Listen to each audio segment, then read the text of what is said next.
Give me one moment. Just stick that on. There you go. Actually, on Twitch, and change the channel title because we ain't doing what the channel title thinks that we're doing. I don't think. No, we're not. Unless it just says Lazav's Postal Service, in which case it's right. But it might not. It might say pod still. Might say pod still.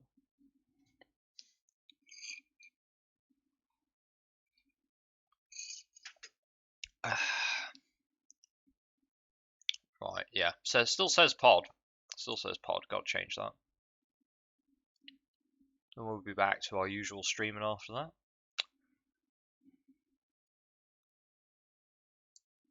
We're actually playing Sultai toolbox. Toolbox standard. I should probably write that it's an original deck, but chances are someone's made something similar. So there you go. Chances are somebody has indeed made something similar. Anyway, welcome back. Welcome back. This is the last day. I was actually screwing around with bad enchantments off stream the other day. This is the last day I'm playing Ikoria, probably. I might do some streams from time to time when there's a fun event. I already did this one. If there's a fun event or a throwback draft, I might do some streams of those, but for the most part, I'm pretty much done with Ikoria. It's been fun. It's one of the better sets. It doesn't actually address any of the problems that we previously had in the format. In fact, it just introduced new ones. But that's just endemic of current play design. Not to shit all over Magic. But that's okay, you know. When M21 comes out, we're going to be losing a lot of the things that have caused issues in Standard for a while now. Hopefully they're not just replaced with more busted stuff, but who knows? Who knows? We'll lose a lot of things. We'll also lose a lot of cards that actually help to counter certain strategies. So we might end up in a meta where there's some strategies that just don't have any good answers, which would be very sad. But it is possible. I'm going to mull that because it was good, it just didn't have the right mana. This is much better, and I can pitch the Vanifar, I think, back into the deck. Pick it up later. Yeah, this is a Sultai toolbox deck. Lovestruck Beast gives them a 1/1. Cool. So we are an Umori deck, but it's not mutate. This is toolbox. Umori only really cost reduces stuff in our hand, not in the deck, but it does let you be a little bit more explosive with the elementals. It's also just a good card to have. I think I'm going to get the Leafkin Druid down so that I can get Umori to follow it, and then start playing elementals. This is Adventure Mono Green, by the looks of it. They're just gonna... Okay, they're going to play Beanstalk Giants. They get 2 lands. If it's just Mono Green, I'm not really fussy. If it's like Teamer, then we need to pay attention. Oh, it's black as well. Hey, this is probably Golgari Casualties of War, right? With Foulmire Knights and stuff.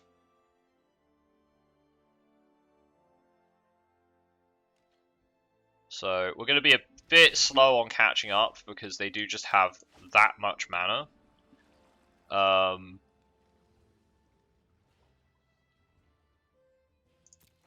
Let's get the Umori down. So we get cost reduced Risen Reef that lets us cast more elementals before we tap the Leafkin Druid, which might give us more elementals.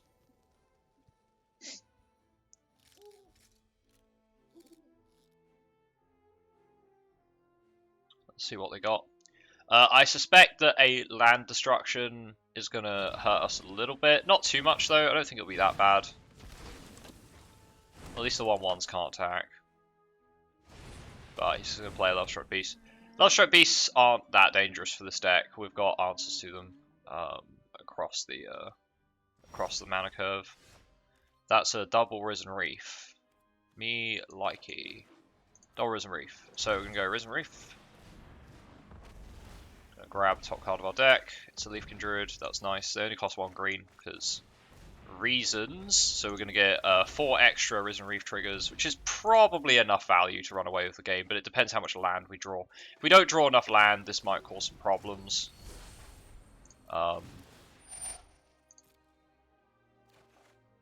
No land yet, so 4 land in the top 15, which is not ideal. There you go, there's our land.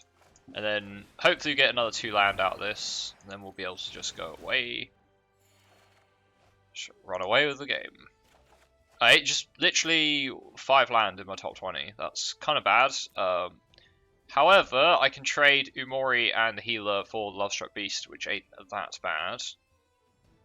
We'll see what opponent tries to remove. They've got 6 mana, so they can Casualties of War. They're going to play the Foulmire Knight to draw 2 cards, lose 2 life.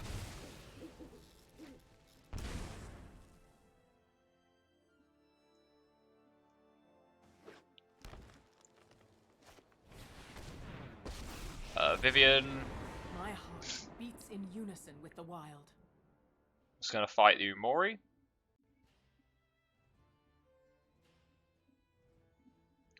Fights the Umori, I get to keep the Risen Reefs.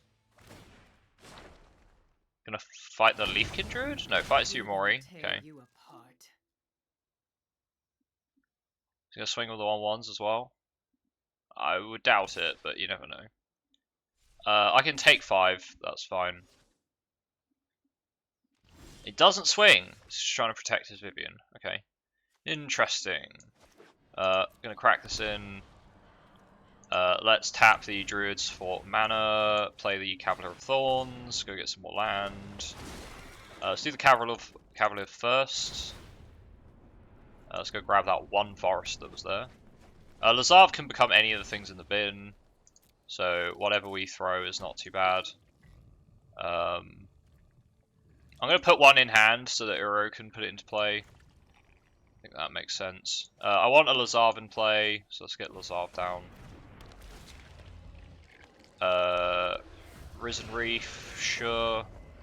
There's no point chucking that in the bin, I don't think.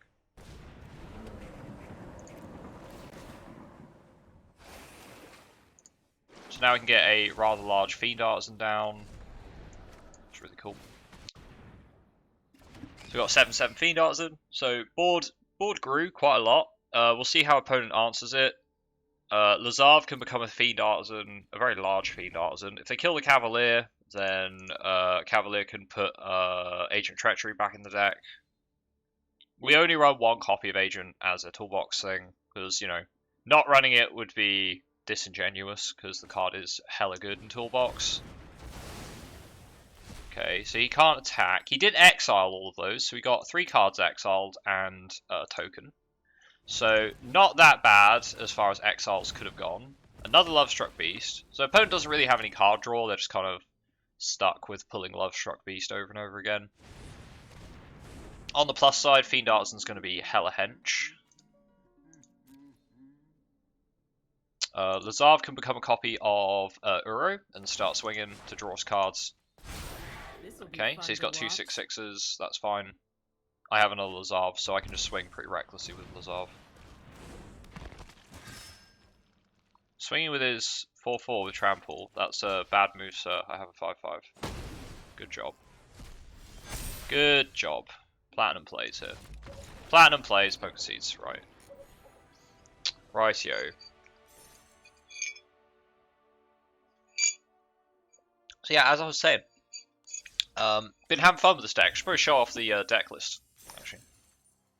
I don't have Streamlabs or anything like that that shows off deck lists. Yeah. Somebody might complain, but I ain't bothered.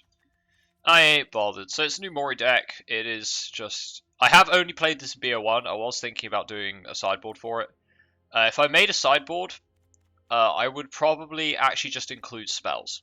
It sounds weird, but if you include 14 spells here, you cut out the tech that doesn't make sense in certain matchups, and you add the spells in. You just move it away from being a new Mori deck.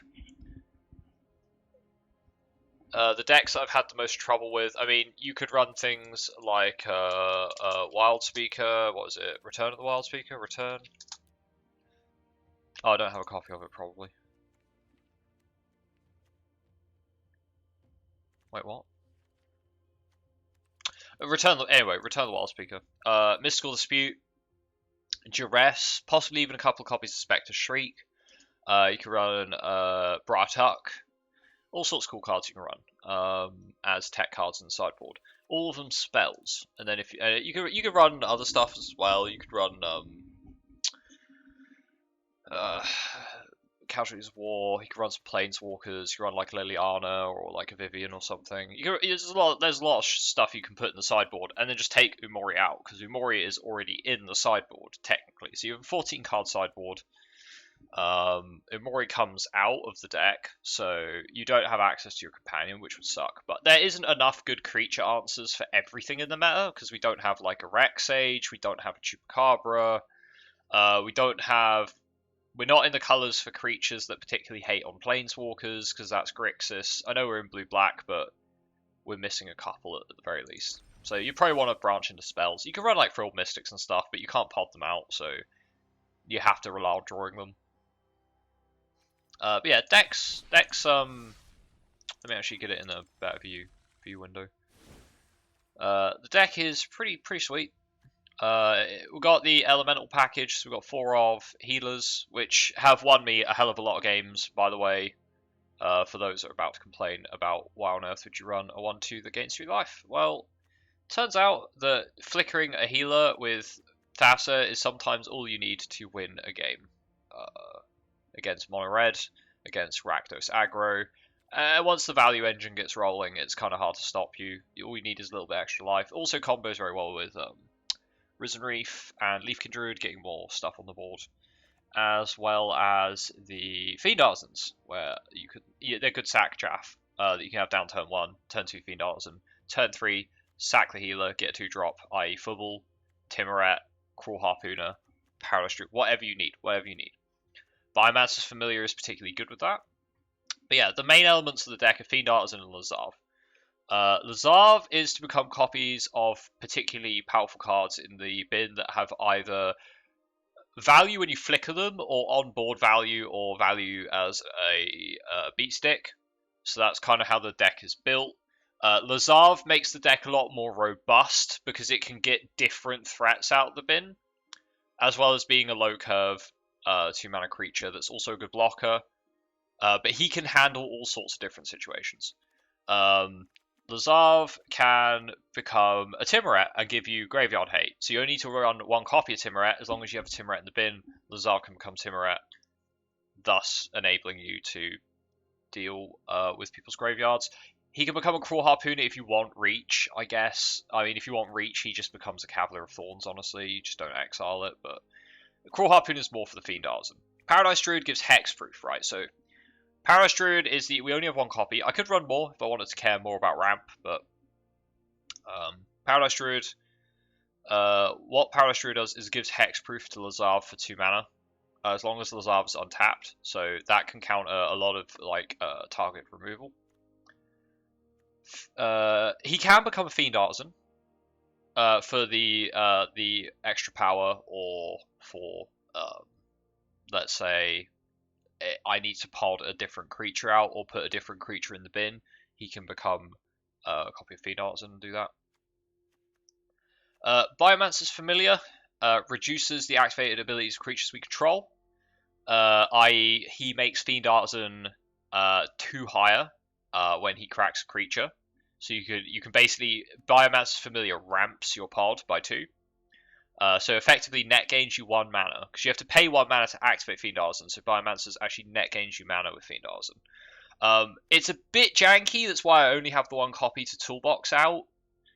I don't really enjoy the prospect of like forcing myself. So like, say you go turn 1 healer, turn 2 Fiend, you crack the healer into a Biomancer's on turn 3. On turn 4, you drop a land, you tap all your lands, you say, I want to grab CMC5. You can grab yourself a Yarok, a Cavalier, or a Fairy Formation, and you can start going off. You could grab a Vannifar or a Ceratops, or a Thassa or a Ferox if you only hit 4, so you miss your land drop.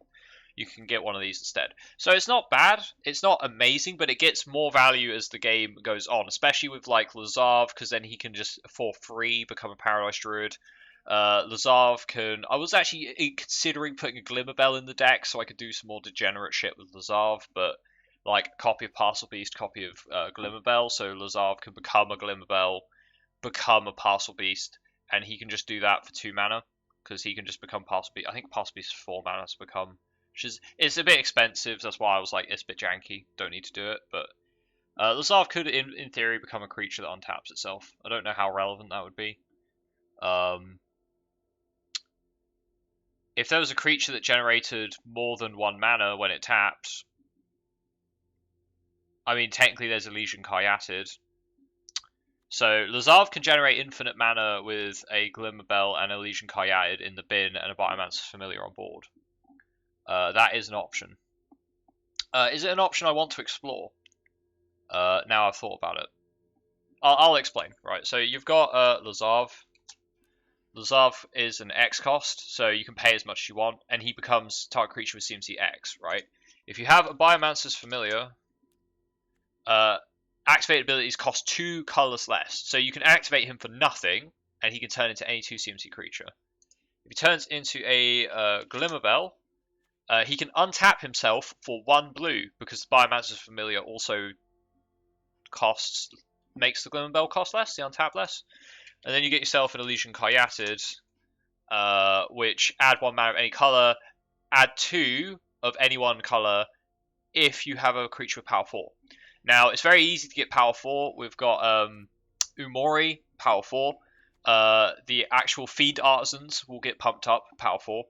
Plukranos, Ceratops, Ferox. I'm not sure if Thassa counts, because they'll be in God mode, so they don't count as a creature. But Fairy Formation, Cavalier of Thorns, Cogler. We've got plenty of options, as well as the Fiend Artisans themselves, which are probably the most likely candidate. You only need 3 creatures in the bin, or Umori itself. And this would tap for 2, so Lazav can go generate 2 mana to generate 2 blue. Turn into Glimmerbell, pay 1 blue to untap self. Rinse repeat for infinite mana, so you can do that for infinite mana. Which is pretty cool. I haven't considered doing that because I'm not exactly sure how it would help. I mean, I guess it would let the deck spit all of its creatures out at an insane pace, but it's a bit janky. I might make a deck around it at some point. But on to the rest of the deck. Yeah, I'm just throwing ideas out for you guys. That's what I do. So yeah, Fiend Artisan can grab all sorts of stuff with Lazav. What other good stuff can he become? He can become Uro. Uro is obviously really good. He becomes a 3 mana creature that is a 6/6. When it attacks, it growth spirals and gains you through life. He can become a copy of Thassa. Hello, Tommy. Yes, I was uploading the other day. So yeah. I was uploading. I started uploading at 11 o'clock, and my uploads finished at 11 at night. So it took me a full 12 hours to upload all those Theros VODs and the Realism Invictus VODs. It took me 12 hours. So I wasn't able to stream, because if I stream whilst I'm uploading, it kills my upload rate. So you may have actually missed my explanation that I just gave about Lazav making infinite mana, but yeah, we won't worry about it too much.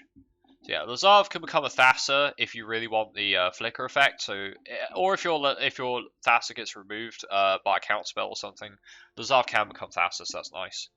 Ferox is another option to give him hexproof, but it's also a good beat stick. And against sort of indiscriminate discard, it can be really, really powerful. Ceratops is nice, protection from blue. Can't be countered, so it's a good spell to have in the deck against certain matchups. Gains your choice of reach, trample, or haste. It's one of the options to give Lazav trample. So say you've got 20 mana in play, which happens. Decrease Ferox activation for your enemy as well. Good question. Any player may activate. I think it does, because it's activated abilities of creatures you control. The fact that an enemy can activate it is just an extra stipulation. So yes, that would reduce Ferox by 1. But yeah, Ferox is good because, yeah, as I said, Ceratops is nice because it can give haste or reach. So what you can do is Lazav could become a Ceratops for 4 mana, pay 1 green to get Trample for the turn, and then he can turn into a Feed Artisan, which has like, 13/13 power or toughness, and then swing as a 13/13 Trampler, for example. Pelucranos, very solid. It gives us an option of using our graveyard a bit better. Is not good with Lazav. There's no point getting this with Lazav, but it's a very good creature to get with the Fiend Artisan. Because it will come in as a 6/6 and you have the ability to fight off problematic creatures. It also takes damage in the form of 1/1 counters. So it has ways, like I think this blocks Death Touch. I'm not 100% sure on that, but I'm pretty sure it blocks Death Touch.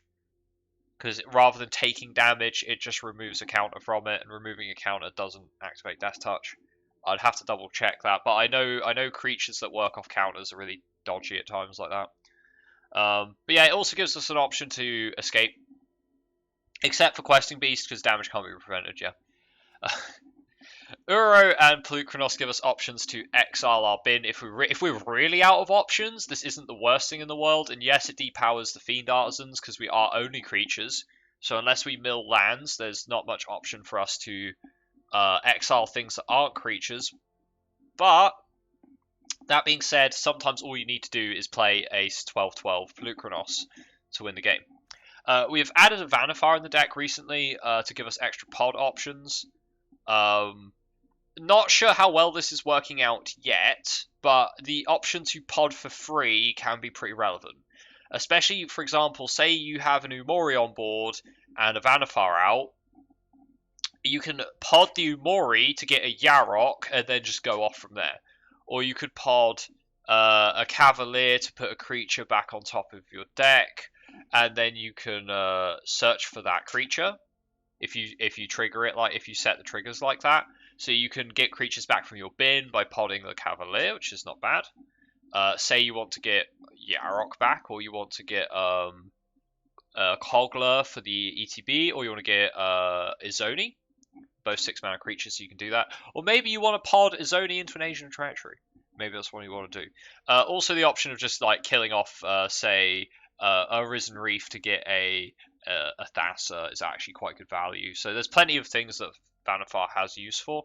I wouldn't call her the most useful card in the deck, though. She's okay. She's okay. Fairy Formation was an interesting choice.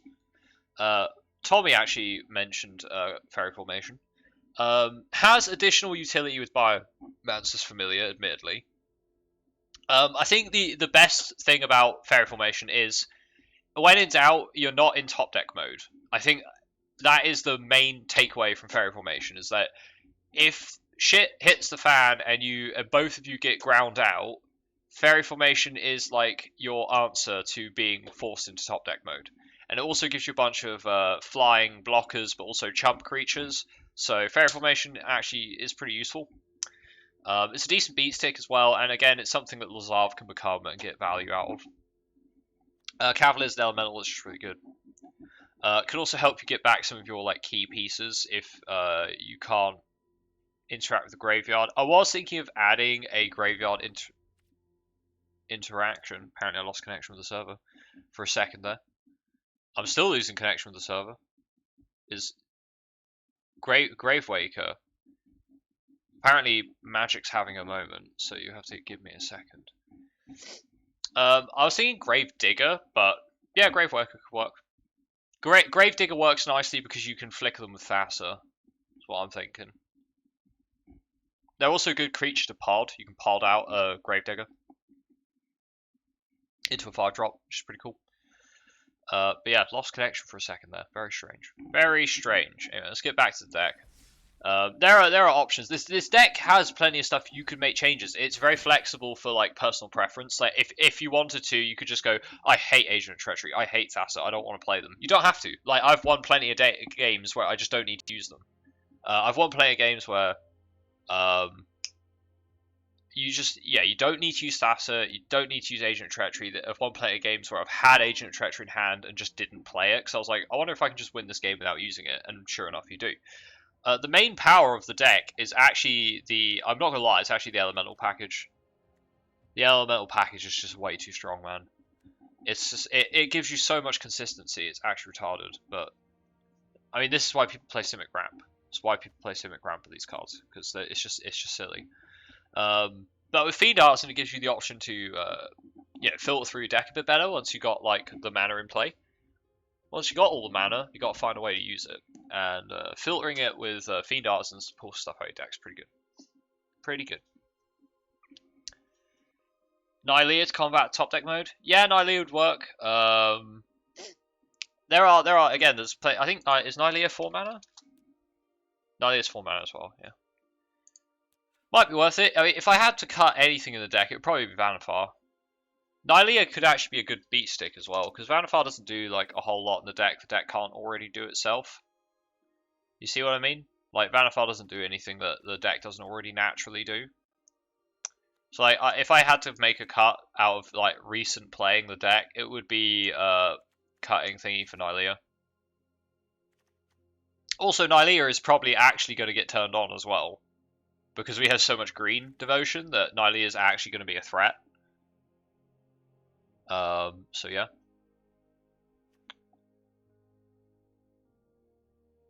Good idea. Nylea is much better to just pod out onto an empty board as opposed to Thassa, which doesn't do anything, which I have had like an issue with in the past where I'm like, oh, I'll just go get Thassa, and then they remove the one thing I can like flicker with it, and I go, oh, well, that's kind of useless now. So yeah, that's probably a change I'd make. But yes, for those of you that don't know, Fiend Artisan can grab gods. Gods are not creatures whilst they're in play, but whilst they're in your deck, they are in fact a creature. So you can pull them out with Fiend Artisan. You pay 5 on Fiend Artisan and shoot to your deck for a god. Pretty good.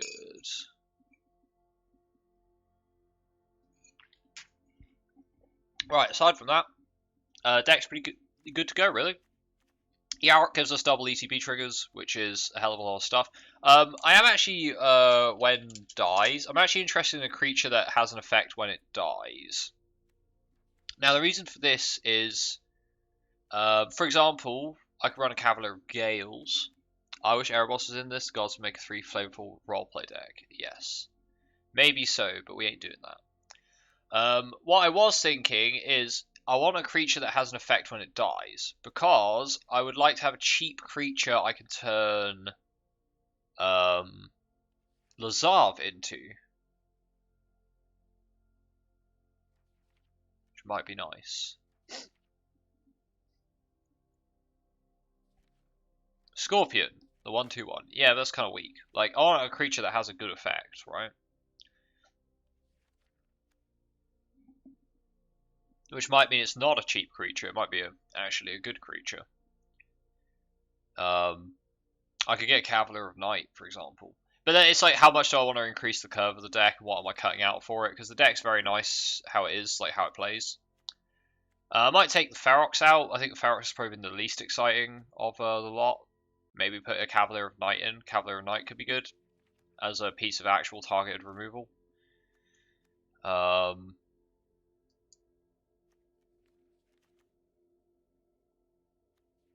Green Cav, I have Green Cav, Cavalier of Thorns. You take Green Cav out, or would you put Green Cav in? Because I have Green Cav.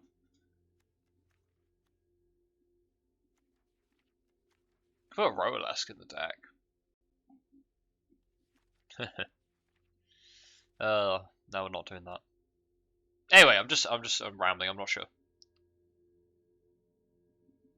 Oh yeah, the only problem is that the Cavalier of Thorns exiles itself, so you can't use it from the bin, unless of course you choose not to exile it and you just use Lazav to become a Cavalier. But he doesn't have like a super strong effect. You have to hold up a lot of mana as well. That's just kind of what I was worried about. It's very hard to get good on death effects without splashing a ton of mana into it, or running a crappy creature I don't want to run. So that's the sort of boat that I'm in. Doesn't matter though. Rest of the deck, we've got Kogler. Kogler is actually sick. This card needs to get played more. This card really does. It hates on artifacts. It hates on enchantments. It fights creatures on entry.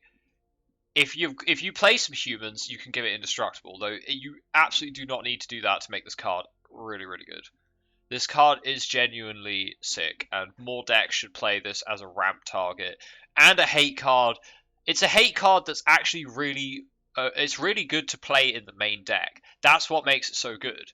Like, you don't always want to run Return to Nature in the main deck, but you do always want to run Kogler in the main deck. Yes, it's expensive, and yes, it needs to get the attack in, but given how good Ramp is right now, Monkey is good. Monkey is good.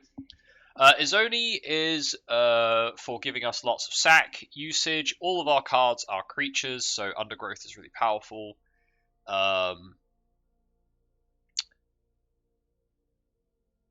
Yeah, what else? I mean, she can sack stuff to gain new cards.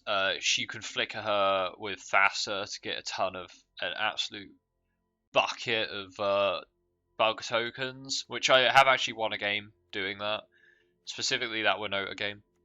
She can win mid-game by herself. Yeah, say you get board wiped on turn 4 and you like ramped with a Risen Reef, you could go like turn 5, drop a land, Izoni, and just like make 5 bugs, and then your opponent has to board wipe again, or else their planeswalkers won't be safe.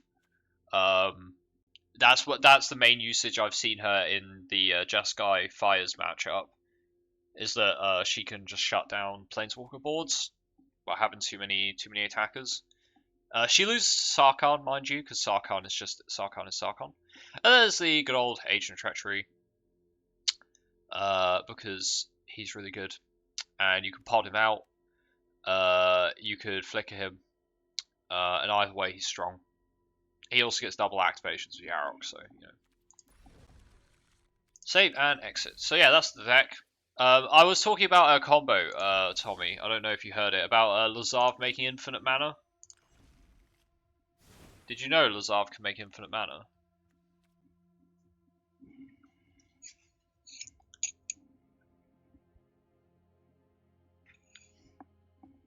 Yeah, so, you know how Glimmerbell is really good, but only if you had a way of cost reducing it, right?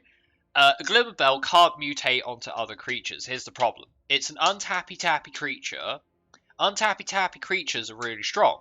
However, you can't mutate onto it with anything valuable to untappy-tappy with, except Postal Beast, which is like okay, but not that great.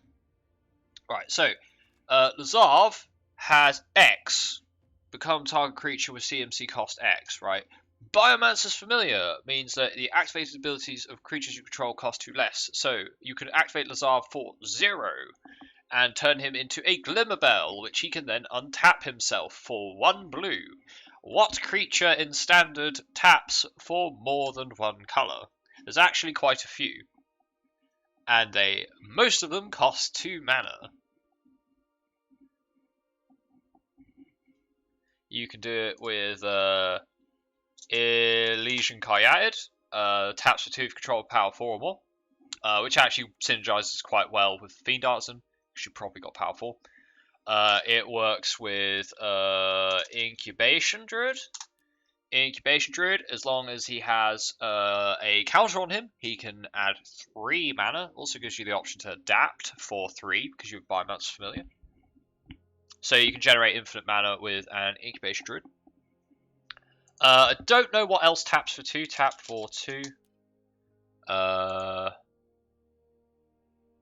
tap for 2. 2 mana. What else is there?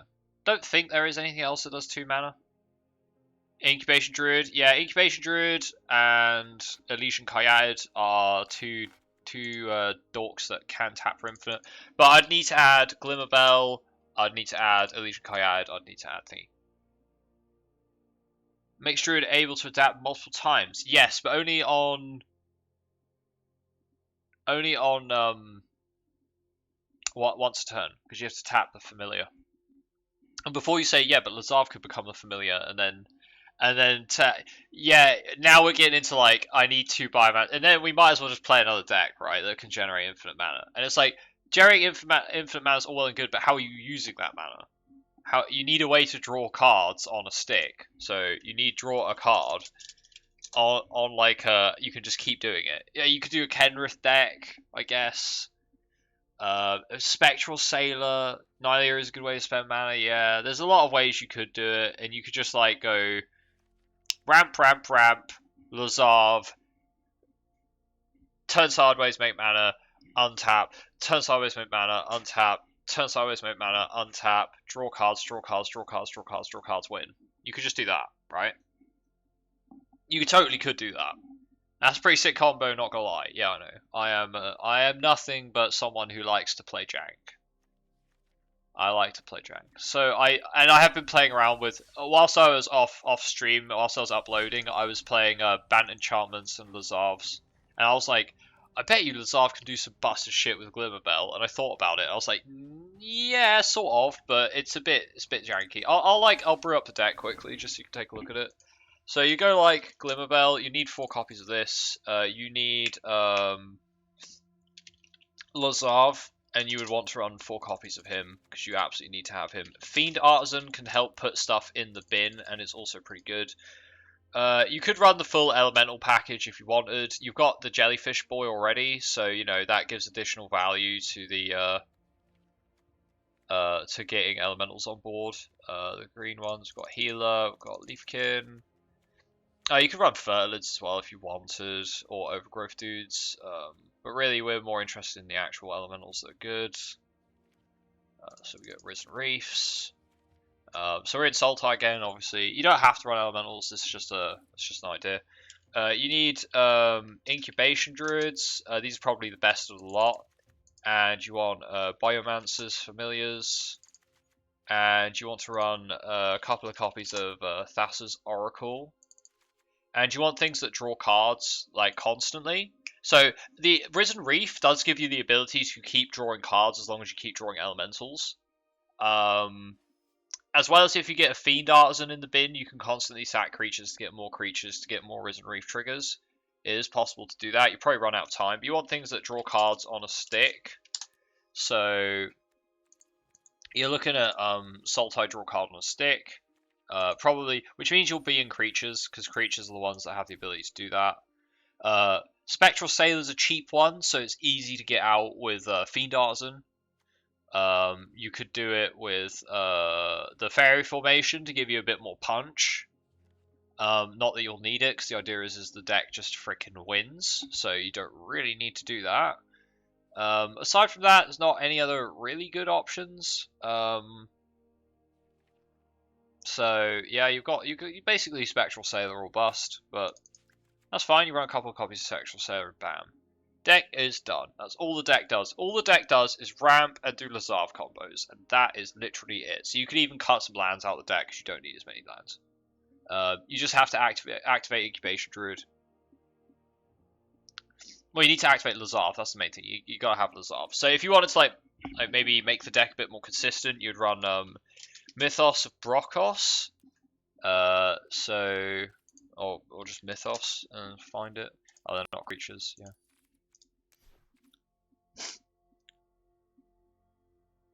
yeah. They don't count as creatures unless they're turned on.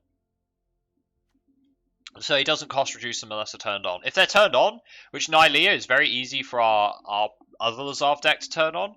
If Nylea gets turned on and we have Biomancers in play, it costs 1 green.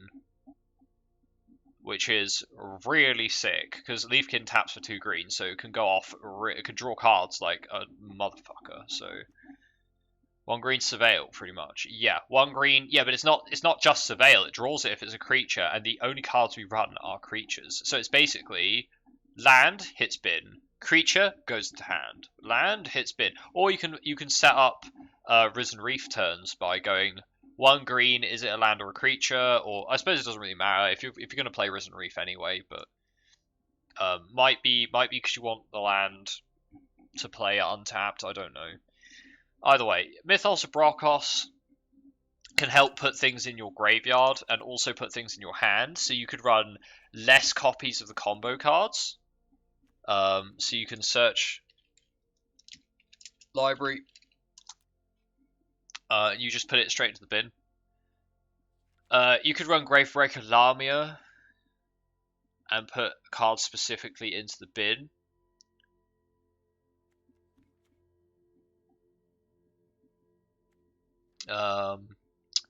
What else is there? I think it's just Mythos, Brokos, really. You could shared summons. That could, yeah, you could do that. Aside from that, not really seeing that much. But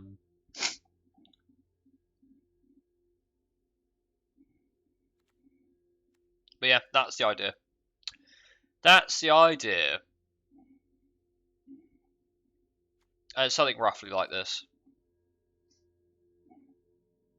And you make it, you make infinite mana, and you just draw infinite cards, and then you use Thassa's Oracle to win the game.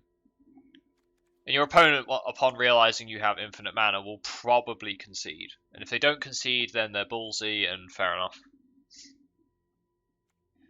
You might want something that returns from graveyard. Just so you can, like... Something that cheaply returns creatures from graveyard, like returns multiple creatures, or possibly even corpse churns. Corpse churns might be a really good idea to draw cards in this deck. These are all just ideas for you guys to work with. I'm not going to play this right now. Nyx Bloom Ancient it, speed up the mana generating process. You could run a copy of Nyx Bloom. You could run Kinnan, actually. You could run a copy of Kinnan as well.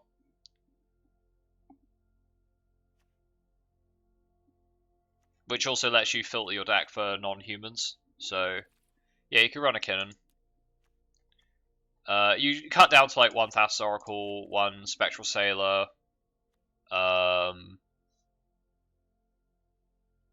Yeah, and then cut some lands, I guess, and probably also cut a couple of other copies of stuff. Like you could cut a Glimmerbell. You could cut an Incubation Druid, because these are cards you want to search for. You cut Biomancers. Cut a Mythos cut like a couple of copies of Mythos, and then cut some land. Maybe cut one of the Corpse Churns as well, and then cut like 2 lands, so you go 22 lands. Because your deck's really cheap, so you don't need loads of land.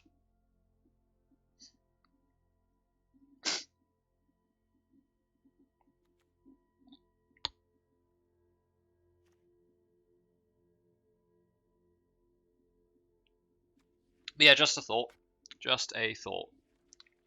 If there's any enchantments you can pump mana into, you could make infinite stuff from that.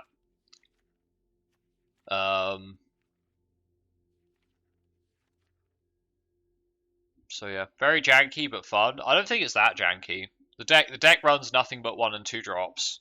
1, 2, and 3 drops. So the deck's not actually that janky. The deck's actually all it is the elemental ramp package and then Lazav shenanigans. That's all it is. It's surprisingly not janky, if anything. If anything, this might actually be a good combo deck. Because is your opponent going to counter you playing a Incubation Druid? No. Is your opponent going to bolt the Incubation Druid? Yes, they will. However, you have creatures that can block the board up and they're not totally useless at it. You know, Healer, Glimmerbell, Lazav, the Druids themselves, they're all 3 toughness. They can block up aggro decks. And then once a Fiend Artisan gets big enough, it doesn't matter. You can just beat someone to death with a giant Fiend Artisan if you wanted. Or you get your Nyx Bloom Ancient out, it's 5/5 trample. Lazav can become an Nyx Bloom Ancient.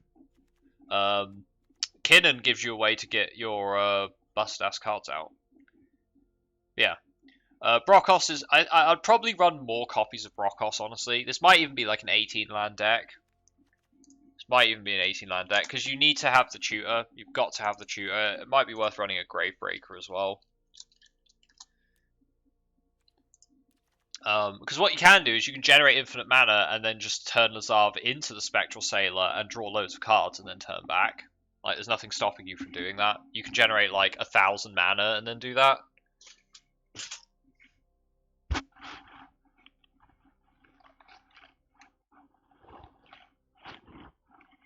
Sorry, I'm just moving some stuff in my room.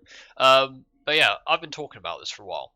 I'll save this as a whip. This will be like whip inf mana.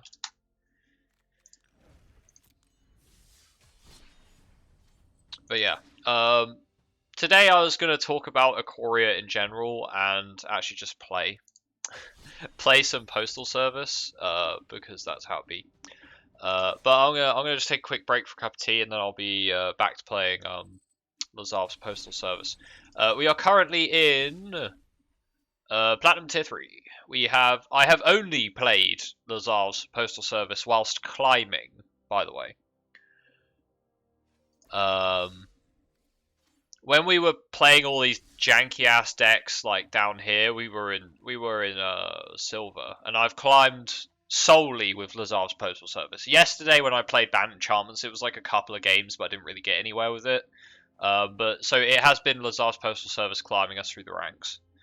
So this deck does work. It has beaten pretty much every meta deck, and it can beat every meta deck. So it's like a consistent deck. It's not shit, is what I'm trying to say. It's by no means like meta destroyer. Lazav's fucking Postal Service deletes every meta deck with an agent and Winota in it. It's not like that. It's not like that. And you could make this deck way better just by being a degenerate elemental Sultai deck and just like abusing Agent of Treachery, probably. But this is more fun, so meh. I'm gonna carry on playing it. It's a fun alternative that makes you think, and it has a lot more it has a lot more room for players that don't have all the cards or lots of copies of cards. Because there isn't really any 4 copies of rares. I mean, there's 4 copies of Fiend Artisan and 3 copies of Lazav. That's like the expensive part of the deck. Rest of the deck you can mix and match. This is uncommon. This is common. This is common. That's 1 rare card. As long as you've got like this package, you can just kind of slot whatever you want around it, whatever floats your boat. And you can try this kind of package out in Historic as well, where you've got more tutoring and stuff.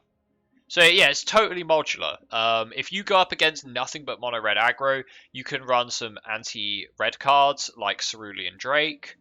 You could run more like low curve creatures that have good on death effects or ETBs. If you go up against nothing but control, you could run extra copies of Shifting Ceratops.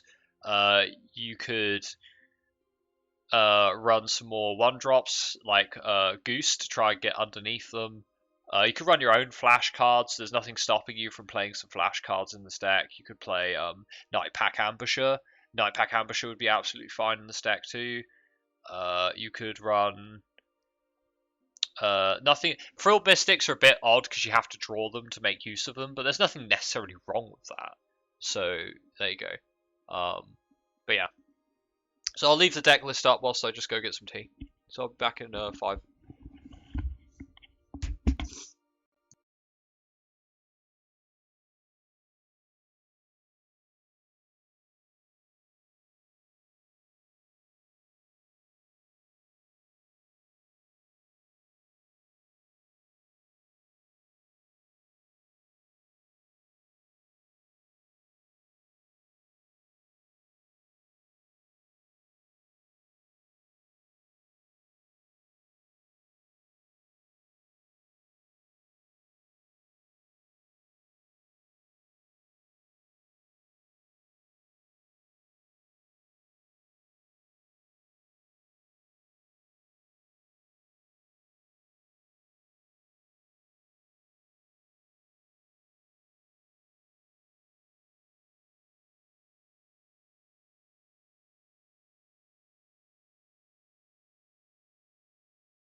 Hello. Whoops.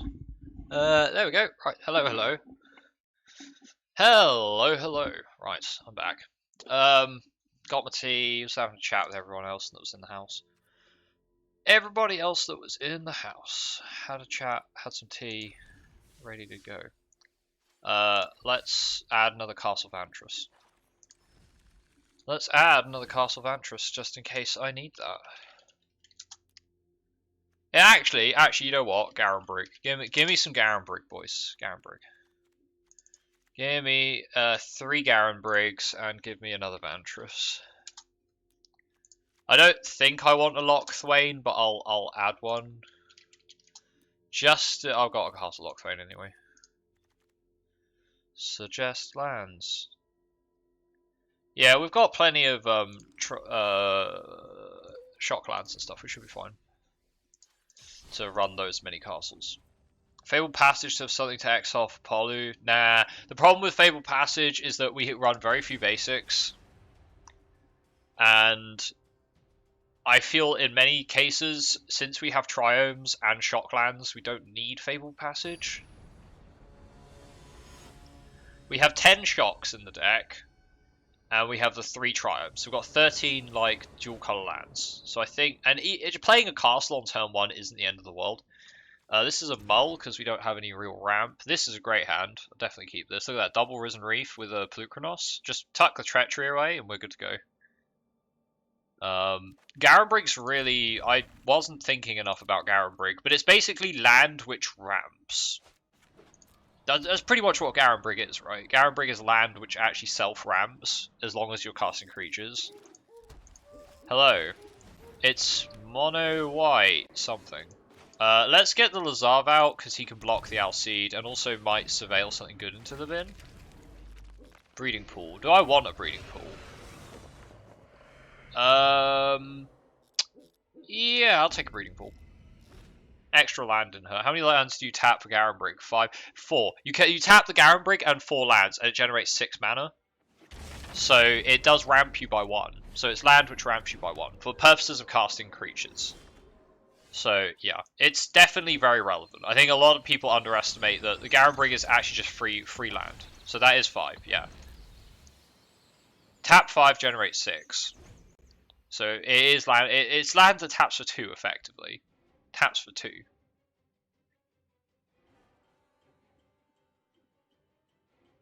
I think that's relevant enough to run multiple copies in the deck. I know it only generates green mana, but you know, like, is that a problem?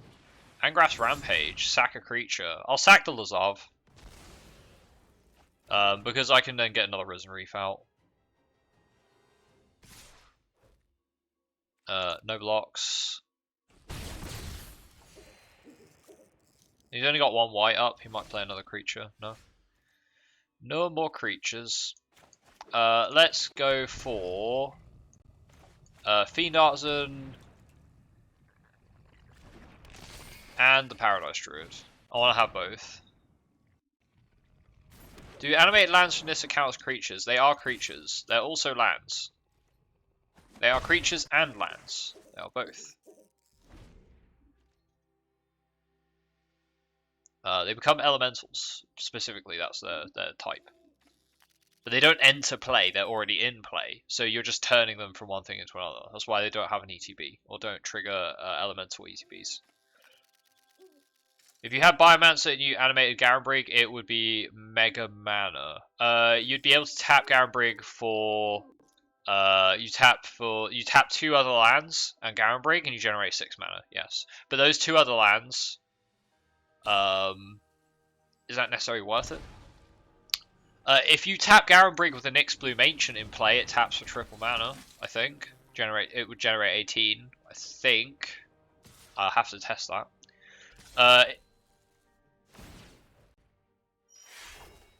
I'm actually okay with trading these. Because if he wants to save his Tajik, he can. Do you want to save Tajik?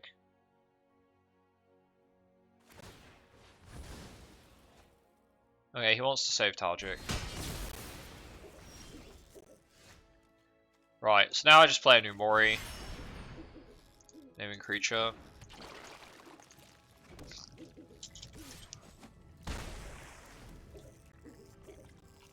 So we've removed his protection. We still have our Risen Reef in play, and now we can start going off.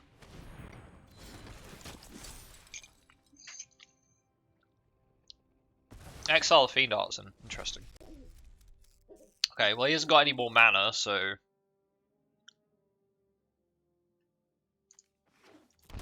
Oh, okay, he's got mana. He can give Tajik Angrass Rampage. Cool, I'll sack a Risen Reef. That's fine. Right, Risen Reef. Take action, and its taps. And another Risen Reef. I might draw a another Elemental here, so... Like a Healer of the Glade. Which will let us go off, as they say. Let us go off. Nice, yeah, it is nice. There's some more land, and there's another healer. So now opponent is forced to board wipe, or they're about to have a really bad day. And Umori is just proving to be a 4-mana absolute...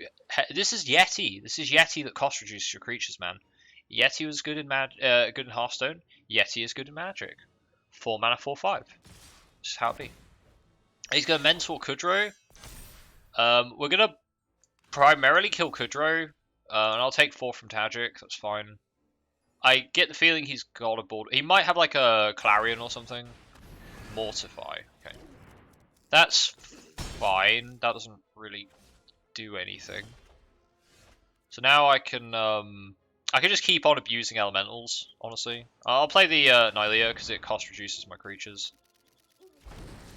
Nice. And then we can activate Nylea.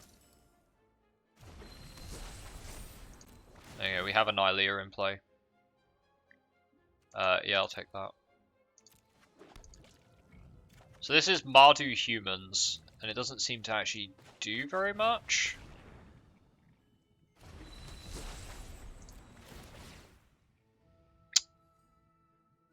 Yep, I'll take that. I could have actually drawn that, so that I could have cycled it, but honestly, mana in play is almost as good with this deck. Mana in play is almost as good as drawing cards in most situations. Oh, Aurelia, okay. So this is why we're holding on to the Pluchronos. I wanted to see what they had in their hand. Nylea does not have reach, but that's okay. Oh man, is he actually going to swing with a Tajik? Oh buddy, I don't think you understand. It's indestructible. Oh, he doesn't swing. Cool. So I'm going to play Pluchronos and we're just going to kill Aurelia. Oh no, non-combat damage. Gotta remember that. So Tajik is stopping him from taking non-combat damage on his creatures. So I have to kill Tajik.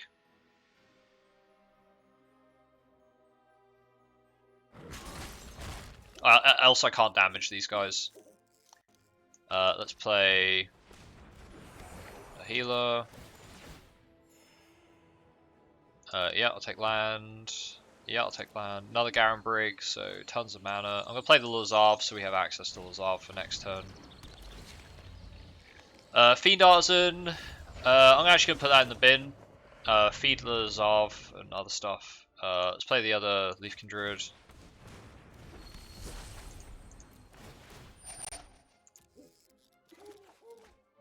Nice. Got Timoret. And what else do we get? We got land. Lazav could become one of these cards if I wanted. Don't really see why not. Let's turn him into a 3-mana. No, not 3 mana, 2 mana. Let's turn Lazav into a Paradise Druid for now, so he's got protection from targeted.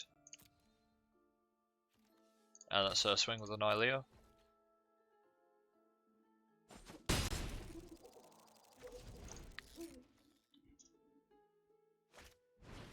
I'll seed.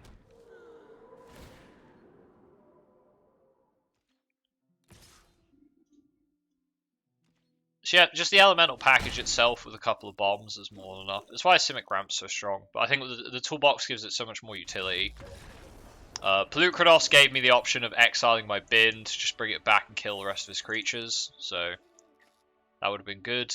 If I had have decided to top deck the Fiend Artisan, I could have played it. I could have turned Lazav into a Fiend Artisan and sacked one of my creatures to go get Kogla. Kogla could have fought Aurelia and killed her. So there was plenty. I could have just got an Agent Treachery. I could have got a Thasser and kept getting more value. I could have got Yarok. I could have got all sorts of good stuff. I could have literally just got a Cruel Harpooner. Could have turned him into a Fiend Artisan and got a Cruel Harpooner and killed Aurelia with that. So 2 mana, get a Plummet out of your deck and cast it. Because that is more or less what Cruel Harpooner ends up being in this deck. Is just a Plummet you can tutor for.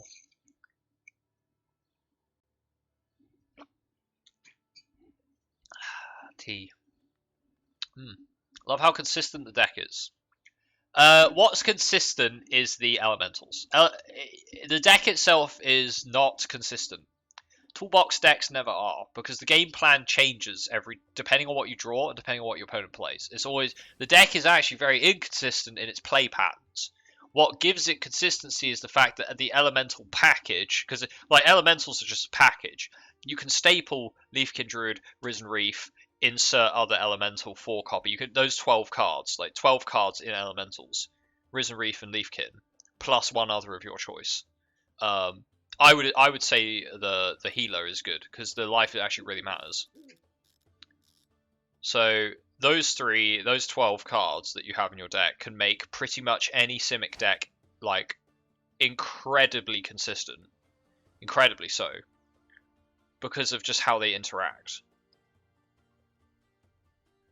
So I think it's the elemental. Once we lose elementals, you won't be able to do this. We won't have Paradise Druid. We won't have elementals. We'll have Goose. We'll have Goose.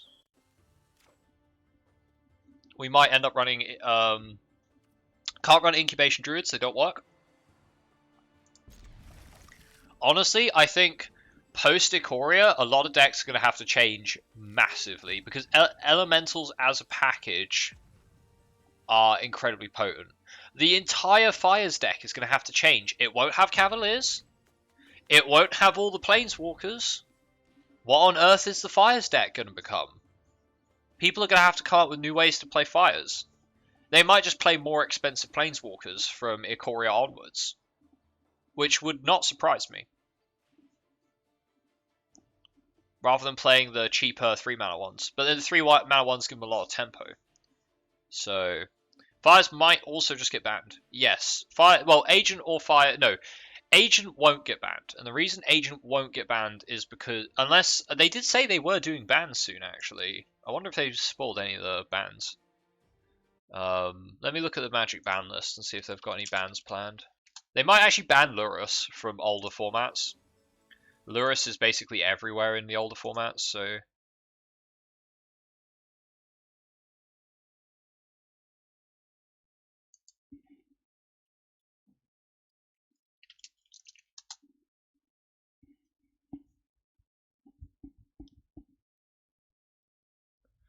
We had April 13 bans, but they were for Lutri because Lutri was not allowed in Commander formats. Because you couldn't let Lutri in Commander formats. Mono Red's okay as long as we don't fall behind. Getting Lazav out early is nice, but it does depend on what their opening hand is.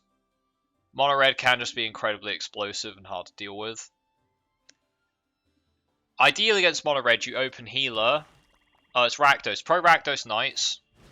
Shadow Spear. Yeah, this is like Rakdos Knights. You can equip the Fervent Champion for 1 or nothing because it reduces the cost 3 less to activate equips. Once Umori gets on the board, they're going to have some problems handling it. Rakdos, Regisaur, Embercleave. Yeah, it could be. If we see a Regisaur come out on turn 3, then we've got problems. We got problems, because we don't handle Regisaur very well. There aren't a huge deal of decks that play Regisaur in Standard right now. There's like a couple aggro decks that use Regisaur. And we can actually just like chump them. And then just ramp into bigger stuff that they can't handle. I don't know why they're waiting. This is a player who's like, oh, I'm going to play an aggro deck, then forgets that they have priority because they're holding up mana whilst also having activated like things like Shadow Spear in play. Which I hate. I hate it when people do this. It's like if you're going to play a deck where you hold priority because of activated costs, then you've got to pay attention. Right? Oh boy.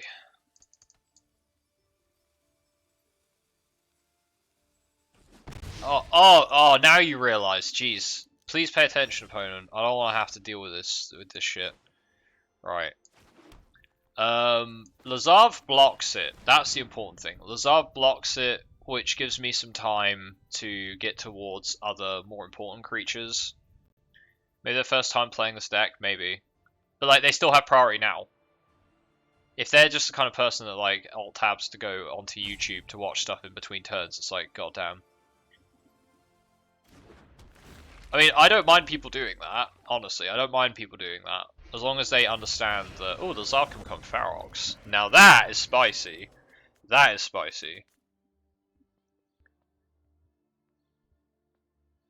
They might actually try to use removal on Lazav now, because they won't want him turning into a 6/6 with Hexproof. Pretty sure a 6/6 with Hexproof turns off their entire deck. I'm pretty sure their deck doesn't handle that stat line very well. Unless they have more equipment. More and more equipment. You got removal for Lazav. I hope you do. Heartless Act, there you go. So he's got a Heartless Act, that's fine.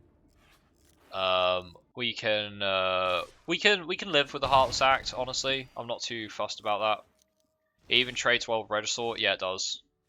We're gonna drop the I'm gonna drop the Overgrown Tomb, and we're gonna drop the Paradise Druid behind it. Paradise Druid can't be bolted or anything, so this gives us more answers to his stuff next turn. And he's not hitting us that hard yet. Normally you'd expect like a Rakdos aggro deck to be really beating us down now with like Storms dude champions, whatever the hell they're called, the menace guys that draw cards. And some other stuff. But they might just be running like Steelclaw Lance and Shadow Spear and Embercleave. They might just be like a generic equipment deck.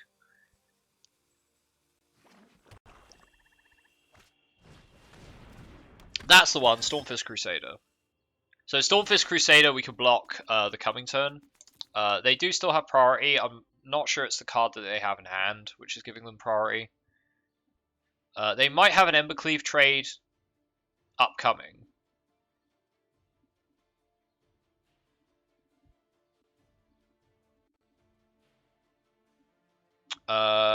Fiend Artisan would be a fine play, but I want to get Umori out because Umori handles this quite nicely. Fairy Formation also gives us tons of options against this kind of deck.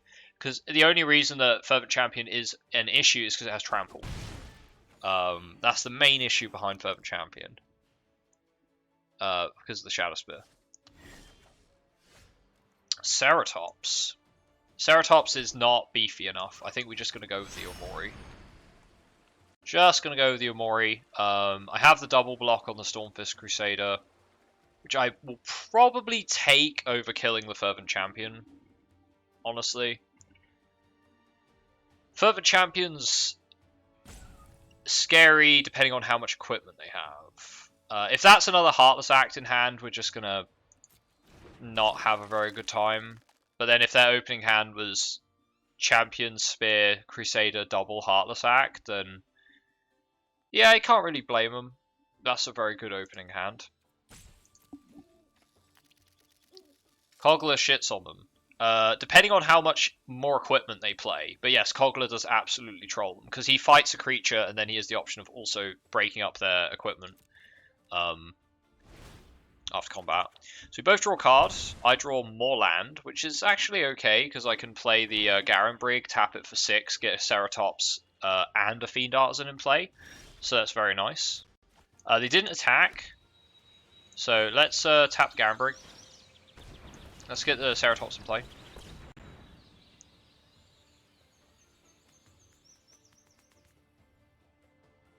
I could also get the fairy formation in play.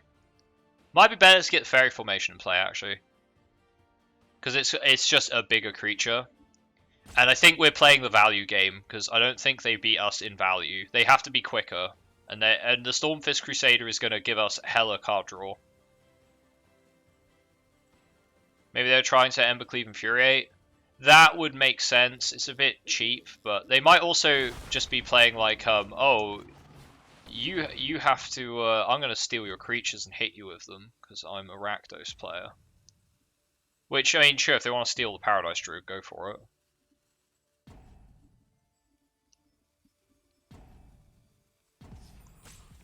Yeah, it's a little bit more mana efficient to play Fairy Formation here, and it gives me more options to... Because the green mana can be used to activate Fairy Formation. Tentative Connection can steal Umori and Ceratops. Yes, it can. Yes, it can, but I don't think opponent plays that. Opponent's literally just timing out, so...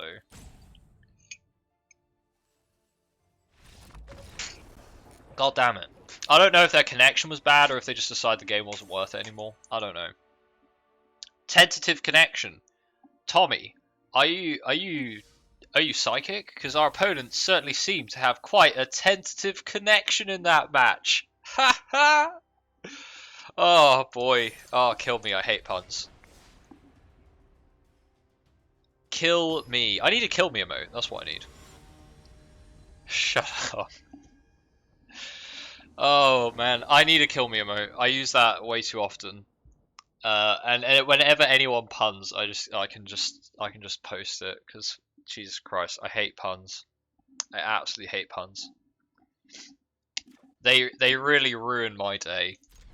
You hate to see it, as they say.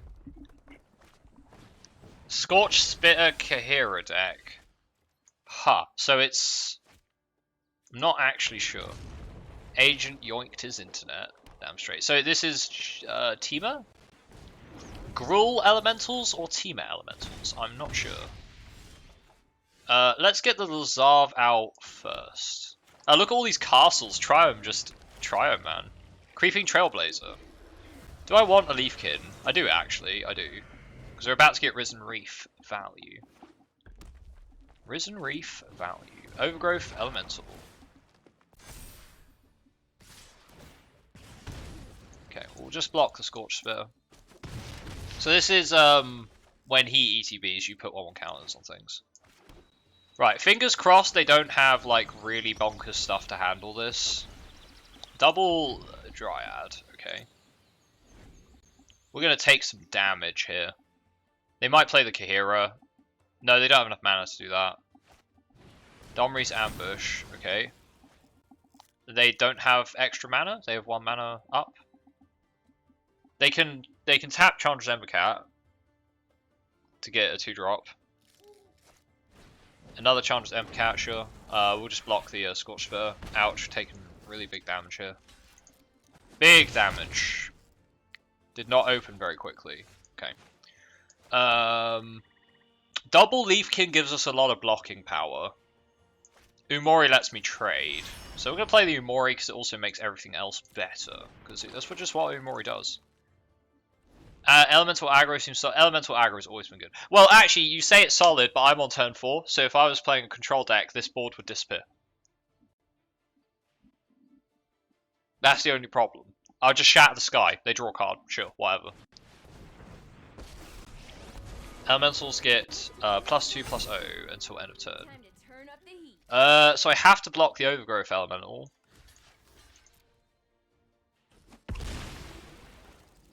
I have to. Don't know why they just swung with that and nothing else, but sure.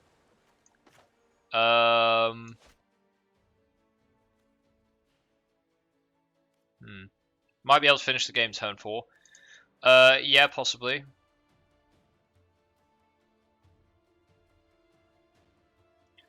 I'm going to play the healer to gain 3 life, and I'm going to hold up turning the Lazav into Mori, because it might be able to ambush them. Might get some creatures out of them that way. I can't think of anything else to do. Like, there's no point playing the Ceratops, because it just dies to the Chandra. Let me guess, they're going to play Kahira? No, they're going to play Scampering Scorcher. At least they are stuffed for mana, right? Okay, so healer's gonna have to trade with Scorcher, so they can't bounce it. Are we dead? We're on 12, and we're gonna take... I don't think we're dead. We're pretty dead, but we're not quite dead.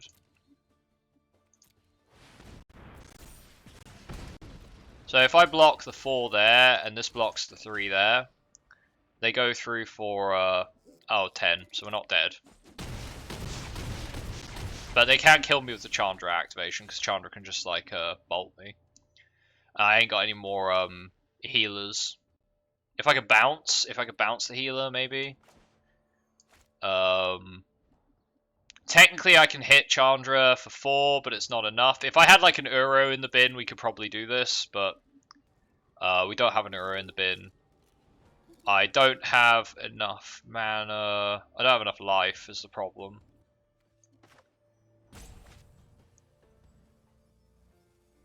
Yeah, we ain't got a way out. Do we actually? Ceratops. No, we don't. We don't have enough green. It's fine.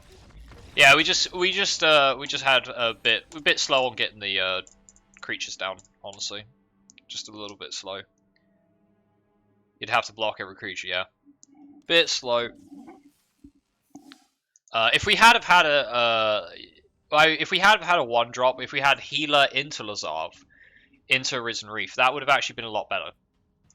That would have been a lot better, because we would have been able to block off the lizard, and we could have double blocked the lizard when he pumped it up with the overgrowth elemental. We could have double blocked the Ember Cat. So, like, yeah, just having a healer in that opening hand would have been probably enough.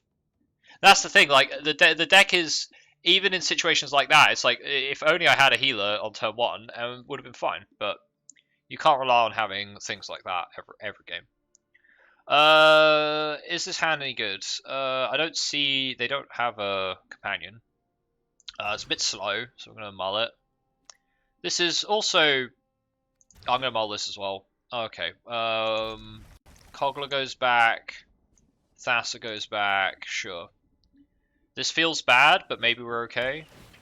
Depends on what we draw. Okay, it's against Azorius, so this is probably definitely not okay. This is 100% not okay.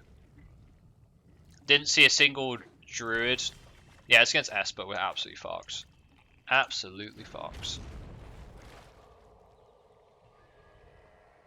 Doesn't feel as bad when you have a companion. Yes, but against a deck like this, we're never going to be able to resolve anything, so... Right, let's go get Uro in the bin. Let's put the Triome in play. If I can get Nylea down without being countered, we actually have a shot. We actually have a shot at this. No, Thought Ratio. Oh, it's fine. If they put Nylea in the bin, they might put Ceratops in the bin because it's protection from blue and can't be countered. Please put Ceratops in the bin. Yes. Okay. They may not have an answer to exile Nylea. If they have no exile for Nylea, we can just go off at our leisurely pace. I could get Umori and Fubble in play. That will probably generate a different response from them. Because Fubble now only costs 1 blue. 1 blue, draw a card, get a 1/1. Pretty good.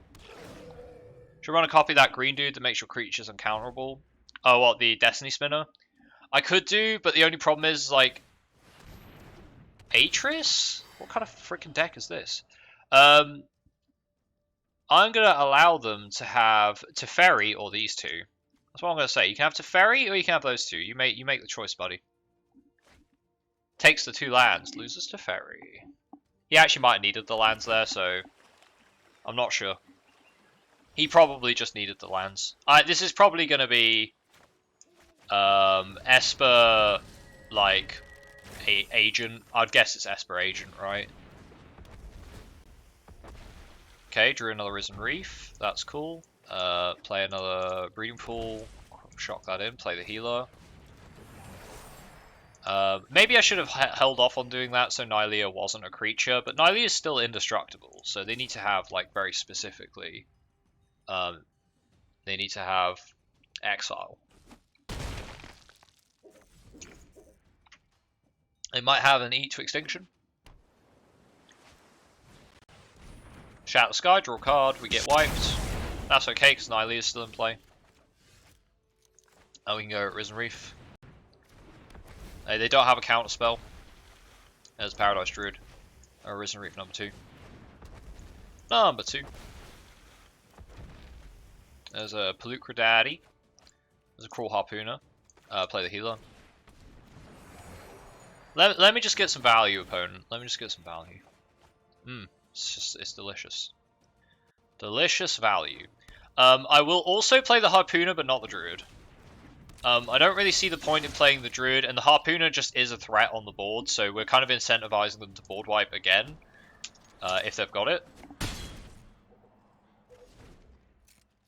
Making creatures cheaper, yeah. Nylea was a sick include, actually. If this was a Vannifar, it'd be shit. But because it's Nylea, it's sick. Right, do they get rid of the Nylea? They do. Okay, so we can go in for big damage this turn. Big damage. This seems like a Yorion deck that just doesn't have Yorion. Right? So we could go in for big damage. I feel like they're trying to bait us into like putting too much stuff on the board. That's what I'd guess.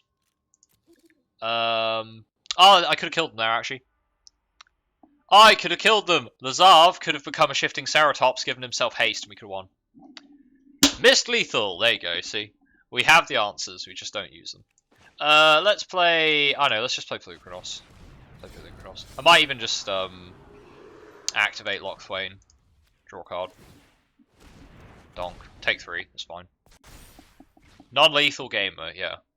So, also the funny part is the second part of Elspeth does absolutely nothing, because we don't have any non-creatures. Oh, they die anyway. Cool. So, opponent did not have enough removal. Because that's the thing, like, removal's good for, like, key creatures, but that assumes that your opponent's playing a deck with, like, key creatures, rather than just creatures. If it's just creatures, yeah. Oh, level up. Gems. Gems. Gems are outrageous. Truly. Truly. Outrageous. Yeah, you know what else is Tarek roleplayer? The first character I ever played on League of Legends was Tarek. And that was back when... What was the character they just released? I don't remember. It was back before Brand. Before Brand was released. Back when AD Carry went mid. I played League of Legends a long time ago. Before it was an esports. That's how long ago that was. Pre-esports. Pre-esports. It's Gyruda deck, so they don't have any turn 1 play. But they are on the play, so there you go. But yeah, Tarek was my first character. And I played... Oh, this is like... Is this a Kinnan Gyruda deck? Is this like Kinnan Gyruda? Let's get the Fiend Artisan down. Yeah, I played Tarek in top lane with a friend who played geez, the ramp. They played Katarina. They played Katarina in top because that's just what you did. That's what you did back in the day. Those were strange times, my friend. Strange times. So yeah, they played Cat top lane. I played Tarek support top lane, and then I got Mordekaiser back before Mordekaiser was nerfed, and he was actually sick as fuck. And then they nerfed him, and I went, shit, I've got to find someone else to play. Rabid Bite, what? This is a very strange Gyruda deck. But hey, who am I to judge? Who am I to judge? Let's play another Risen Reef. See if we can't like top deck another elemental or something. There's a Lazav. There's a land. God, jeez. You'd have thought they'd ramp me a bit faster, but apparently they're just not feeling like ramping me today. Swing with the Risen Reef. Give him the option of trading. He doesn't take it. He wants the mana. Wants the mana. But yeah, I played League for quite a few years actually when I was doing my A levels, and eventually we got pretty good as a team. Three Rabid Bites. Ha!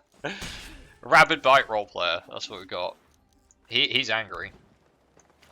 Very angry. Right, let's grab creatures and let's play. Nice, yeah, it's Umori, yeah. There's a Lazav. Let's put. Do I want an Overgrowth 2? Yeah, I'll take an Overgrowth 2. Get my land drops. Lazav can become a Fiend Artisan, so that's nice. League used to be fun. I imagine it's not that fun anymore. Okay, so we dodged a little bit of Gyruda. Oh crap, Kogler, don't you dare take my Kogler, you piece of shit. Vorst Claw, what kind of deck is this? What is this deck? Don't you dare take my Kogler. You piece of you freaking piece of shit. Took my Kogler. Right. Okay, so how do we deal with this? We play a giant Fiend Artisan, we play an Uro. We get a land, we have to hit a land with this, hit land. That ain't land, that's a Risen Reef. So my Fiend Artisan can become a 6/6. So we should do that. That way he can block. Anyway. I played quite a long time with a couple of friends from A-levels. We made a team. We were pretty good. Oh, there's Thassa. They always have Thassa! They always have Gyruda Thassa. They always have it, and it triggers me so much. I have to block this, right? I have to block this. Oh, man. Okay, well, at least my Fiend Artisan is going to, like, one-shot them, because he's going to mill me some more, so... Gotta kill the Gyruda. What did he get? What did he get? He got an Azoni. Well, he doesn't have those many creatures in his deck, though. Oh, shit, he's just going to get the Kogler back.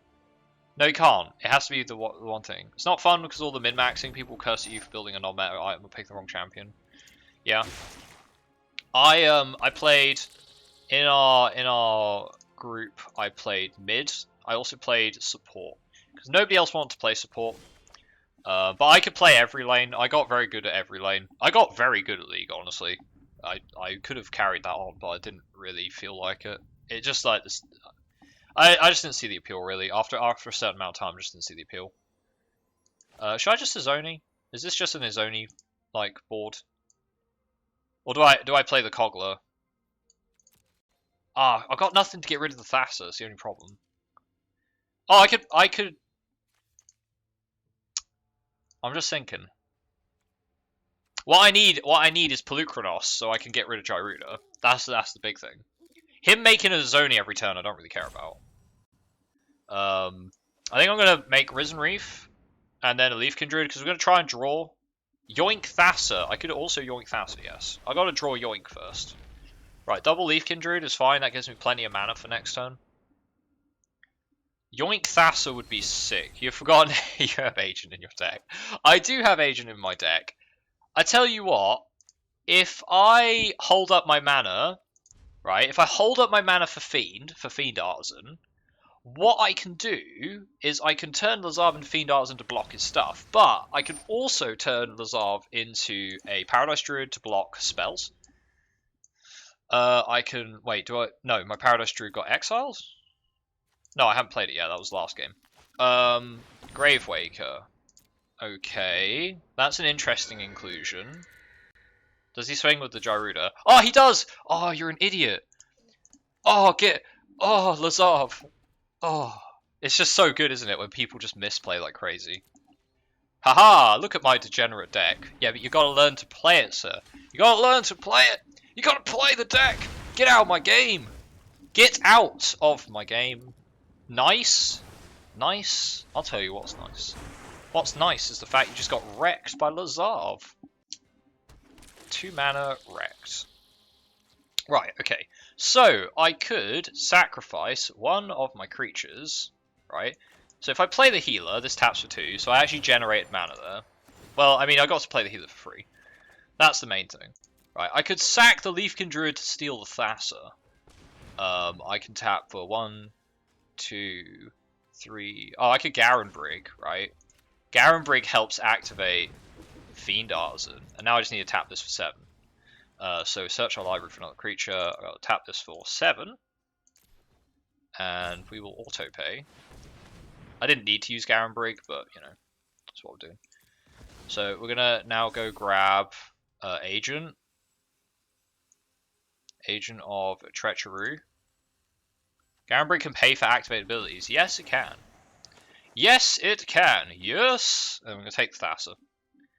And then we're going to flicker the agent and steal his Gravewaker, because that's also going to be good. Let's flicker the agent.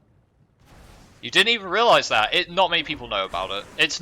It doesn't come up very much. And then they printed Fiend Artisan, and apparently nobody is playing it, despite it being perfectly reasonable in a mono green shell. Come on. Come on, people. Wake up, sheeple. Wake up, Garenbrig.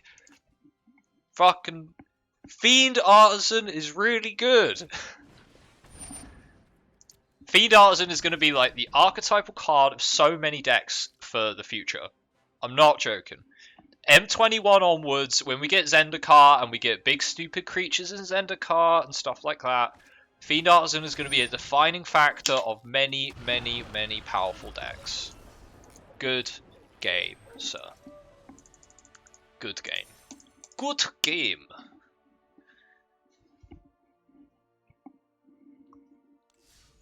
I mean, to be honest, opponent just misplayed horribly. You just don't attack with Gyruda. Why would you attack with Gyruda? It makes no sense. There's no reason to. You just flicker every turn. 6 mana, flicker, steal stuff from your opponent's library. Oh, could have stolen Gyruda too. Yeah, I could have done that. I think the biggest problem with the deck that opponent was playing, right, is that they were playing Gyruda in their companion slot. That was the biggest problem with their deck.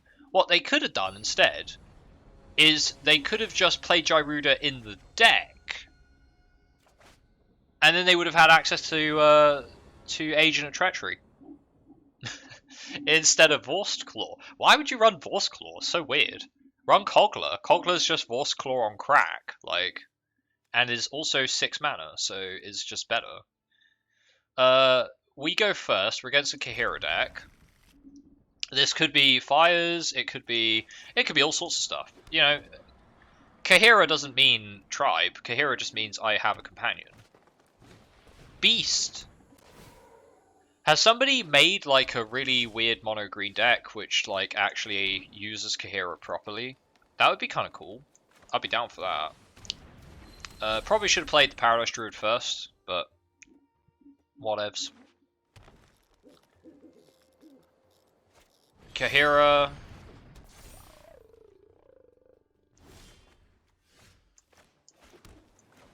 Let's play the Umori.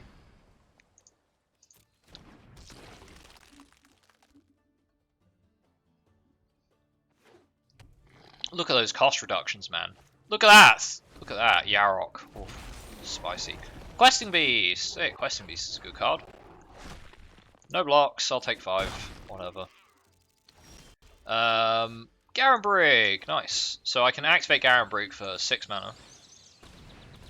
Which means I can play Cavalier of Thorns for 4. Resolve.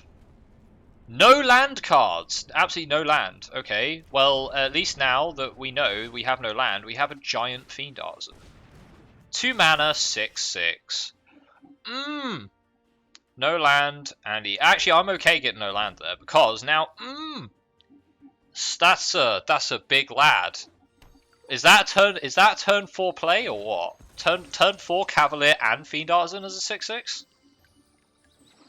Not bad. So opponent's playing Gruul with Bonders Enclave. Oh, Fires! They're playing a creature-based Fires deck. Now, this is actually cool, because a creature-based Fires deck is actually a lot fairer. It depends if they run things like Bond of the Wild Speaker and things like that. Or, not Bond, Return of the Wild Speaker. Vivian. Okay, so they're still playing Planeswalker pile, but they're playing... This is actually a really cool Planeswalker for this deck, I think. Oh, yeah, these guys become 4/4s. That's really cool. They get Quartz with Crasher. Is this Quartz with Crasher deck? We might just be able to outvalue them. That's what I'm guessing. We just outvalue the crap out of them. So I could drop Yarok and have 4 mana left. I could also just drop Fairy Formation and have 4 mana left. Or I could, yeah, I can't play Blue Cross. Let's drop Yarok. Let's drop the Paradise Druid. What we're going to do is we're going to sack the Paradise Druid for a 2-drop. Sack the Paradise Druid for 2-drop. And we're going to go and grab ourselves. Right. Gonna go and grab ourselves. I could grab another Fiend Artisan. We get double activations. We get, I was going to say we go get Fubblyfup, but there's no Fubblyfup in our deck, apparently. Why is there no Fubblyfup in our deck? Did I already use Fubblyfup? Also, where's my Biomancers? Oh, they must have got milled. They both got milled, I think. We could go get Lazav, actually. Yes, let's go get Lazav. Let's go get Lazav. Now, the reason I want Lazav, A, we get to surveil twice, which is pretty cool. Healer of the Glade, nah, you can go to the bin. And Zagoth Triome, you can go to the bin. Lazav can become, put Cavalier into the bin. It depends if they want to block my creatures or not. I can get Lazav to become Biomancer's Familiar, right? And then I can activate Fiend Artisan to get a double Agent of Treachery. And then I can steal their fires. And then I can play my stuff on the cheap. And then use my mana to activate Fairy Formation over and over again. So don't kill Lazav, thank you very much. And we'll be away with the races. Fubblethup, Mike. No, Fubblythup is Fubblythup. Don't you dare steal my Yarok. Don't you dare. I'll just have to steal it back.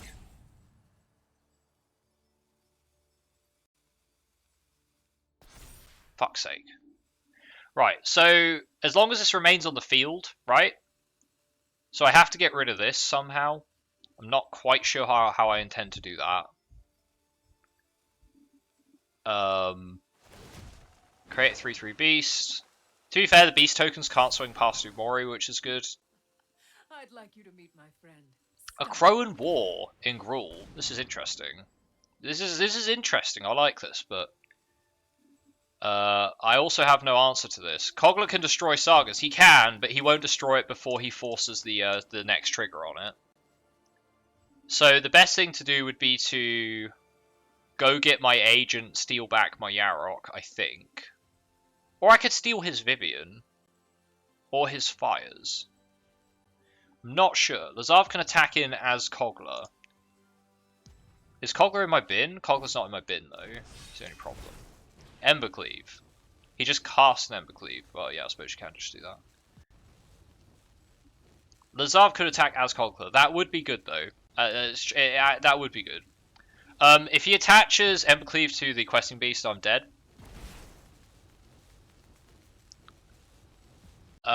He's attaching it to the Yarok, which also makes me dead. I was dead there, but opponent decided not to attack because they probably didn't do the maths, but I was dead. Because basically Embercleave makes it so Death Touch creatures only need to deal 1 damage, and then they trample everything else over the top. So he could have swung at me with a 6/6 Questing Beast that went 12 damage, and I have to put, for every creature I put under it, I drop the damage by 1, so he could have just swung with everything and killed me. Probably. But opponent didn't do the maths, so can we punish them for not doing maths? I'm not entirely sure. If I steal the Yarok, we have their Embercleave, but I can't attack with the Yarok.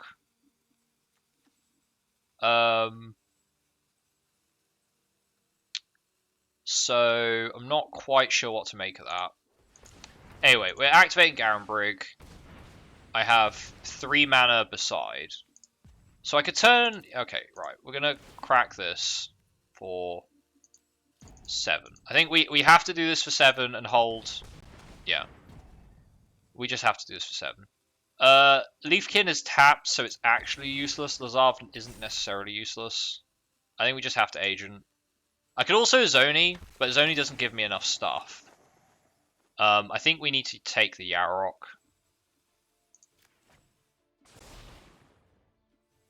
And I guess Lazav can become a copy of Healer, if I felt like it. I don't really have another choice. I can't. He's got Summoning Sickness, so...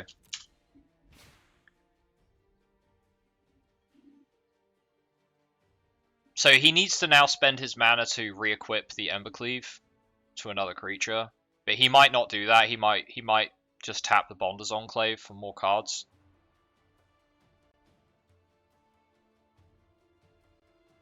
if honestly, I'm telling you, if Rex Sage was in standard, this deck would be so sick. This deck, because I could have just went, oh, Rex Sage, bam, get deleted, get deleted.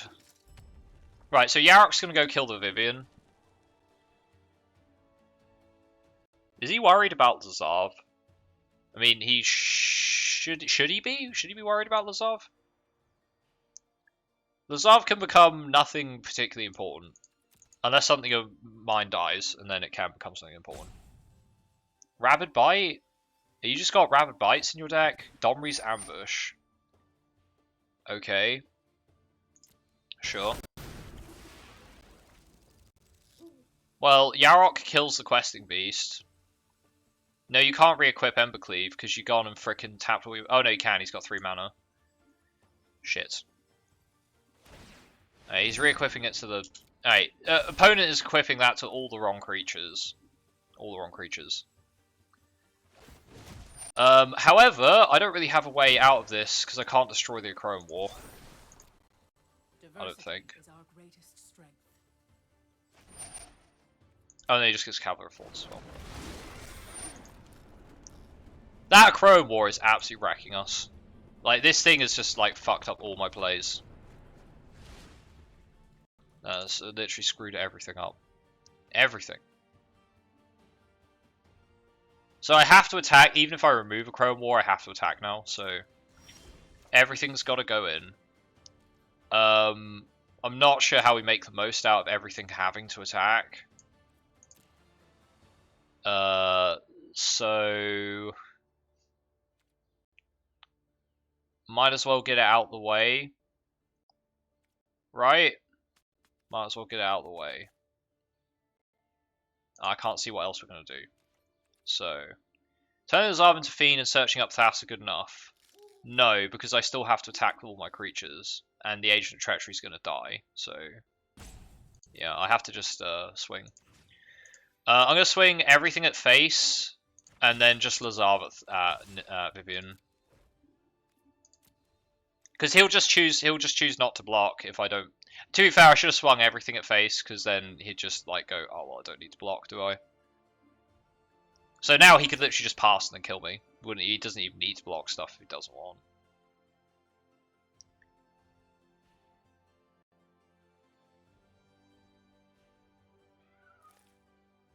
Unless I get enough chump blockers in play, which I find highly unlikely. Because he has all these trample creatures because of Vivian. This is a pretty cool deck, though. I will give it. This is actually a cool take on Fires. We just got absolutely wrecked by the Ikoria War. So...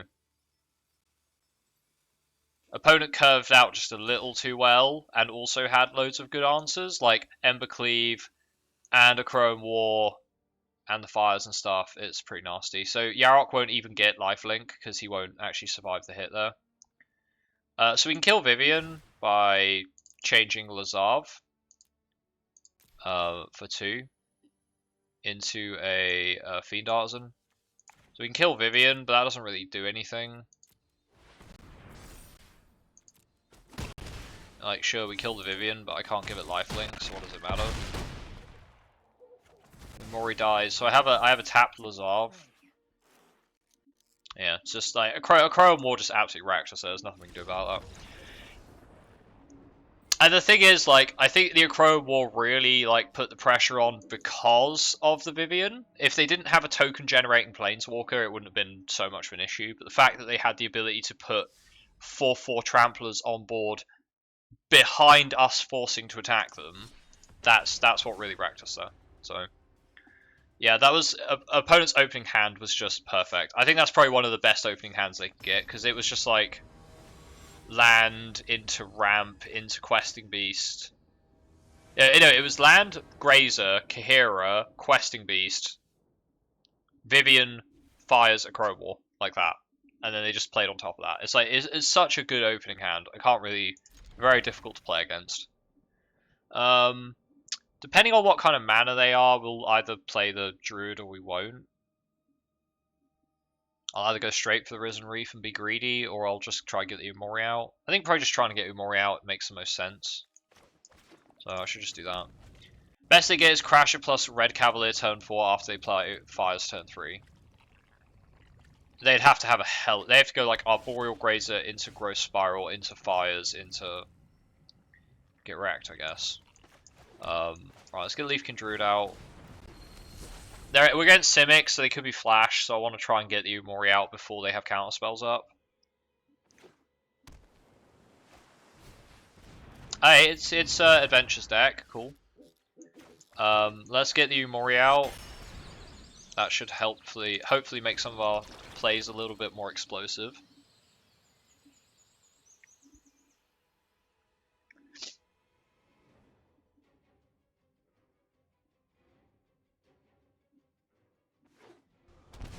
Hey, Teamer Adventures. This could be like the Hyper Ramp Expansion Explosion version, or it could be like the Fey of Wishes sideboard version. Not sure. We'll find out depending on what they play. So they're going for red, so I think a Stomp. And a blue Brazen Borrower? They might Brazen Borrower, bounce both my creatures, which would... That would be kind of bad. If you had Ocarina Assassin in the previous game, you would have won. I don't think so. I don't think... No, because I need to have an Ocarina Assassin that can put the power up. I need to pump its power somehow. Which I couldn't do. Merfolk Secret Keeper. Adventure Mill. Is this Adventure Mill? I guess it must be. Let's play the Reef out first. I'm not going to tap the Garen Break because we're not going to be able to activate it. Oh, there you go. See, look, there's another one. Let's play second Reef. Then we tap this for 2 green. Hey, 2 green for double healer. So let's just start slamming everything on the board and just see what happens. So this is like the best, probably one of the best opening hands we could get. As long as we hit land. I never hit land with the Reef, so just draw tons of cards. Which, I mean, is not a bad thing. I'm not, like, complaining. I'm just saying, sometimes it'd be nice to get some extra lands in play for the next turn, you know? But this happens, and I just don't draw any lands. Which is a bit sad.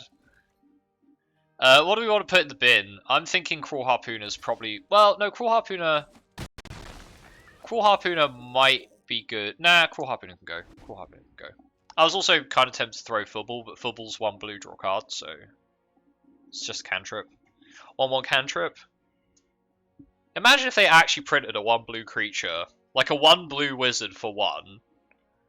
A 1/1 blue wizard for 1. That just drew your card when you ETB'd. That would be silly. I'm not sure if such a card exists, but... Alright, Bone Crusher the Risen Reef, they get to make another one. Now he might target the same Risen Reef. Did he target the same one? No, he didn't, okay. So, it's okay, we got the value out of the, It playing Uro? What? Why would you play Uro in this kind of deck? I mean, Uro is good, don't get me wrong, but... I'm just a bit confused. Okay. I guess I can Timuret if I had the mana, which I don't. I only have 1 black. Let's tap for 2. Tap Le Garon Brig. Now we have 6. Let's go find some more mana. See if we can't find a black mana. Source of black, please. Black. I don't see any black there. I see another Castle Garen Brig. Let's go for the Breeding Pool. I'll play that tapped. Put a bunch of stuff in the bin. I could get the Lazav in play. I think we'll Fubble. Fubbly, draw a card. It's the Thassa. Okay, we'll just play the healer then. I don't think they run board wipes, honestly. Man, 1 black in all those cards. We've gone through 30 cards in our deck. We've seen 1 black source. That's unlikely. I'll just chalk that up as unlikely. Now, how do they wipe our board? Wrath of the Storm, Song of Creation, Adventure deck. Now that is pretty spicy. But they can't draw any more cards, so they're relying on top deck. Draw 2, but they can't cast those cards because they ain't got enough mana. So they have to discard Brazen Borrower and a Song. Right. There's an overgrown tomb. We have a Thassa. Can we just kill them is the good question. If I swing with all my fighty boys. We didn't get we didn't get anything I really care about in the bin. Actually, we did get one thing we care about, which I can abuse. Because why not? I could also just flick a Cavalier, actually. Should I just flick the Cavalier?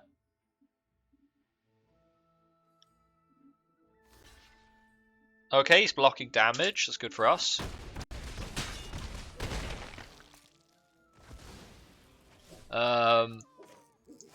So we tap this. We play an additional thing. We activate Garen Brig with the other Garen Brig. That seems fine. I'm not going to tap both Garen Brigs. Right, so now I could pay for 2 on this. And I could also play the Azoni and then just keep doing Azoni shenanigans. I'm also kind of tempted to play the Timorat, but you know what? Let's play the Azoni.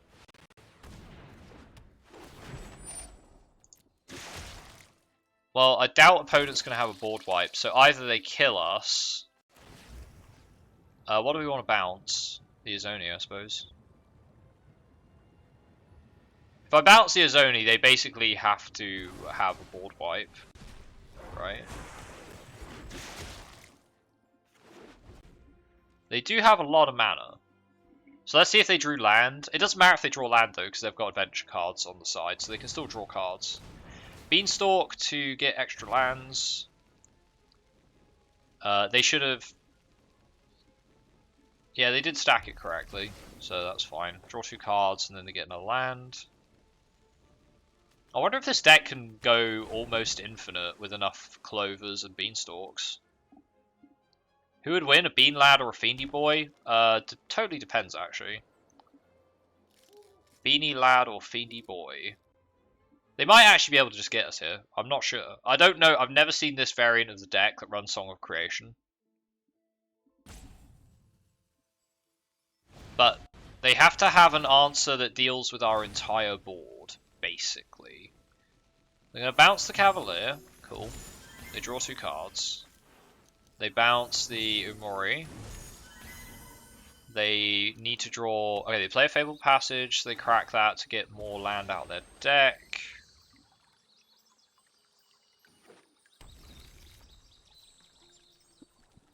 They have 8 mana. So do they need to draw more cards? They do need to draw more cards, so they're getting the Uro out.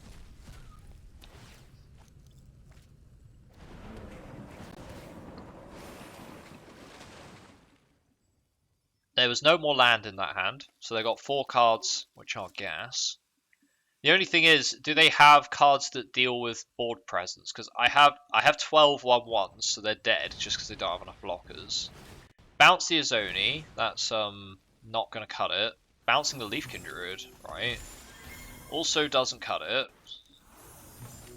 You need many blockers, sir, because all these 1/1s are going to kill you. A Rosethorn Acolyte. Oh shit, can they keep going? Oh boy, they might actually be able to do this. They're digging. I love the Rosethorn Acolyte mana deck. It's really cool. It's got like a pseudo storm feel to it. It's pretty cool. But do they have another Rosethorn or another Clover? Because they've only played 1 Clover. That's Oracle. Unfortunately, that is not enough. Maybe they're just showing me what their win condition was. Because they've got 26 cards to go through, so.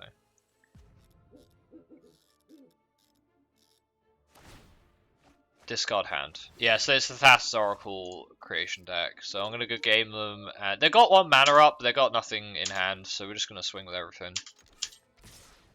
And we're gonna Thassa's to tap down the Uro. They had a nice deck. Yeah, this is a pretty cool Song Creation deck. Pretty cool, but they can't deal with those many 1/1s. Maybe I encourage them to put a board wipe in their deck, because Storm's Wrath is pretty good in the Adventures deck, because it It does kill the giants, but it doesn't kill beanstalk giants for the most part. I suppose they don't really need Storm's Wrath because like the ability to go off is, assuming you get the Rosethorn Acolytes and the Clovers early in the Song of Creation combo, right? Assuming you get those early in the Song of Creation combo, you can pretty much rinse your deck in one turn. Pretty much, I'd guess. Is this hand any good? Triome, bunch of Shockland, some Fiend Artisans, not sure. Really does depend what they've got. And I can't tell. They're not playing a companion, so that doesn't help. I'm gonna keep. I think double Fiend Artisan's fine. Forest. Okay. Oh, two can play at that game. Mono green Hornbeetle, right. Now it's getting a little interesting. Right, so I'm going to play Fiend Artisan. I can't block the Hornbeetle. Do they have a 3 mana 4/4? Do they have Yorvo? They have Yorvo, so they have 3 mana 4/4.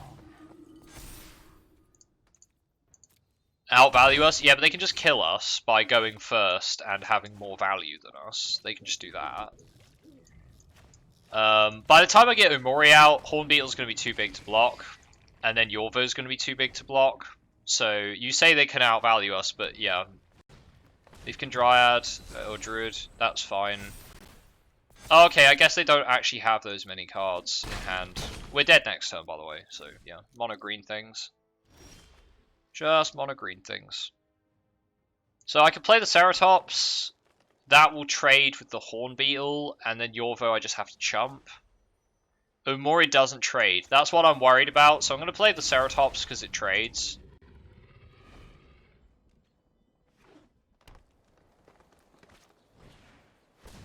And there's Kogler, so Ceratops is going to die. So yeah, we die. Nice. Mono green can most certainly outvalue us by just playing very well on curve. And yeah, like I said, it depends. Opening hands like that with no elemental ramp is probably just too dangerous, so I shouldn't do it. But I had 2 Fiend Artisans, so I thought maybe it would be alright.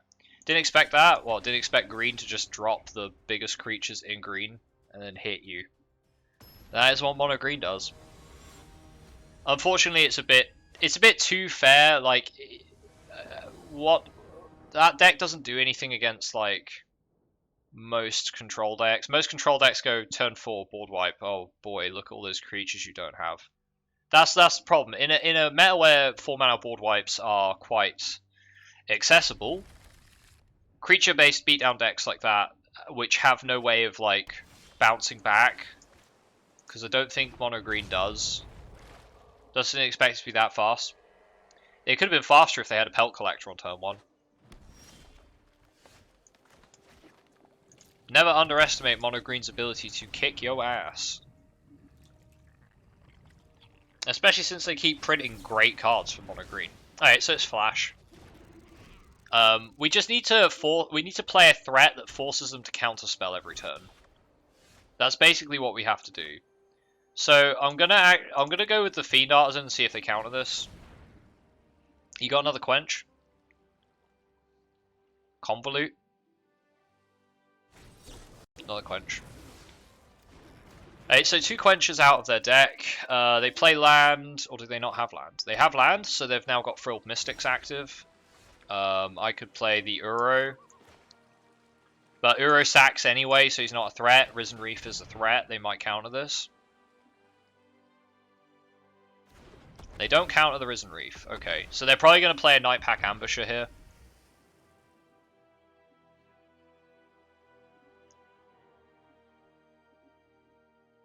Night Pack Ambusher hold up counter spells, or maybe they use their only 2 counter spells to counter a frickin' 2/2 and a 0/3.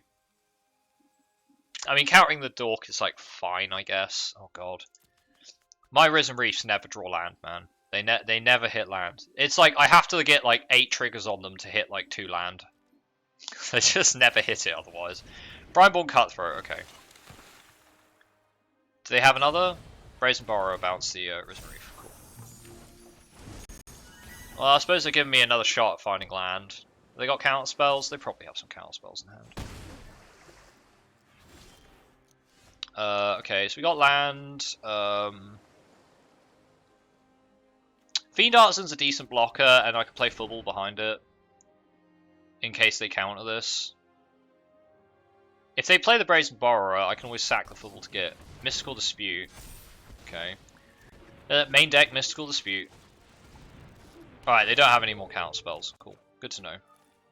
Good to know. As long as I can play more threats than they have counter spells and card draw, we're okay. They do have Vantress active now, so I can take 4. That's fine. They're not a Slitherwisp deck either, so we don't have to worry about them. This is what I don't get. Why are they not playing Slitherwisp? Why are they not in Esper or Sultai? I don't get it. That's probably the most confusing thing about people's deck choices. Is they're like, oh, I don't want to play Slitherwisp, but it's free card draw. It's free card draw in your flash deck. I'm not understanding. Borrower's going to come down and hit us for 3. That's probably what's going to happen. Another counterspell. Activate Vantress. Play Borrower. Play Nightpack Ambusher. Okay, Fairy Formation's good. That gives me infinite blockers against Flash. Nightpack Ambusher, okay. They can't play the Borrower as well, so now they're just like top decking, which is good for us. Swing with both. Interesting. I guess we'll take 4 from the Ambusher. We're not looking very sharp here, though. If they drew a counter spell as well, we're absolutely fucking dead. So, oh, well, there's a healer. That's good. I can play Cavalier of Thorns, try get myself a Forest, but if they drew a counter spell, we're absolutely buggered. But I'm gonna risk it. They drew an Opt. Okay. Did they draw another counter spell? One top. Counter spell. Ether Gust? No, okay, interesting. Another Brazen Borrower would also be pretty bad. Okay, we found a healer. There's Forest. Jeez. Frickin' goddamn! I wasn't gonna draw any fucking lands of the Risen Reef for a while, was I? Right, so we get healer. This gives me good blockers. Cavalier's a good enough blocker that unless they bounce it. If they bounce it, I just get to put more stuff in the bin, so that's good. We can tap this for 2. I'm going to play another healer, get another activation, get some more life.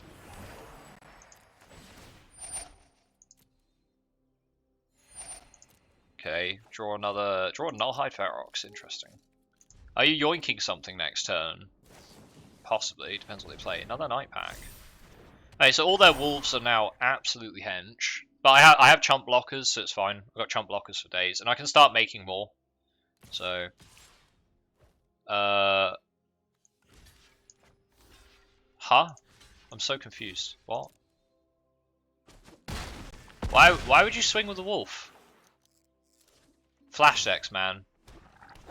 Small brain flash decks. I just don't get it. Right, do we yoink?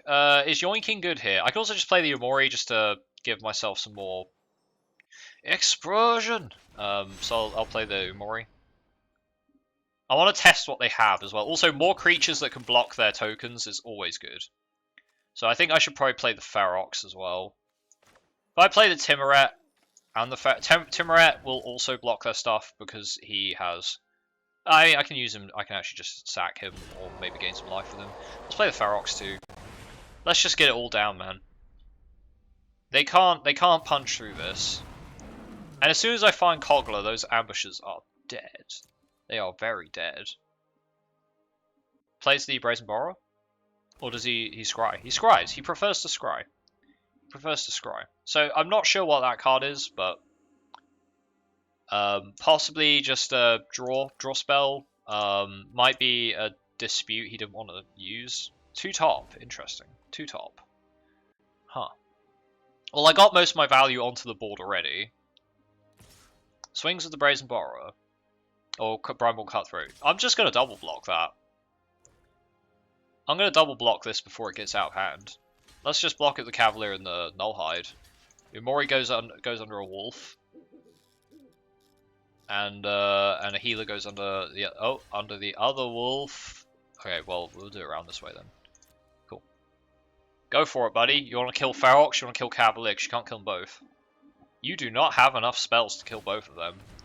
Oh, you're gonna bounce it? Sure, go for it.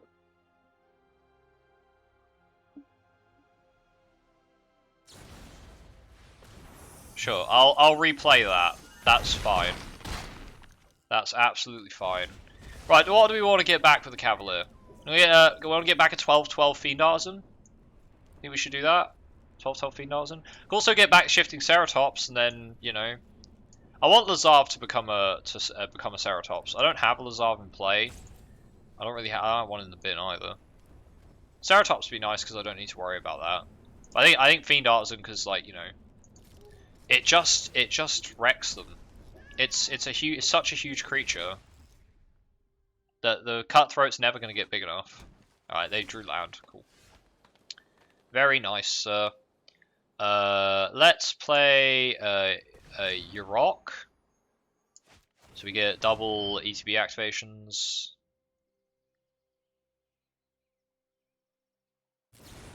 Plays a Brazen Borrower, which is a big mistake, because he should have done that on my end steps. So, again, opponent's not even playing their deck correctly. Not even playing their deck correctly. SMH, shake my head. If you're going to play Flash, at least do it degenerately, right? If you're going to bother to play Flash, at least play it correctly. You forced me to sit through this, you know, so at least have the decency. Also, maybe I should include Fling in this deck, you know, just to one-shot people with the old Cool Harpooner. Just to one-shot people with that. Let's play the Fiend Artisan, and I guess we'll play another one.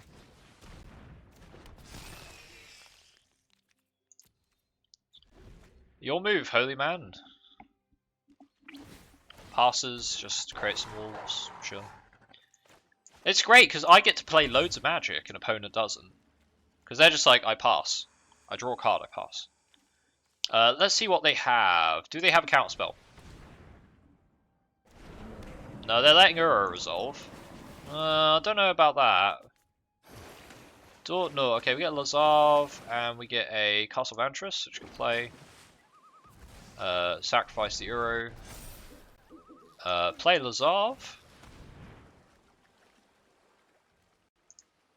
Ah, now they might counter that. You want to counter Lazav? If all they have is Quench, they can't really counter these things either. It's quite funny. Garenbrig. Yeah, I could. I'll keep Garenbrig actually. I want to have it for the activations on the Fairy Formation. Now, if they found a Quench, I can pay for it. If they found a Mystical Dispute, I can pay for it. Okay, they didn't find either, so just drop Ferox as well. Nice. I think opponent should probably... Oh, another Night Pack. So, against a Flash deck, normally when they play 3 Night Packs, it's game over. Against our deck, 3 Night Packs are not enough, what we say. Not enough. Opponent cannot generate quite enough value. Because this thing can draw like 1 billion cards a turn. 1 billion cards. Also Thassa. Also Thassa is the thing. Which we're about to get out of our deck, so that's good. Castle Garenbrig, cool. Let's activate Garenbrig using our green mana. Probably should save that actually, let's use the forest. Alright. Garenbrig. Right, we've got tons of green mana. Let's go get a... Lazav could turn into the Biomancers, yes. That would make Fairy Formation much cheaper. It'd also make the Fiend Artisan cheaper, so yeah, let's do that. You turn into the Biomancer's Familiar. Yoink Wolves, that's the plan. I've got Yarok, so I get double activation, which is pretty good. Let's go get a Thassa. So I pay 4, but I don't actually pay 4 mana. I only pay 3 because of the Biomancers. Very nice. Timoret's pretty useless. Honestly, I would actually rather have the Leafkin Druid, so let's get rid of the Timoret. And go grab ourselves a Thassa. I could actually just steal their land as well. Now let's play a Yoink Boy, who I have 3 mana to pay for counter spells. Right, do we yoink their land? I get to yoink 2 land a turn. No, they concede. Okay. I could have also just got Cogler and just like punch their creatures. Could have done that too. Just punch one of their wolves dead and then start swinging at them with 2 giant fiend artisans. Well, I concede. Fun was just about to begin. Yeah, all the fun where I steal 4 lands. I steal 4 of their lands, and then the turn after that, I steal another 2 lands, and then I steal their tokens. The tokens they generate, I steal. I don't even take the Night Pack ambushes. I just steal their lands, and then I steal their tokens. And I make that game drag out as long as they're willing to let it drag out. I have nothing against Flash players, by the way. Flash is an archetype that, you know, has existed for a very long time. Ever since Alara. Probably before Alara as well. Bant Flash? Bant Flash has always been a pretty big thing. I got no issues with it. A lot of people are like, oh, I hate it. I hate it. But it does actually force people to not play super greedy. It stops decks that are like, oh, Agent's very well designed. Agent's the best designed card. But yeah, Flash decks stop people just like tapping their land sideways and then playing a really big threat. It actually forces people to actually have some consideration about like their curve. That's why we were able to get under Flash, because we have a lot of like 1 and 2 drops. So we're able to get cards onto the board, and once cards are on the board, Flash has more issues dealing with them. And also just having a critical mass of threats. Flash punishes decks that have like very few threats and lots of things to keep the board safe and get to those threats. With Grave Waker and a way to sacrifice, could you theoretically counter infinite times? Does Grave Waker? Oh god, I need to actually look at a deck. With Mystic and Graveyard. So what you're proposing, I think I know exactly what you mean as well. So you're proposing a Grave Waker, return target creature card from your battlefield to Right, so Grave Waker plus Burglar Rat and Frilled Mystic and a Woe Strider plus Lazav, Biomancer, and a Incubation Druid and a Glimmerbell. You now have infinite instant speed, discard, and counterspell.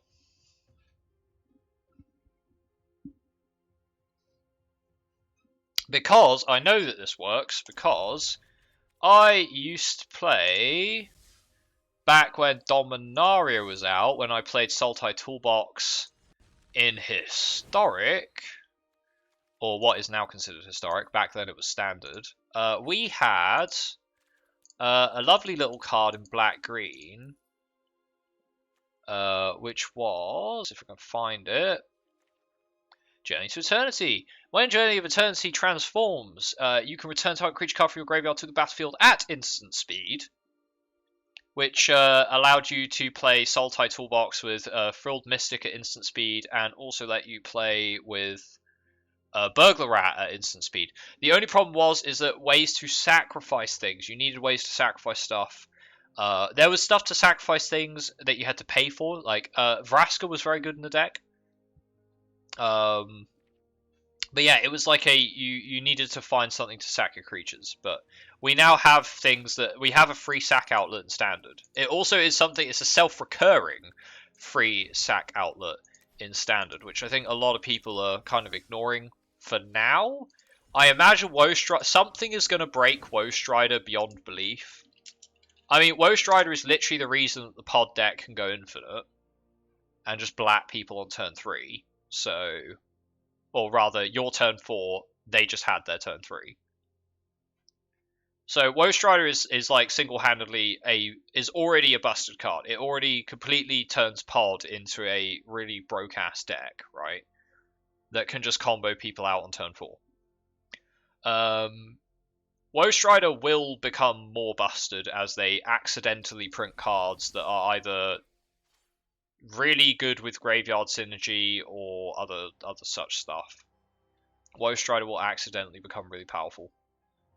Because it always happens. If you make a free sack outlet, people will find ways to abuse it. And yes, the infinite mana Gravewaker Lazav stuff is a way of doing that. Yes. I'm not sure if I would play that deck, because if I could choose to have infinite counter spells and discard... Here's the thing, do you want to force your opponent to concede because you made them discard and counter everything that they play, or do you want to make your opponent concede because you constantly draw infinite cards and then win with the Thassa's Oracle? Or both? You could do both. You could make them discard their entire hand, counter any spells that they play, and then draw infinite cards and Thassa. Force them to concede also infinite Agent of Treacheries. Yes. But if you have infinite mana and you can't win the game, then you're missing one very important part of your engine, which you need to be able to find. Now, in the deck that we just spoke about, you could make it an Omori deck within the creatures, but the deck is basically a creature combo deck, so you just run Incubate. What is it? The search card. The search card. You run the search card. I know what I'm talking about. It's in frickin' pod. It's in pod. Where's pod? Incubation. Incubation. You run incubate. Why did I just type incubate and it didn't work? Right. Anyway, incubation. Look at top 5. Reveal the creature. Put it into your hand. Yeah. Incubation congruity. You run this. It lets you search top 5 for combo pieces. It's really good, and you can play it in blue or green, so it's nice. And incongruity isn't the worst piece of removal in the world. 3 mana Beast Within that only targets creatures is like it's not good, right? It's not good, but in a pinch, it can save you from certain creatures being really overpowered. Like, say your opponent's flickering a Gyruda or like flickering an Agent of Treachery or something. You can incongruity it, so they just have a token, then they can't flicker the token because it'll die. It also exiles the creature, so they can't do shenanigans from the bin with it as well. So that is also quite good. So it's like it is actually quite a good modal card, but it only really fits in combo decks, in creature-based combo decks. But you can totally use it. If you were to play a Sultai toolbox that tries to abuse the crap out of Lazav, like to do infinite combos, you could totally make a variant of the toolbox deck that tries to just abuse the crap out of Lazav, right? You just wouldn't play it with Omori. If you run like Incubation, you run Incubation Druid. You need to run Ramp. You might not run Elementals, but it seems kind of silly not to because they're just so good. So you run Druid. You run Healer, Lazav. You probably want to run 4 Lazavs actually, because this is like very, very heavy on Lazav being a key part of the deck. You run Fiend Artisan, and then you run Biomancers. You probably want. Do you want all 4 Incubation Druids, or are you just using these for combo? I think you're just using these for combo, but this is like the main package, and everything else you have to find with the Fiend Artisan. On the plus side, Lazav can turn into a Fiend Artisan and then untap himself as a Glimmer Bell.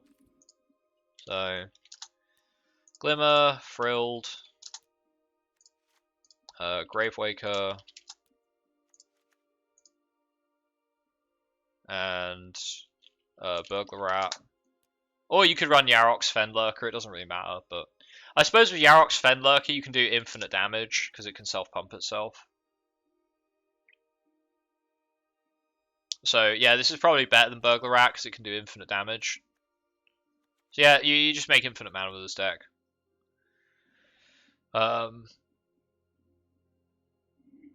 It should be fairly consistent, because it is basically chock full of 2-drops.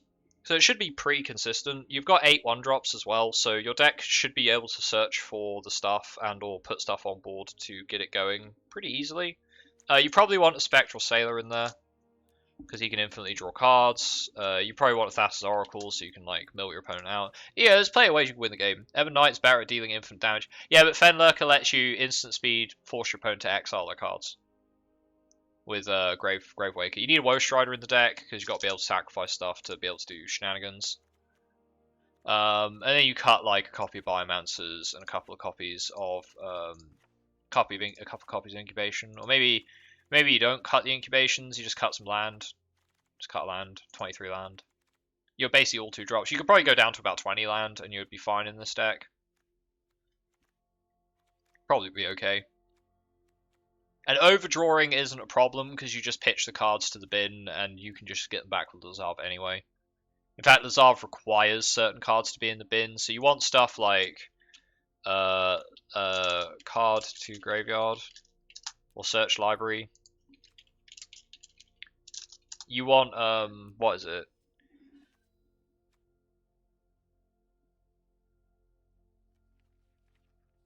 You could run Witchclaw in the deck. You could do that.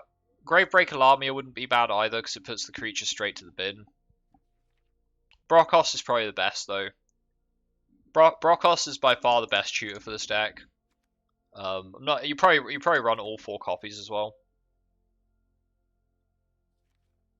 You could even Neoform as well if you wanted, but yeah. Something along these lines. You could even go like really hard on the combo and just like put yourself down to 1 Biomancers and 1 Incubation Druid. I would probably cut 3 lands, go down to 20 lands, maybe not be super greedy and go 22, and then run like a copy of Lamia as well, maybe.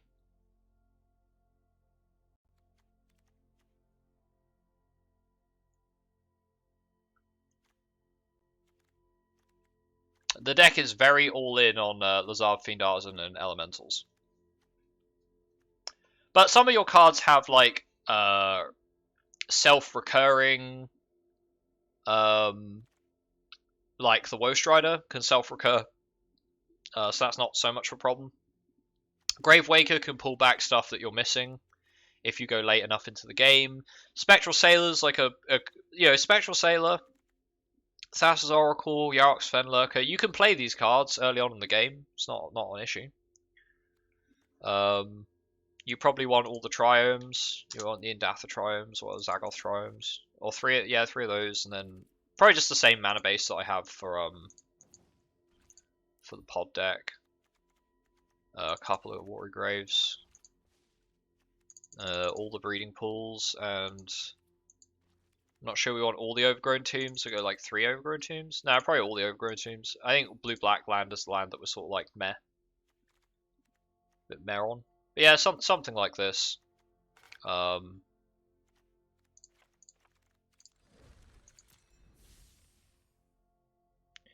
Grafdigger's Cage ruins this completely. Yeah, but how many people run that main deck in BO1?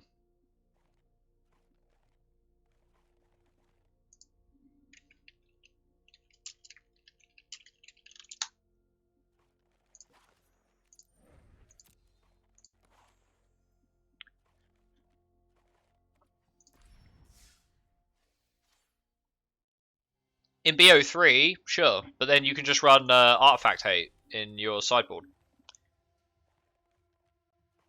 So like your sideboard, you could cut out, say you're like, oh, my opponent has, like, I don't need the Healers of the Glade because my opponent's playing a control deck, or I don't need, I don't know, I don't need the, Mythos is a bit slow, I don't need it, or my opponent's playing Mill, so I don't need Mythos, or I don't know, stuff like that. But yeah, your main cuts are probably going to be the Healers.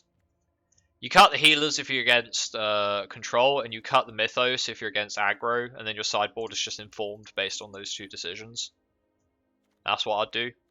That's how I'd play the deck anyway. Just cut Mythos if you're against aggro, because this is way too slow. And then you just play some, like, you play Ether Gust against green. You could play, if you're in black, so you can play Deadweights or Disfigures. There's nothing wrong with that. You could play some cheap early black or blue cards or green cards to hold the board down. You've got options. You're in Sultai. You've always got options in Sultai. So Anyway, I'm gonna take another quick tea break. I don't know why. I feel like I'm losing my throat. Like losing my throat. I'm losing my voice. Like really quickly today. Normally I can jabber on for like 6 hours and it's not an issue, but today it's like my throat really hurts. Um, but hey, more tea will solve that. So I'm gonna go get some more tea and I'll be back for a couple hours of Lazav postal service. Gotta deliver the mail.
Hello, I'm back.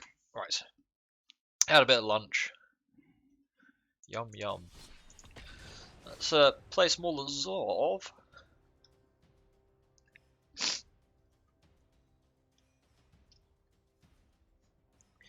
Yeah, I'm not sure how much. Like I said, this is probably the last day I'm playing Ikoria on stream. I might play legacy drafts every so now and again. But before M21, I'm not planning on playing a whole lot. Ooh, Obosh. Is Lazav opening good enough against Obosh? It should be. I'll keep. This is a bit sad because they do get to open with the Scorched Spitter, and they might have 2/1 drops to follow it as well. Should be kind of naff. But yeah, I'm gonna be doing a summary for the channel of, and also uploading this VOD of the Lazav gameplay on the channel, so that people know. Ooh, not hide Ferox. Yeah, that can go in the bin. Quite happy to have that in the bin. Thanks. That's gonna be one scary Lazav. It's gonna be a 6/6. Anax. Oh, it's Anax boy. They're gonna swing. They're not swinging. Okay. So we've got a few options here. I think obviously the Risen Reef makes the most sense. Anax is gonna clobber us and it's gonna hurt, but you know, such is life. I would have liked to hit land there, but I hit all my land prior to dropping the Risen Reef, so it is what it is. It's mono red. Mono red. I might actually just pitch the Risen Reef under the Anax. I might actually just do that. I don't want to take damage because it gives me a Kogler. Umori trades with Anax pretty well, rather than turning the Lazav into a creature. So, and if they play Obosh here, I can just trade the Anax. Okay, Fervent Champion. They play Obosh as well. Okay, they still play the Obosh. Right, so I take 14 from Anax. So I need to block the Anax. Because we can't take 14. Kogler's pretty great against Anax. Kogler's going to be great for getting rid of the Obosh at this rate. Play this, get Cavalier. Cavalier's going to be a good blocker as well. I don't think we're dead, but we're not looking very sharp. Garenbrig, is it better than Zagoth? I think Garenbrig's actually better than Zagoth here. So let's get the Garenbrig. We also have a Plukronos in the bin, which ain't bad. Legion Warboss, so that's going to create 2/1s. Oh, there's another Anax as well. Okay, that's a problem. Swing with everything? Swing with the 2/1s. Okay. I need to kill the Scorched Spitter. And the Satyrs can't block, so I'll let the Satyrs live and just kill the others.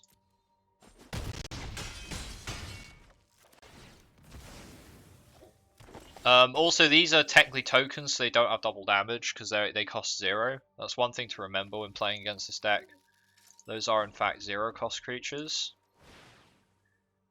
So I can get Kogler, and if I play my Watery Grave untapped, I can play the Fiend Artisan as well. So let's do that. So Fiend Artisan comes down, and now we play the Kogler. Now, what is Kogler fighting? I think he just has to fight the Obosh, right? Sorry, Kogler, you gotta go, but it was worth it. It was worth it. Right, now we have a problem, because... Okay, opponent's drawing land. Swingzal. Right, Swingzal. To be expected. Right, Fervent Champion's getting buffed. Right, so we're taking 10 from these. We're just dead. Because Heraldic Banner. But we were dead to Obosh, so...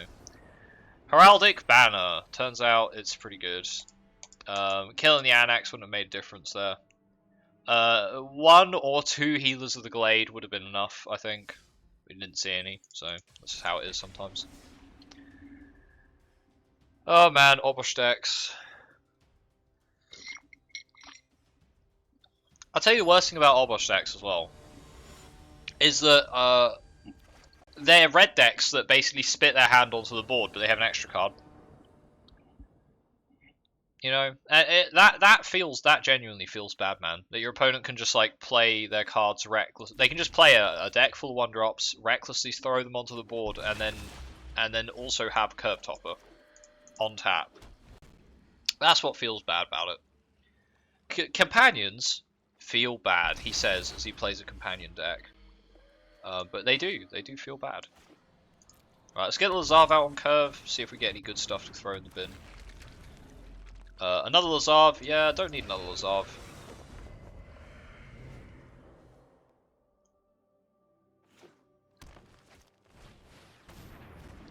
Alright, so this is like, I can't remember, I think this is like a Abzan. Alright, I think I've seen this deck before.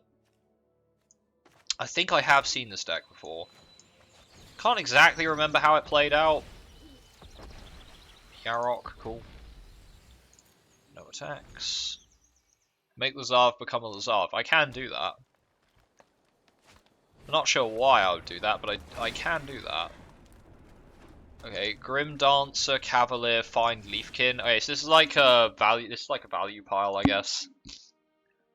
Let's play another Risen Reef. Right, land. Land, cool.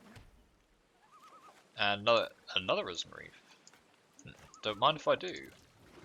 Let's get the healer out. And chump the Cavalier of Thorns all day. Right, land. I want land. That's not land. That is land. Take that.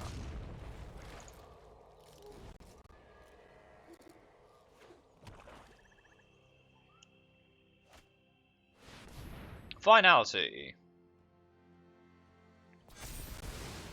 Okay. Ouch. Well, they only have so many of those, so, you know, not that worried. Not that bothered. This guy comes out for creatures. This comes out, play a Risen Reef.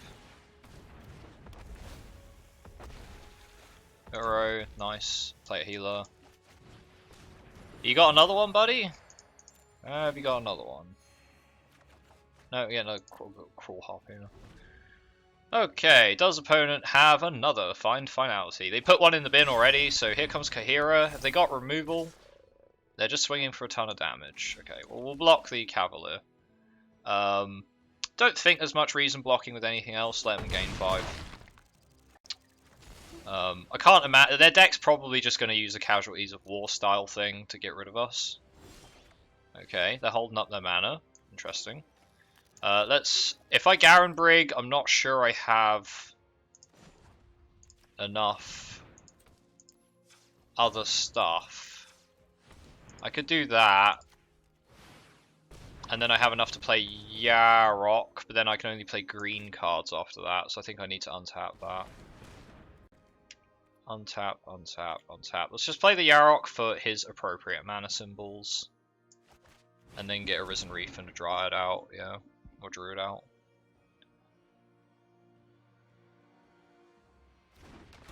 You can't stop the value pile, man. You can't stop it. It's gonna happen. Just let it happen. Timoret might also be really good. I might cycle that, I'm not sure.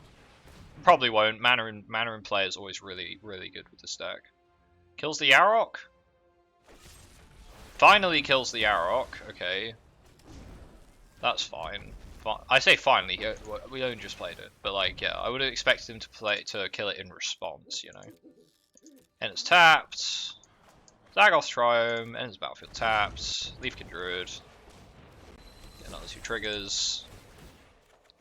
Man, halfway through the deck. Good stuff. 2 Fiend Artisans that are like 8/8 creatures. Very nice. We're gonna like mass block the Leyline Prowler, maybe? Nah, we'll just chump them. We'll chump both these guys with the Risen Reefs. Questing Beast is a 5/5. I cannot block, so we won't block the Questing Beast. We'll just block here and we'll block here. Keep the Umori.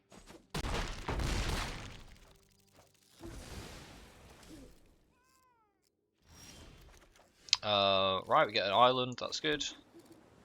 So Pelukronos can come down and fight the Kahira. That puts him down to 3 power. That doesn't mean he can fight anything else. So I could play Pelukronos. Timoret's a decent blocker, but he only works against Cavalier, assuming I have enough power to do that. Could also just play Agent, because Agent. I think opening with Garenbrig to pay for most colorless on this boy makes sense. Agent, what are we stealing? I think Leyline Prowler, or maybe just the Questing Beast actually. Let's take Questing Beast.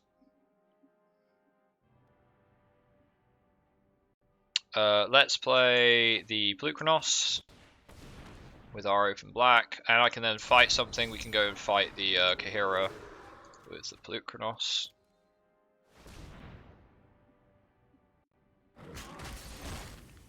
And we'll play a Fiend Artisan. Eerie Ultimatum? Is this an Eerie Ultimatum deck?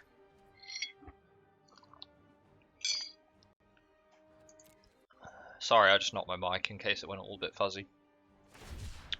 Cycles a Triome, sure. Does he have Eerie Ultimatum?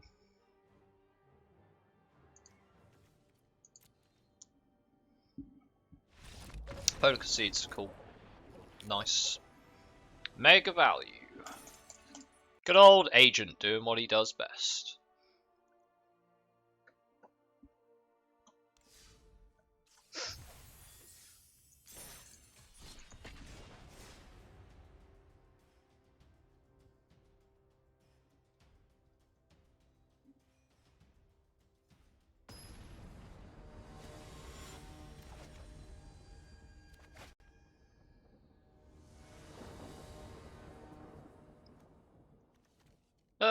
This hand seems bad.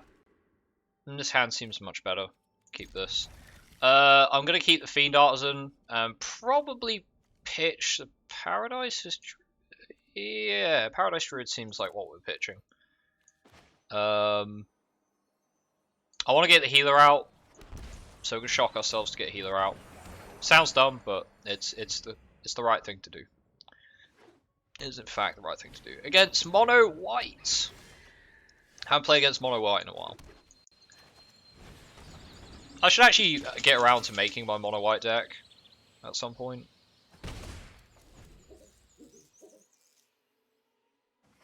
So I could ramp with Uro here, or I could go and get a 2-drop for Fiend Artisan. I think ramping with Uro actually makes more sense. Okay, let's get the Zagoth Triome in. I mean, it means we can get the Pelukronos in play. It also pumps up the Fiend Artisan, so he has to be a bit more careful with what he does with Daxos. Heliod comes down, maybe. A Giant's Pridemate, cool. So just the usual suspects. Usual suspects. Another Healer's Hawk, cool. A Johnny's Pridemate is going to be something we have to chump most of the time. Fairy Formation. Now that is a card I can get behind. So this stops their flyers and gives me a lot of power in play. Lets me draw cards. Healer is going to go under the Johnny's Pridemate. I'm not sure exactly what they have in hand. Orator. So yeah, they're just going all in on the life gain. If they can't give this trample, then what's the point? Honestly. They sacrifice their Daxos for 3 more life. I'm gaining lots of life. Look at how big this Pridemate is. No blocks. No blocks. There's a Yarok. Yarok's got Death Touch, so it kind of deletes the Ajani's Pridemate and then laughs at them. So I'll take that. Land. Do they have an answer to Yarok? Do they have an answer to Yarok? Elspeth conquers death. Fairy Formation or Yarok? They're going to kill the Fairy Formation. Interesting.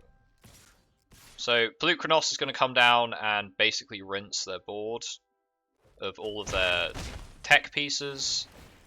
They can get something back with Elspeth conquers death, but nothing I'm too worried about particularly. Do I play the Umori here? Play the Lazav. If I play... I could tap this. And then get like a 1-drop and get 2 activations out of it as well. And that would also start help filling the bin for the Fiend Artisan. Yeah, okay, we'll do that. So we're going to play the Ikoria.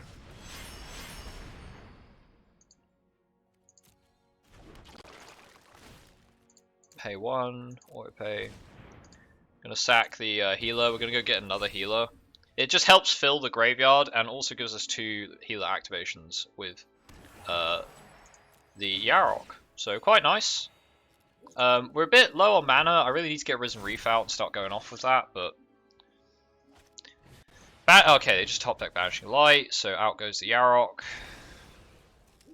Oh boy, I don't want to lose to just mono white top decking answers. That's just sad. But it looks like what's going to happen.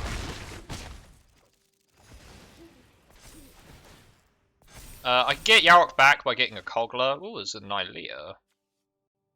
Nylea's good. And then I can play the Pelucranos for 1 or 2 mana, right, rather. There's a Pelucranos. We have an indestructible creature now, so, you know. The deck is robust. They get a Daxos back, which means they sack the Daxos. So they didn't get anything relevant back. They do get 3 more life. If they find a big Ajani and just exile all my creatures, I'm going to be very sad. They find land. Cool. Huh? It's indestructible, buddy. That Ajani is technically a huge pussy. Yeah, it is. Damn straight. Okay, so I can activate this, generate a bunch of mana, play this for 1. Play this however much. I can get a 4-drop out of my deck. Auto pay. A 4-drop sounds good. Not sure what 4-drop I actually want. I didn't think about this before I did the button.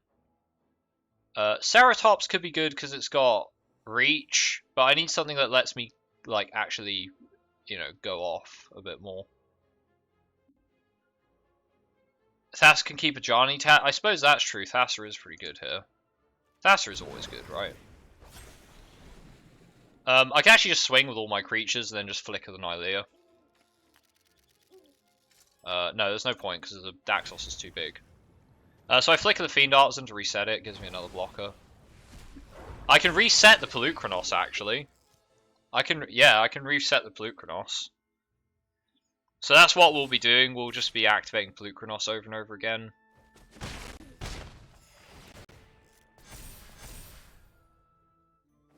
Another Plains, cool. Risen Reef, nice.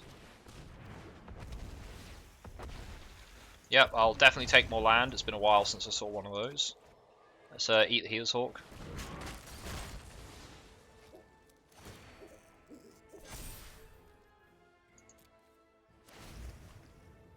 Just bounce the Risen Reef.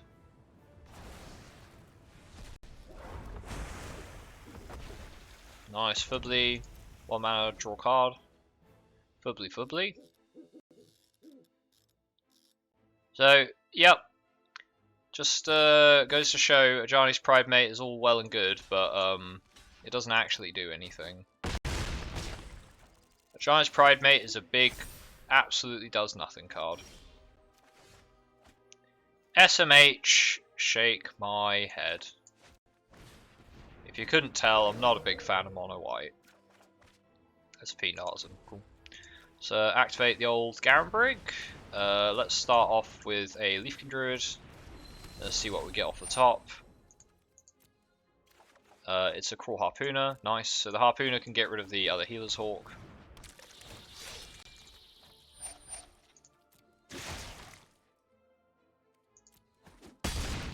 Fight them.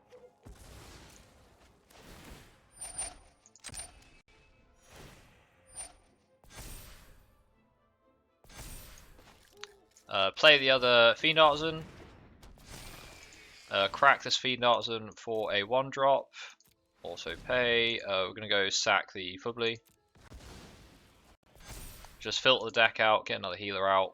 Bam. Gain 3 life. Get another card. Paradise Druid, cool. No attacks. And let's flicker the...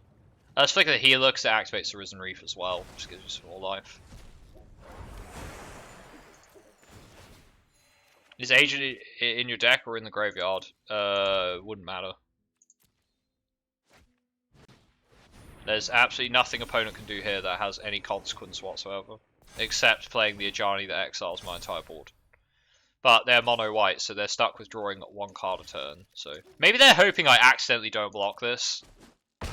It's actually the correct play is to swing with the Ajani's Pridemate anyway. It is actually the correct play. Because I might genuinely, you know, some people you play against probably would forget to block and then bam. Just oink their Ajani to assert dominance. Let's go kill the Angel of Vitality first. Another creature you control dies, get 1 life, yeah. Oh wow, Ajani's Pridemate gets another thing. Cool. Let's get Lazav in play, see what we got on top. Castle Lockthwain, don't need that. Let's put that in the bin. Get Fiend Artisan out. Play the Paradise Druid.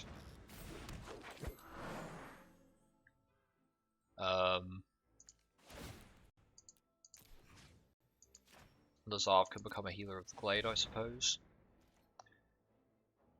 No attacks. I could start swinging with the Fiend Artisans, actually. I should probably do that. Let's bounce the Lazav. Don't need that. Yeah, I did deliberately bounce the Lazav, by the way. I wanted the Surveil. Heliod! Okay.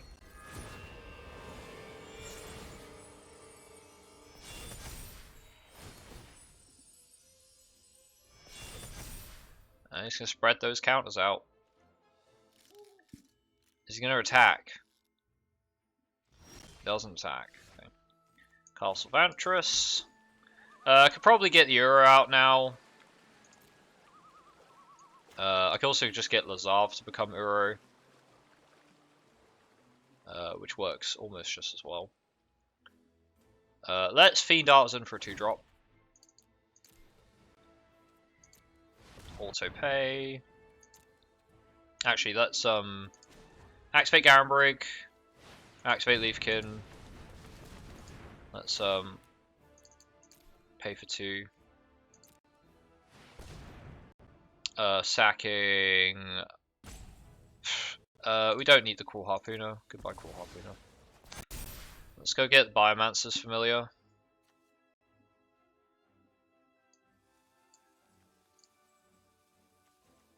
Biomancer's Familiar. That means I can activate Nylea for 1 green, which is pretty good.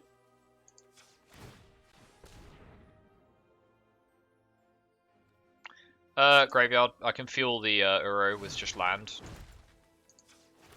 Which means I don't have to sacrifice any creatures out of the bin. Shit, Nylea is sick, man. Why don't I think about playing Nylea? I think I might have actually thought about playing Nylea and just decided not to. For whatever reason. Oh, 2 green for a Ferox is pretty good. And let's just have Lazav become an Uro, because why not? 2 mana, 6/6 hexproof, yeah. Power creep, buddy. Power creep. Right. There's not much point swinging with the Uro because he didn't actually attack us, except to gain life, but that's fine. Let's flicker the... I could flicker Pelucranos, but honestly I don't really see the point. I don't think I see the point. I'd just gain some life. Oh, I need other things to become... no, Yarok's under the Banishing Light. Okay, got another land. Cool. Start yoinking their creatures. I would, but... I could just start stealing their land. Another Daxos.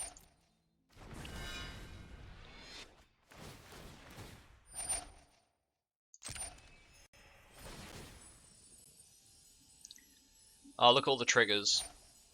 You'd have thought he'd have given up by now, but maybe he thinks that the Johnny's Pride Mate is, like, scary enough.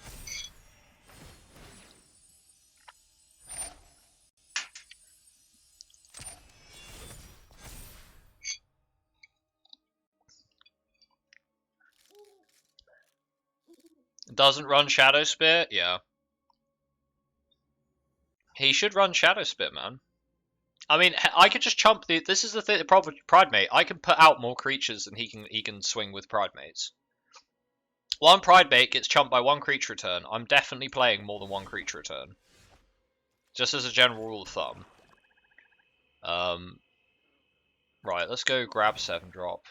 Cancel. Let's tap Garenbrig. Tap you. Cool. Let's go grab a 7-drop.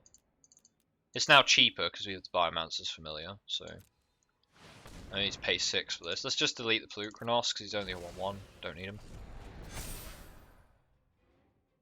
Oh no, 7? What does that mean? That means Agent of Treachery. Hey, can I have your Giant's Pride Mate? Thanks. Opponent concedes.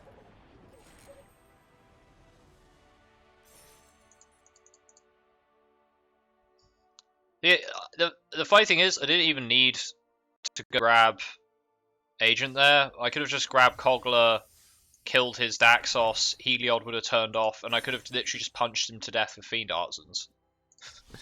Like, it was totally, it just literally sped the game up because they conceded. That's all. It just sped the game up because of that. I could have easily just grabbed more creatures out of library and just killed them otherwise. They were drawing 1 card a turn. That's no. Is this hand any good against a Lurrus deck? I don't think so. I could draw and make this hand really good, but I have to draw very specific cards. I'm gonna keep it. I'm gonna be greedy and keep it. Why not? This hand could be bonkers. We are first as well, so you know that does help a lot. For some reason, they run Lurrus. Lurrus can mean cycle. That's true. It's green. Puppet. But Puppet exiles itself, so what? Huh? What games are you playing at, opponent? What games are you playing at? Puppet exiles itself. Why would they run that with the Lurrus deck?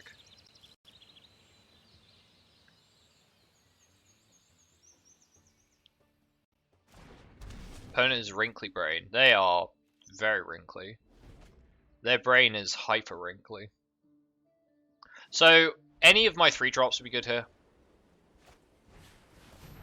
Oh, is this Boggles? Is this Lurrus Boggles? Lurrus Boggles isn't actually that bad of an idea. Okay. So, as I said, any kind of Druid is good here, because I can play the tap land, not have to shock myself for it, so that's good.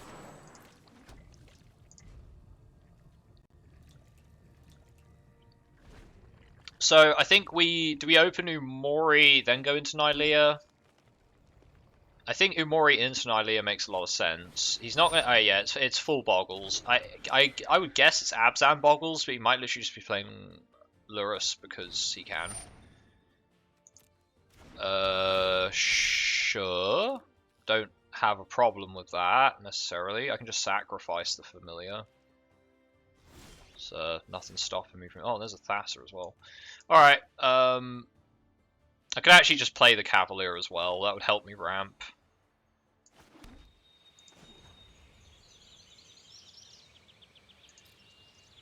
Yeah, I don't think there's a way I can generate enough mana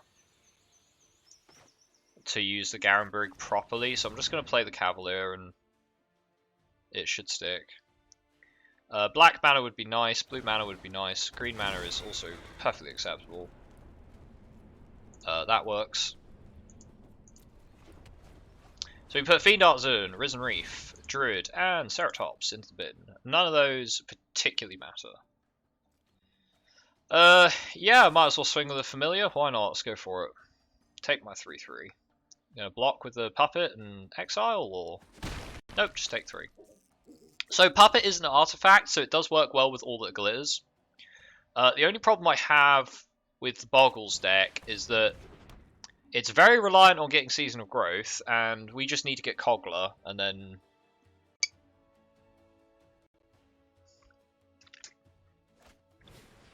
Also, simply putting pressure on our opponents so that they have to block is also another thing we can do. That's a very big Paradise Druid, though. That's one hella big Paradise Druid already. They're not swinging. So let me guess, they want to go get Trample and, like, really do it to us. I don't think I could have tapped both. Let's make creatures cost less. Make creatures cost less. So play the Nylea. Yeah, that's right. I have an indestructible creature, so your very large Paradise Druid is suddenly a lot less scary. They can't swing without risking it, exactly, and we're Sultai, so they absolutely cannot swing without risking it. Now, they do have Aura cost reduction, and potentially 5 mana here, so they could get a lot of Auras on the Druid. They give it flying. I have Reach, so it's not the end of the world. Can they give it Trample? And can they actually pump it enough that it actually just straight kills us? Mirror Shield, so they can give it vigilant, they can give it hexproof even if they're not vigilant. They don't do anything else. They hold up 1 green? No, they play Puppet, okay. Now he has a bow, doesn't have Reach. I know. Fluff fails. A pig is stronger than a crow and soldier. Pig is stronger than a crow and soldier. It's happy. So we can start getting rid of some of their artifacts with Pelucranos. That forces them sort of. It doesn't really. But I don't really see anything else I want to do. I guess I could just start activating Nylea over and over again. Which isn't half bad. I think cutting down on their options with the Pelucranos makes sense. I can do this a couple of times. So I can eat the Transcendent Envoy. I can eat the Puppet. Well, I can eat the Transcendent Envoy this turn. I can eat this boy this turn. That makes their auras more expensive, so that does hurt their ability to play. Karametra's Blessing. Oh, they untap Paradise Druid. Very risky. Very risky. I can't punish them for it per se, but I can flicker the Biomancer's Familiar, so that cuts that enchantment off the board. No attacks, so we'll flicker the Biomancer's Familiar. So they lose an enchantment, which depowers the Paradise Druid. We also get our cheaper costed activations, so that's also good. Can they kill us? That's the question. Can they kill us? They might play Lurrus to replay Kenris Transformation, which wouldn't work, really. They need Trample. That's like the main thing. If they don't have Trample, there's very little they can do here.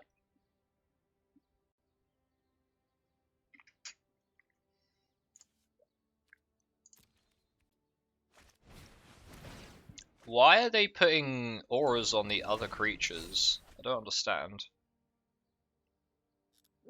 They have permanent hexproof on the Paradise Druid now. Swinging for 12. Okay. Well, we're going to block that with the Cavalier. What are we getting back with the Cavalier, though? I guess the Risen Reef. I guess Risen Reef makes sense.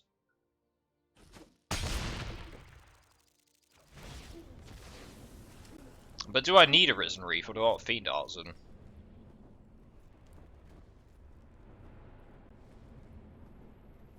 I think Reef gives me more potential to, like, go off, really. So we'll go for the Reef.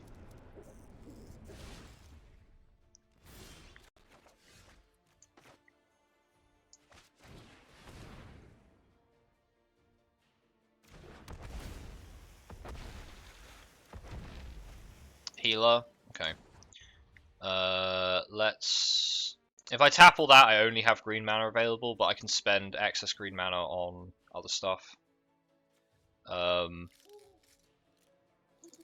going to activate Pelucranos to kill the Transcendent Envoy. Do they have an answer?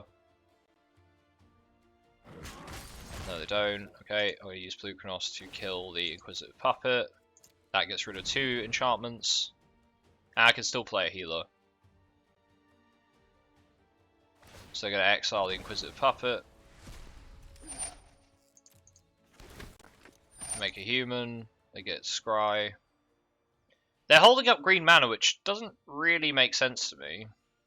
I'm not sure why they're holding up green mana. I can pad my life total with Thassa, which is very nice. Yeah, I'll totally take some more land. More land is good. Can't really start swinging at them because my creatures just won't do anything because of that giant frickin' Paradise Druid in the way.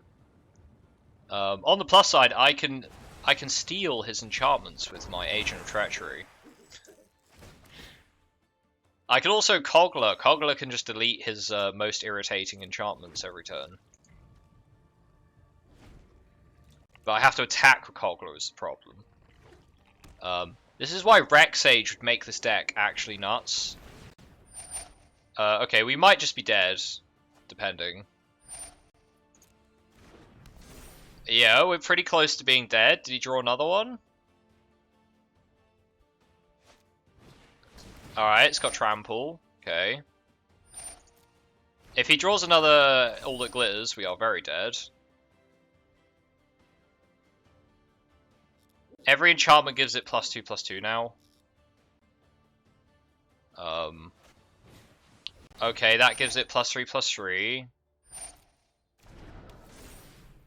Have you got another one? You got perfect lethal?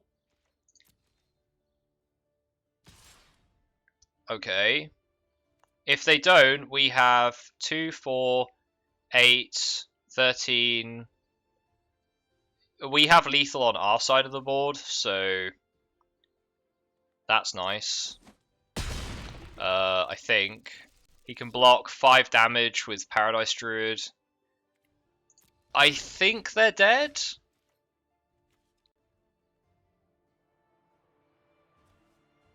So if I tap this, I get a bunch of mana. I can, yeah, okay. Tap this. Tap the. This is my. Wait, what? Oh, it's not a creature. Shit. Whoopsie daisy. Yeah, it's not a creature. I guess I could try find black mana to activate Blue Kronos. Right. I need untapped black mana. So, big oops. Yeah, very big oops. I forgot this isn't a creature. I was explaining that how this is not a creature when it's in play. I was like, I can tap. I could have tapped. I could have just tapped twice without doing it. I had 8 mana. I don't know why I tried to do the Garen Brig. Oh, never punished. Never punished.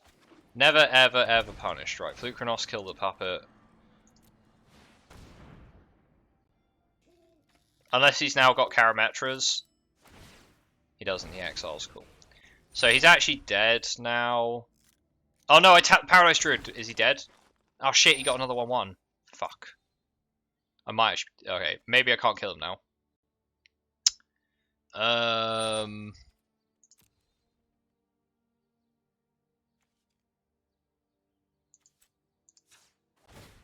I'm not sure what I can find now. I'm pretty sure. Oh, there's the freaking agent. Graveyard. Yeah.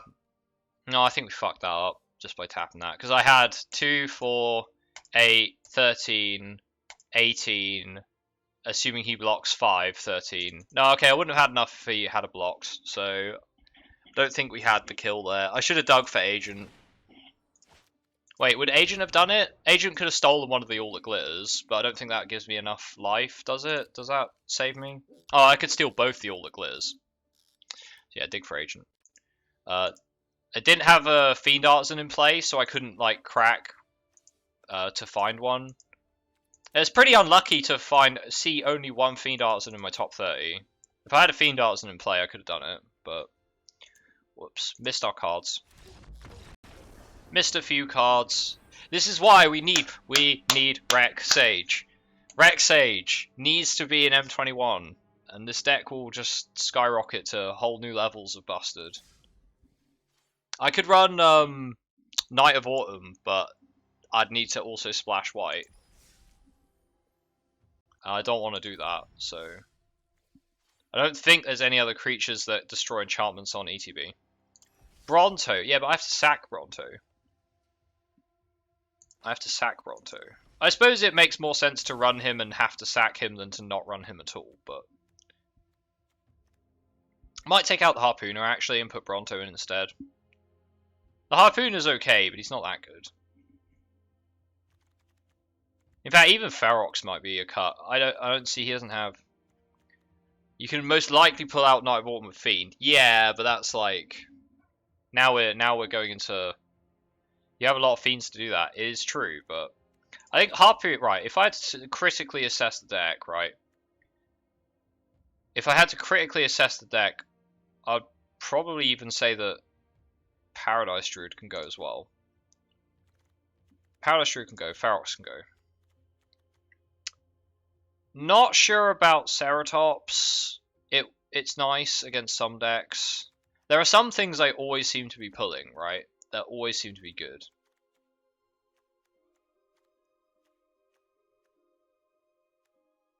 Nylea is always good at this point.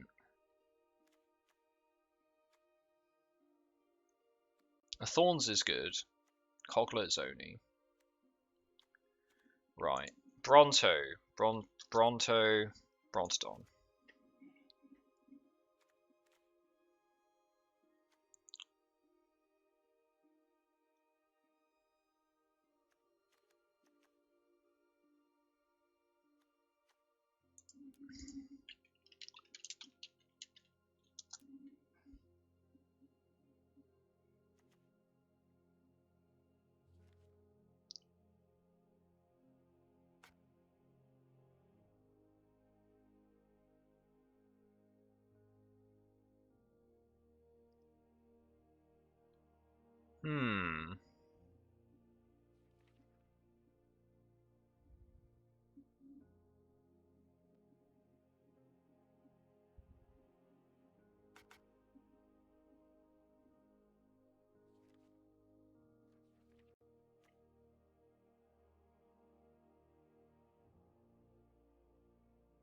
The only problem with adventure cards is they're not good to pull out of the deck. That's the only issue I have with adventure cards, because otherwise they're really good. They're just not good to pull out of the deck. Right. What destroy cards we got? Something that's dealt damage. There's Cavalier of Night. I think Cavalier of Night is probably the only good. Ooh, yeah, but that's mutate. We can't do mutate. We can't do mutate. Don't kid yourself. Right. Golem? Meteor Golem? You know, sometimes... No, Agent Treachery just does what Meteor Golem does. Maybe Cavalier of Night is a good, like, midway point. Why can't you mutate? It just costs 2 mana if you have Umori. What I mean is we haven't got any other mutate cards in the deck. So, like, what mutate would we run? I'd have to run, like, Brokos so I can rinse repeat mutate over and over again, assuming that was necessary. Now, I don't want to turn it into a mutate deck, because Umori mutate has already made me dislike the archetype. People playing Umori mutate.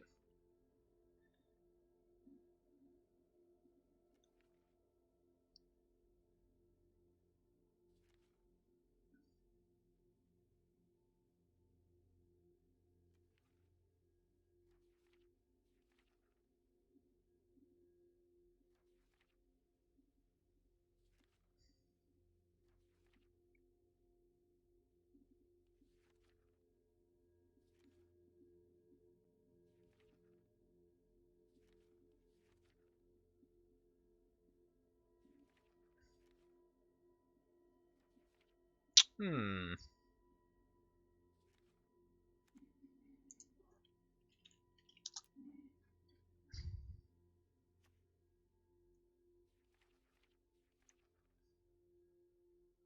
You know what? That would be a really good card for this deck, actually. 3 mana bounce. 3 mana bounce on a creature. Academy guy. The 2/2 that's just like ETB bounce something for 3 mana. Would be good. Do I need a Gravedigger? I don't think the deck needs a Gravedigger.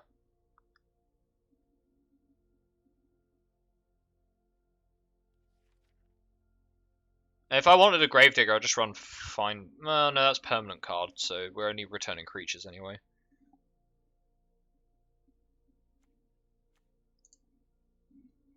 Maybe we got some ETB tap. Got some ETB tap.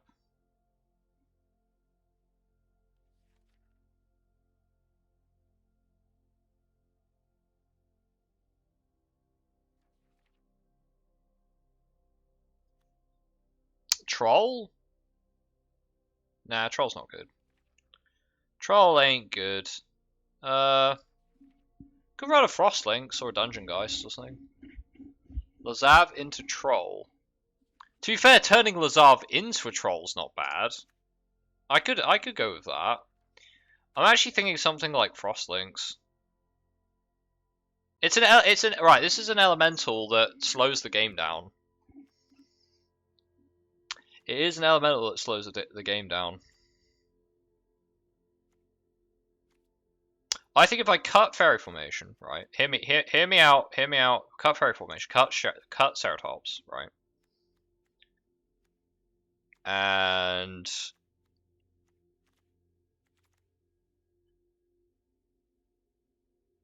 cut Fubly, and run 4 Frostlinks instead.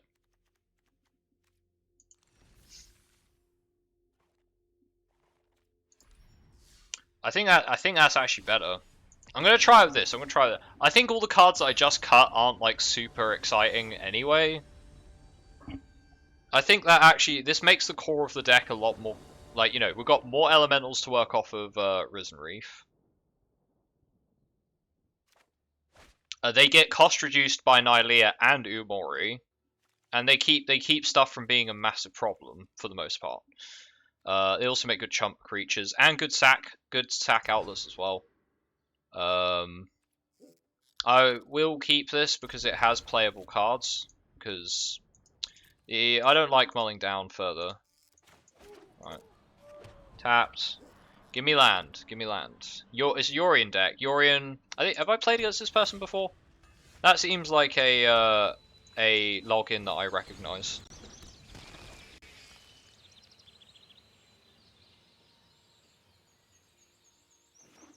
Okay, blue mana. Blue mana off the top. It's a Charming Prince deck. Okay, maybe it's Winota, but blue mana off the top. Come on, let's go. Let's go. That's not blue mana off the top. Cool. We can basically just concede now, but I hate mulling down to 5. It just kills me inside. I'd rather just concede games than mull to 5, honestly. Because of the way the mulligan system, it's not just because mulling down to 5 puts you at card disadvantage. It's because of the way Magic Arena handles its opening hands. Your first hand of 7 is the best. It's actually the hand with the most average spells to land. So your first 7 is actually an average of 2 hands. The game draws you 2 hands and gives you the one with the best average of spells and land. Whereas if you mull to 6, you lose that selection of 2. Game cheat, so yeah, but it cheats in your favor, which is why it's always good to just keep your opening hand. But mulling down to 5 is just like you're getting into like sketchy territory, and it's just not worth it. In that case, probably should have, but I don't think it would have made much of a difference. I mean, we go first. That's good enough, normally. Do you know what else is going to make Umori really silly. There's a lot of things that can make Umori really silly, and one of the things that would make them really silly is if they introduce more planeswalkers that flip into creatures. You know, like Jace, like young Jace, and like the Origins walkers. If they make any more walkers like that, there was a Garruk that was like that as well, wasn't there? No, that Garruk was still a planeswalker. He just flipped into another one. Play Vantress, play Umori. Name creatures. Pray that we find something useful, like a Risen Reef or a Fiend Artisan or something relevant, please. That's land.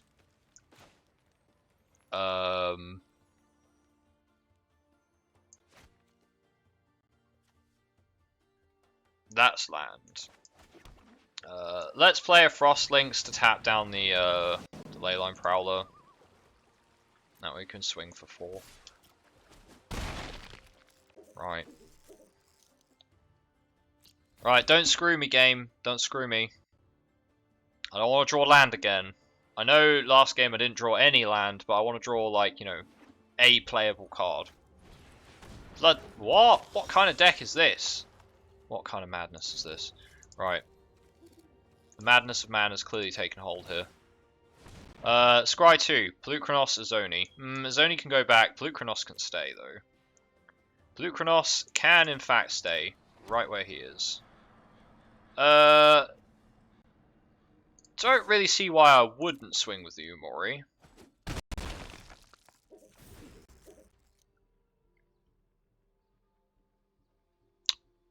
Jund life gain? What? This is very odd. Jund life gain. How are they gaining loads of life with Jund? That is what confuses me. What Jund deck makes tons of life? I guess cats. I guess they're playing that as just another beat stick in cats, right? Let's play Thingamajig. Tap these. Yeah, it's Blue-Chronos. I get to kill the Bloodthirsty Aerialist. Do you have instant speed removal, sir? Now would be the time to use it. They do not. That's pretty cool. Play another Leafkin Druid. Play another Lifey Gain Boy. Right, Umori's gonna go in, because if they have like a board wipe or something, I'd rather just play it out now, so... Give them the option to trade. Cool. Putting a lot of pressure on them, taking mana off the board.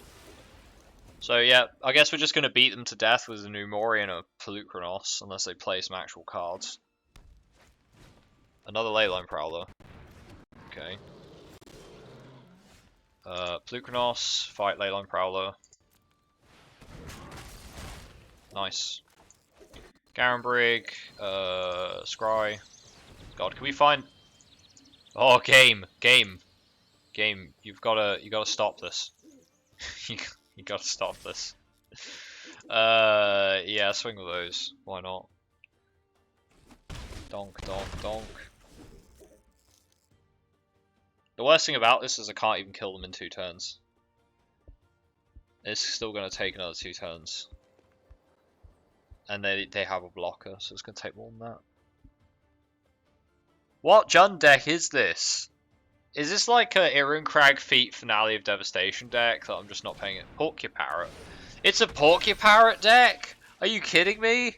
What? Okay, this is weird. Right. Scry.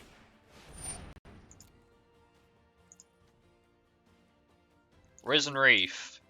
Do I want the Overgrown Tomb? No, because I have land. I have plenty of land. Just give me the Risen Reef, okay? Right, Risen Reef, go. Shit, tapped out all my black. That's fine. Yes, I'll take that.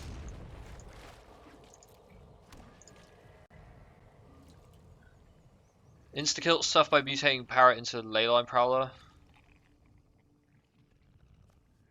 Oh, I see, because they... Oh, yes. Porcuparrot, you mutate onto Death Touch things, and then it fucking instant kills them. Right. That makes more sense. And this now has, and now it's got hexproof. And if they mutate it onto a Glimmer Bell, and then give it Death Touch, then they can just machine gun people's boards out. Right. My opponent's playing a total jank deck. Right, I understand now. I understand. Healer of the Glade, Risen Reef. They'll just answer that by tapping the parrot. So we need to find something that's not a Risen Reef, because they just answer it. Just give me some good stuff. Cavalier of Thorns, good stuff. Nice. Can't play it because I ain't got enough mana, but at least the Porky Parrot can't do anything, right? What else are they mutating onto this? Starix? I suppose they can ping the Plukranos down. Yeah, they can do that. And then I'll replay it, so it's probably not the best idea to do that.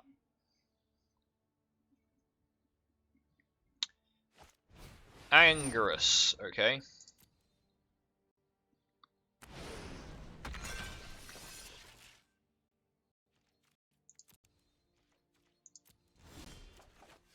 Right. Breeding Pool. Pay 2 life. Tap this. Actually, let's tap the Druids.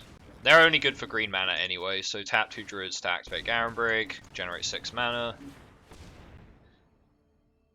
That's a lot of mana. Resolve.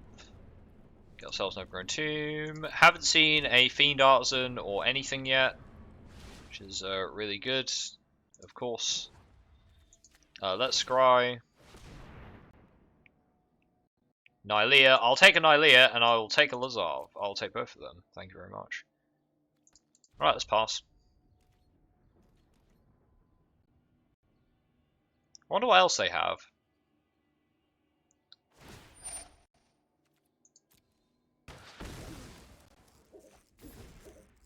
Little do they know that every creature they kill makes the Fiend Artisans larger. Khan the Great Creator. Okay.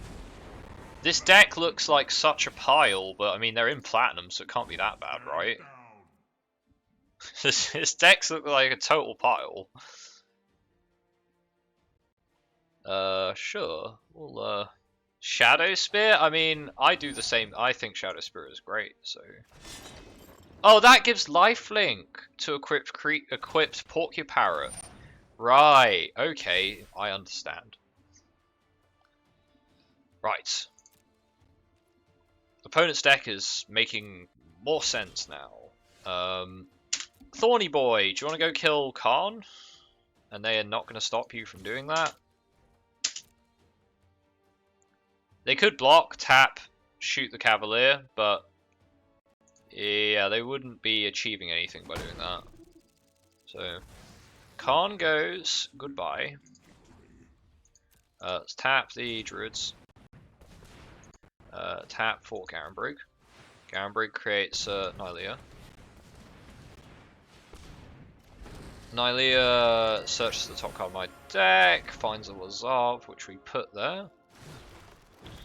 Lazav comes down, tapping a Vantress for it, because I don't need 2 Vantresses open.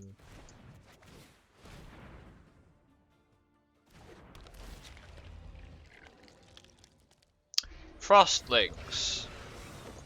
Don't need that, it's got hexproof. Lazav could become Omori, I guess. Seems a bit pointless. Let's activate Nylea a couple of times. Oh man, the card draw is sick.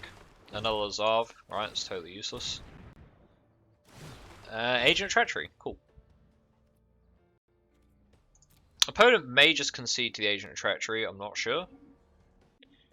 We get to steal their Shadows, their Spear, or whatever answer they find on top of their deck. So...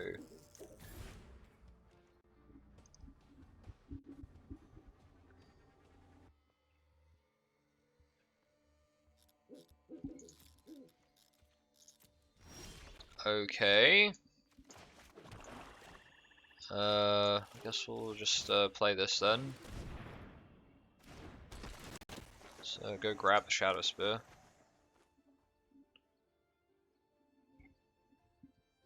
So we now have control of the Shadow Spear. So I can equip this onto like Nylea. Cool. I can turn Lazav into a Umori, I suppose. I suppose that's the best thing he can turn into. So let's turn him into an Umori so we get more cost reduction on our creatures. Opponent concedes, yep.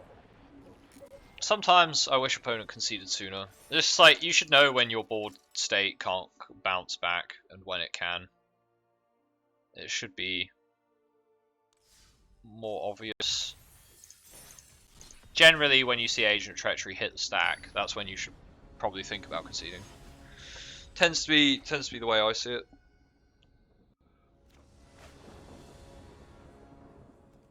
Oh dearie me. Bad hand. Playable hand. Yorion. Do we want to Timuret against Yorion? Don't think so. Pretty sure we don't care about Timmy. Tapped. I don't think we need a healer out. Depends. Actually, no, I should have played the healer. That was a mistake of mine. The reason I should have played the healer is because Teferi. And having more creatures in play with actual attack power is a good idea against Teferi. What deck art is this? Is this Joyra? Oh no, it's Saheeli. That is Saheeli, right, isn't it? I don't remember. Beth Meltis, okay, yeah. So we should see a Teferi come out next turn, because despite being an 80 card deck, they always have an opening hand Teferi.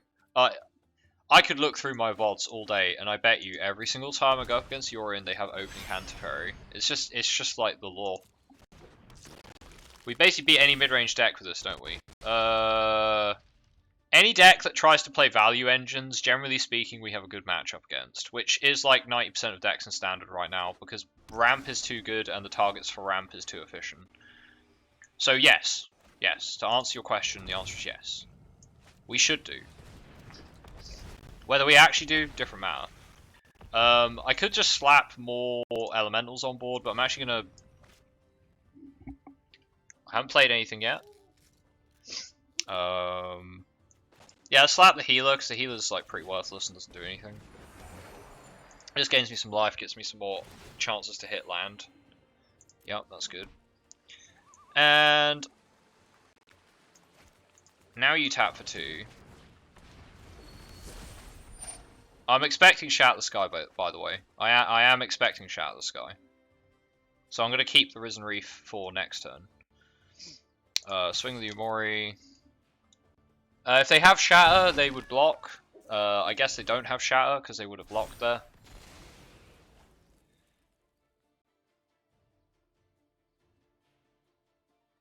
I feel like they would have blocked. They didn't play their planes. Now that is actually curious. I think he wants to bait me into playing into it harder.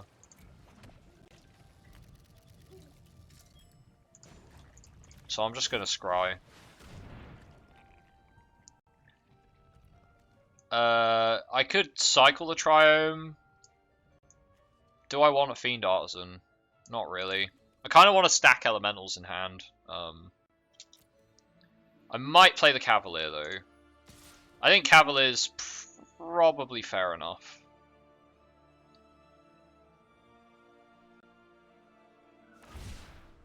They cycle a shock. Okay, they're a Shock Typhoon deck. Okay. Alright. Now I don't feel so bad playing the Cavalier. At least I got a card out of them. Battle taps, sure. And another Overgrown Tomb tapped. So we put Risen Reef, Lazav, Healer into the bin, sure. Looker. Right. Agent of Treachery off of the wall. I guarantee you this is Agent of Treachery off the wall. There you go, Agent of Treachery. I've seen this deck, It's okay though, we can actually still kill the Looker. So we're gonna make some value first. We're gonna have to go full value train. Full value train. Yes. And Nylea, nice. Okay. Let's play the healer.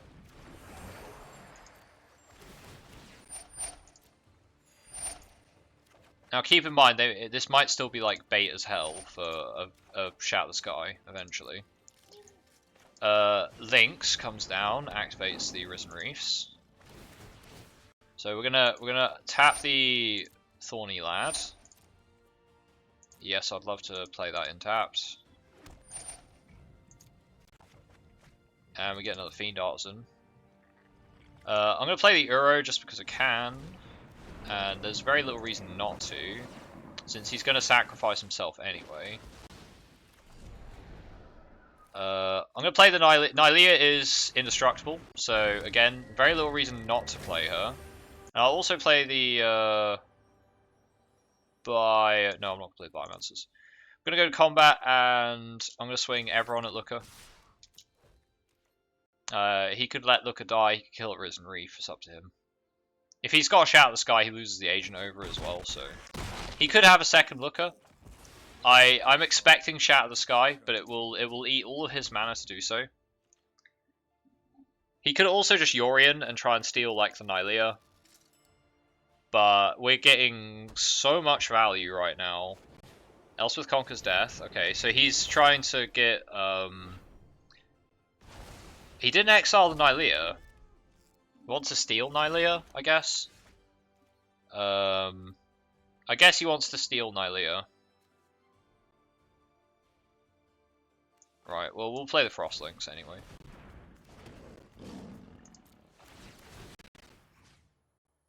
Tap the agent. Take action. Opponent concedes, cool. Well, they weren't dead, but, you know. Guess they decided it wasn't worth it. I've seen that deck before. It doesn't actually run any creatures. It only runs token generators, Omen of the Sun and Birth of Meletis, and then Looker sacks the tokens to search for a higher CMC creature. They only have one creature, i.e. they pull Agent of Treachery out of their deck with a 5 mana Walker. So 5 mana obviously much easier to hit than 7 mana. 5 mana is actually realistic. 7 mana, not so realistic. But yeah, they just go sack, agent, steal your biggest threat, job done, and then they flicker it with the Yorion the following turn. The better cheating deck wins. Yes, our deck does more cheat.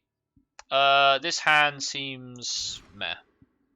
This hand also seems meh, but we're keeping it because we don't really have a choice. Again, I don't like mulling down. It's a Lurrus. Okay, it's mono white Lurrus. Okay, actually this is probably Boggles. This is probably like Hyper Boggles. Hyper Boggles. Ginger Brute. Honestly, I don't know why Boggles decks don't run Ginger Brute more often. Ginger Brute is freaking sick. Yeah, look at this. This is like disgusting Boggles gameplay. Disgusting Boggles gameplay. I don't play standard to fight against Boggles. It's just disgusting. Right, so we need to go search for a Bronto or something. Yeah, I really don't want to draw a healer, thanks. I think healer's going to be a little bit slow in this matchup, truth be told. So we're going to play the Uro. If we get good draws, we can get Clackbridge Troll out or Pelucranos and then kill their stuff. They not have anything? You must have some more stuff to play, come on. What, they literally have no... Maybe all they have is protection in hand. That's all they have. It's just protection. Right, Uro, go. Uro, do the good stuff. Uro, find land. Uro, land. Uro, good land. Yes. Yes. Exactly what I want to see. Karametra's Blessing. Yeah. Yeah. Yes, yes. They probably have God's Willing, Karametras, this is like Hyper Boggles. They play the Lurrus, but they have protection, so it's not that bad. Pelucranos cares less about protection as long as I have 6 mana, so I'm going to block this. They might have a trick. They don't seem to have a trick, so it's fine. That's nice. We have a Kogler as well, but... I think getting Plukranos out now threatens them a lot better. So Plukranos coming out now lets me threaten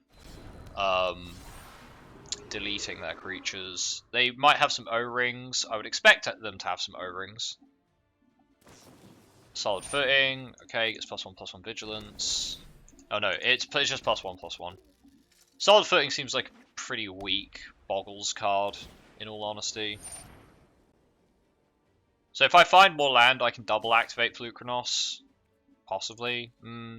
Yeah, if I find like a forest, I can double activate Plukranos. Clackbridge Troll can actually block Gingerbrute, which is quite funny. So I'm going to play Clackbridge Troll because he can block Gingerbrute and he might forget about that.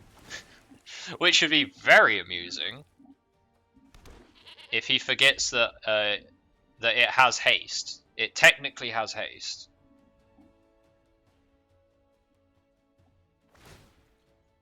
Do they sack a creature? Do they sack a creature? Or are they like, nah, I can just chump it with the goats? They didn't. Troll would just get tapped forever? No, they didn't tap it. They're like, haha, but I can kill them with a Gingerbrute, right? Ah, can't be blocked except by creatures with haste, you say? Creatures with haste. Like a Clackbridge Troll, perhaps?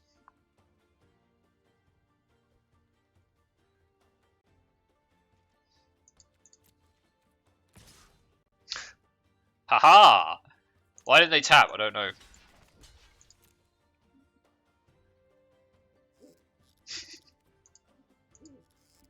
Nice! Karametras? Okay, it's indestructible now. Can they buff it even more? They're just gonna... No, they're just gonna take it. Slowly taking the protection out of their hand. Creature. Leafkin. Cool. Pass to combat. Would you like to sack a creature, opponent? Nope, still don't sack a creature. Cool. I think this game's over because opponent just like... Why do you play Solid Footing in a Boggles deck? Right, please explain. Please explain the purpose of Solid Footing in Boggles. Solid Footing does not have a purpose in Boggles. It's bad. It's bad. It's just not a good. It's not a good. Mono white Boggles is. This is a good card in Boggles. This is not a good card in Boggles. Why they're playing it mono white, I don't know. But yeah. Right. Tap double green. Plukranos. Could you please kill the Lurus? The Lurus. Karametra's Blessing. Could you please kill the Lurus? And it dead. Ha ha! He could have actually sacked the Alseed, but he just decided not to. So. Ah, we're up to Platinum 2. See, you know, if you want to play a fun deck that can climb the ladder, toolbox, man. It's toolbox. As I said, the deck has plenty of options it can run in the sideboard. You can actually just take Umori out and just run spells and just play a non-companion version with a lot of spells in the sideboard. That works too.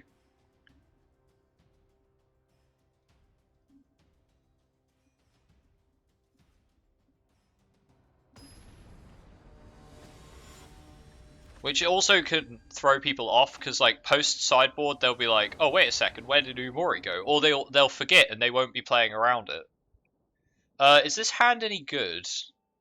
I mean, it's got a lot of ramp, so if I like hit a good card, then it's a good hand. So opponent immediately concedes. They see Umori and they're like, no thanks, I'm out. Nice, 3 wins.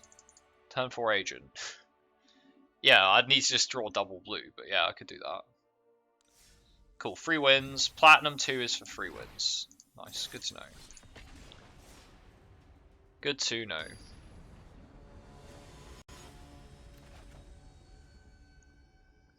Ah, it's a Nissa player. Nissa player. Cogler, Agent, and Frostlings. I mean, technically, it's a Yorion deck, so this absolutely will not do. I need early cards. Yeah, healer. I need healer. I probably want to keep Brontodon as well, in case there are Fires version. So unfortunately, we're going to have to throw thingy back. Right, now, I imagine they have Teferi. I'm going to play assuming they have Teferi. This looks like the enchantment version, but you never know. I will play the healer, because that way they're bouncing something that's not that relevant.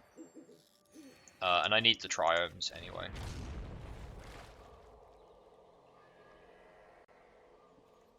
Do they have a bounce for the healer? They have an Omen of the Sea. Okay, they might be playing the full enchantment version. I actually really like the full enchantment version of Yorion. It's very cool. Very cool. I was also considering playing like a enchantment only Umori deck. Where Umori, you just have tons of enchantments and then Umori, but that means you miss out on like Cetessan Champions and things like that, which are obviously very good. So missing out on them is very not good. I think it has to be Reef first, right? Now, I'm not going to swing, because this smells like Mystical Dispute, okay. Right, main deck, Mystical Dispute in an 80 card deck. I question your choices in deck building, sir. I question it. You're playing an 80 card deck with a bunch of lifelands. What? And Mystical Dispute.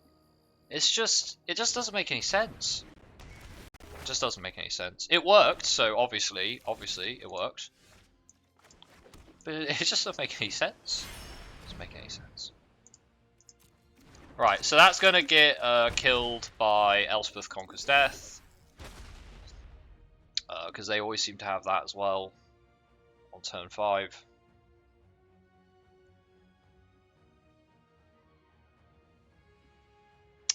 Green off the top would let us play Cogler, which would be good. Getting him in play is a big threat.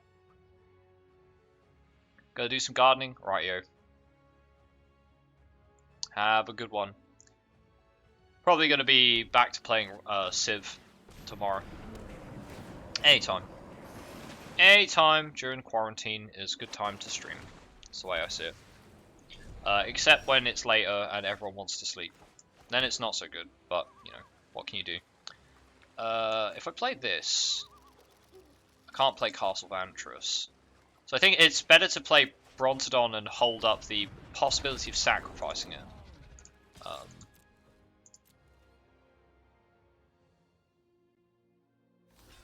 Shatter the Sky? I mean, I'll take Shatter the Sky, right? Okay, do you want to shatter the sky? Agent of Treachery. Okay, gains control of Umori, presumably. Right, okay. Sure. And they're going to Yorion to bounce it.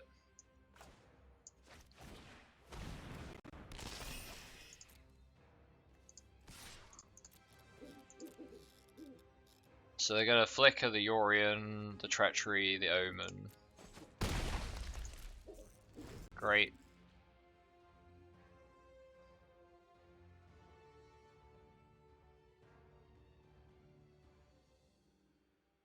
If only I could kill the agent. But I did not draw the right mana. Maybe I should have played the Leafkin Druid earlier, but I figured I might draw some mana before now. Dream Trawler, interesting. Dream Trawler is interesting. It is a good win condition though, I'll give them that.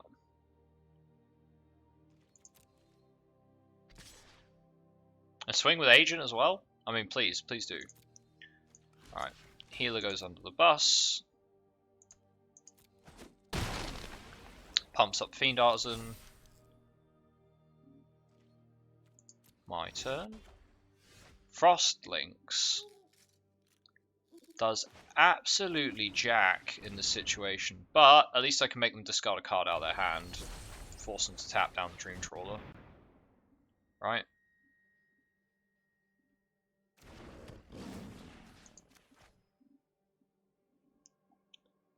Do they discard a card for the Frostlinks? I mean, they probably should, because they've got like a 4-mana freaking Yorion, because they stole my Omori. Just discard a card and just redraw it with the scry. Yeah, okay, they just take the tap. Because this draws cards, so it seems silly not to take advantage of that.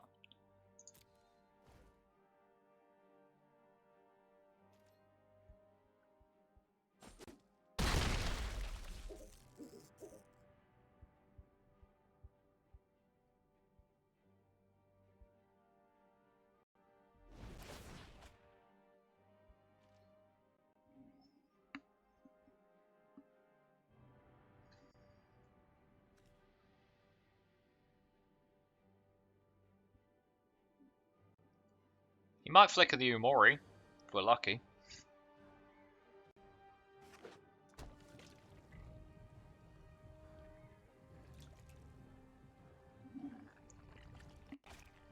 Alright, Yorion, what does he steal? The Fiend Artisan or the Brontodon? Depending on what he decides to steal is what is high on his priority list. Okay, don't know why he did that with the Dream Trawler. As a second Uro, he doesn't have any lands in hand, so it's 3 playable cards there. I guess I steal the Yorion. I guess stealing his Yorion makes a lot of sense. Oh no, I won't be able to. I won't have enough creatures in play to tap for correct amount of mana. Steal the Fiend Artisan? Steal the Brondon? It's up to you, man. Steal what you want. I have to kill the agent, hope he doesn't find another one, but stole the Fiend Artisan, sure. It's not too bad, but I don't really have anything to fight that. And the Dream Troll is just going to get worse. Because I can't, there's nothing I can do about it, per se. I play Kogla. Kogla tries to fight, what? If I don't fight Agent, I feel like he's going to flicker it some more. I can't fight Dream Trawler, it won't work. I could fight the Yorion. This is just a really bad situation, basically. The on-curve Agent and then nothing to answer it, just because I've got shafted on land for like a couple of turns. Yeah, that's a problem. That is what we call a problem. No, I can't beat Dream Trawler. Can't beat it. Dream Trawler is not a card that we can beat without having our engine online, and we just didn't get any engine. Just didn't get any.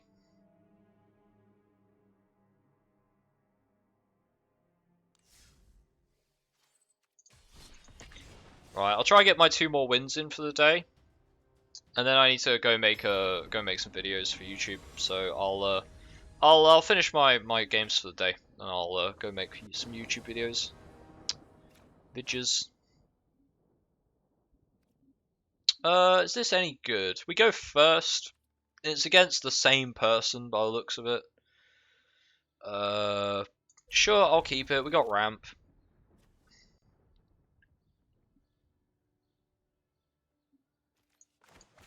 We got ramp, and the majority of our deck is low cost, so we should draw some low cost stuff. Arboreal Grazer. So turn 1 ramp. Perfect. Okay, well we get Timber down, so it's not the end of the world. You know, we got a creature down.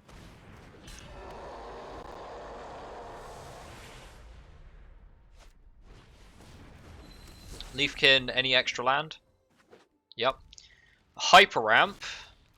Let hyper ramp. I kind of want to stop them from hyper ramping, so I'm going to Frost Links the Druid. I don't want them doing anything super silly. Especially if they're going to miss a land drop. Uro, yeah, they missed a land drop, I think. Okay, they got a Temple of Mystery, so that should fix them for their next turn.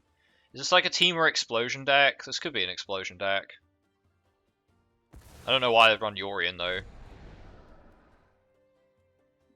80 cards. 80 cards in Temur. Could just be Temur good stuff, honestly.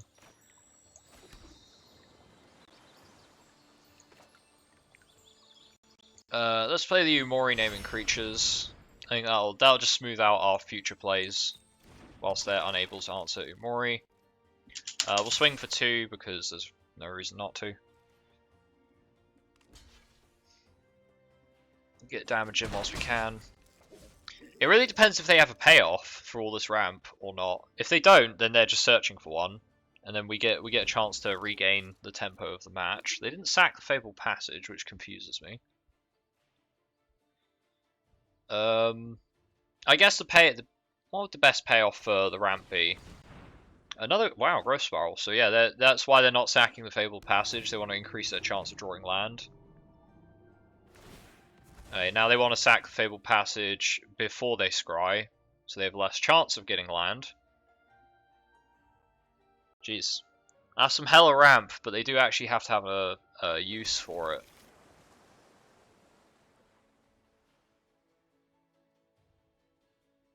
Can't play Yorion. One on bottom, so it's probably land on top, but now bottomed it.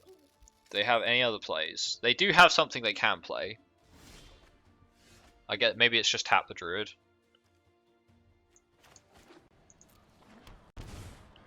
Let's see if we can't go get a blue or a green to play Uro off the back of this Cavalier. That is definitely what we needed. Well, I mean, it's a card that we can play. Could also play the Fiend Artisan as just a pretty decent creature, but I think I'll play the Uro.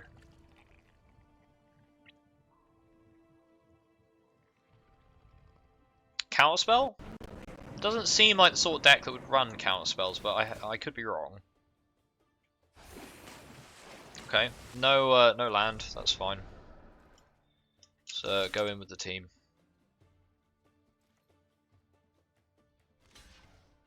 So they're just going to choose to take 4. I was thinking this might be like a big mutate deck, like a Yorion deck with mutate. Not sure. More Scryland. Very slow mana base. Though our deck's not good at punishing very slow play. I think its engine just comes on a bit quicker. And it's much better at searching through its deck for payoffs. That's the Genesis Ultimate. So that's a pretty decent payoff. A lot of land and a Risen Reef. Which is... yeah, okay, so it's like... is this Elementals? I don't know. Is this just team up big stuff? I would guess it's an expansion explosion deck, but... they haven't necessarily done anything to suggest that it is. Lazav seems like a good play here. So we have access to Uro. Castle Lockthwaite. I'm not too fussed about having that. I am fussed about getting more creatures on the board that I can beat them to death with. So let's do that and just hope we don't get Wrath of the Stormed. Or Wrath of the Storm, rather. Swing with everything. Okay, so he is actually chumping now.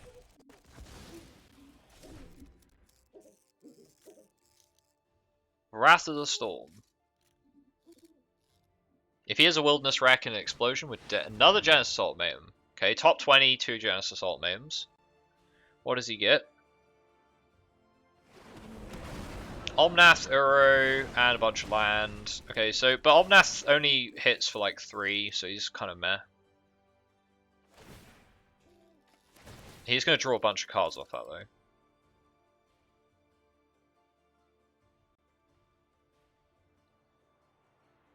You're going to kill Lazav? Okay, interesting. Well, I can tap down whatever his biggest creature is. Omnath kills Lazav. Fiend Artisans get bigger. So Fiend Artisans are now well out of range of Wrath of the Storm. Okay, gets another card. Gets another card. Uro gains 3 life. Puts a card into play.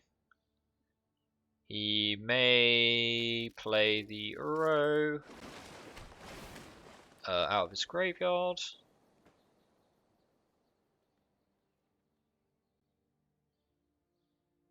He's putting enough counters on the Omnath to trade with the Cavalier, I think. That's his plan.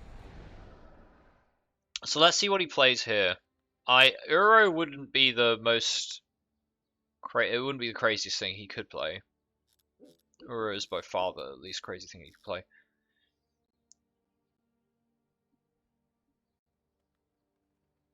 You have to exile most if not all of the rest of his graveyard. Has he even generated much graveyard yet? He's got 5 things in bin, but Uro requires you to exile 5. So he can't play Uro. Does he Yorion? And kill the Frostlinks? Okay, he shocked himself, which is a bit risky. Another Genesis Ultimatum, Jesus Christ. So this is what you get when you cast 2 Genesis Ultimatums in a row. Another Uro, an Arboreal Grazer, and a Cavalier of Thorns. Cool. Counter Risen Reef. Counter Risen Reef. Risen Reef finds a land. Land comes into play. Counter Risen Reef. Counter on the Cavalier, actually.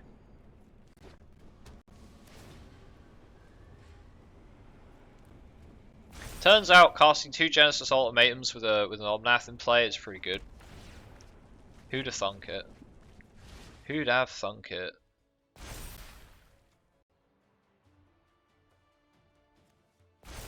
Why are they playing Yorion? I guess because Yorion's just an extra card they can use to do flicker stuff with. It's not that bad.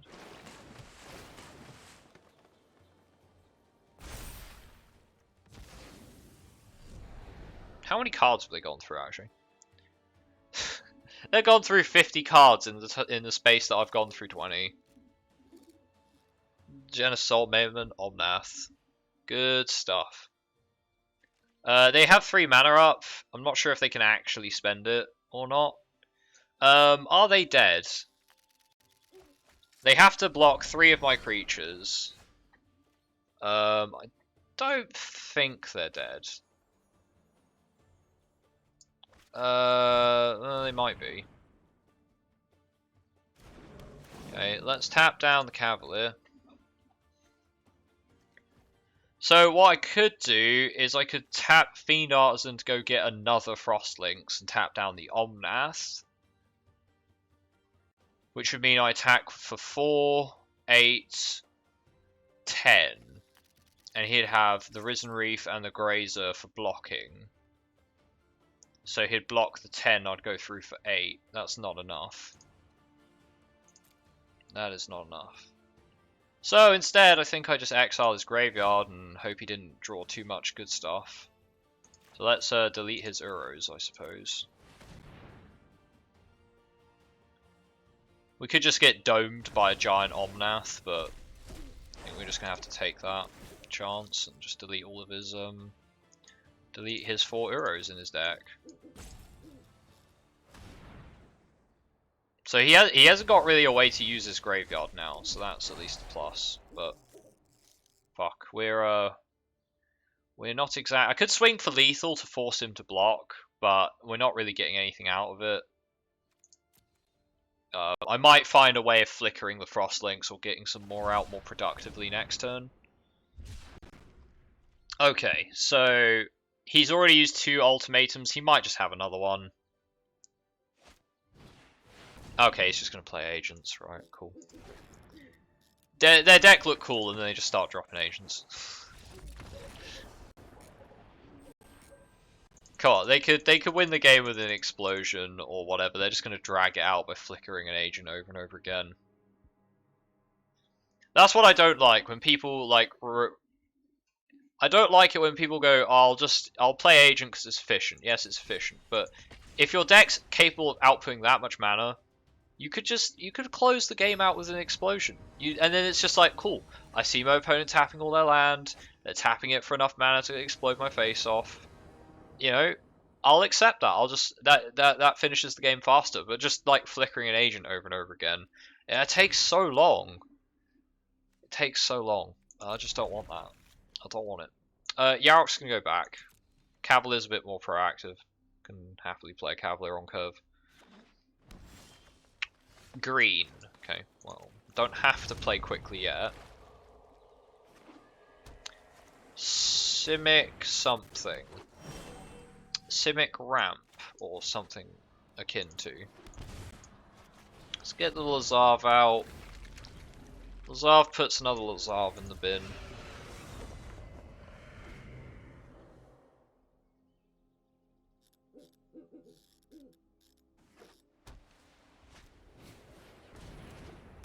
Glass casket. Okay, Bant enchantments and stuff. This could be another Bant Boggles deck. Hushbringer. Hushbringer's pretty annoying, actually. Not gonna lie, Hushbringer's quite annoying because Hushbringer actually stops our deck from really doing anything at all. Because it's a flyer that stops ETBs from happening. So, how do we deal with Hushbringer? Well, we actually have Pelukronos, who we can just trigger to fight. So, Pelukronos is our go-to to deal with cards like this. Questing Beast. Okay, well, at least Umori deals with Questing Beast. So, I'm going to have to drop the Umori. Umori's going to die, Lazav can become an Umori. You know the drill. I guess Cavalier of Thorns isn't bad, even without the ETB. It's still a 5/6 with reach. It's not like the worst card I could be playing. Do they have a Nissa? I'm not sure if this is just like Bant pile of good stuff with like some tech cards. Okay, it's a Starix deck, so yeah. I can't actually block the Starix now. Well, I can, but I can't. Because it doesn't do anything if I block it. Okay, that's a problem. I guess I'll play this and then not search my deck for land. How do I survive here? Well, it depends what they pull really. There's Starix onto the Hushbringer, okay. Okie dokie, I think it's about time I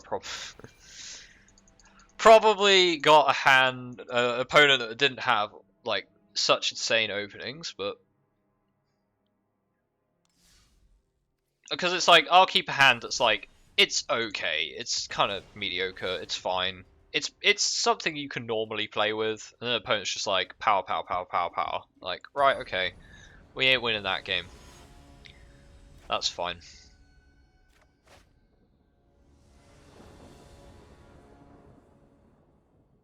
Yeah, we got Druid, we got Fiend Artisan, so this seems like we can work with it.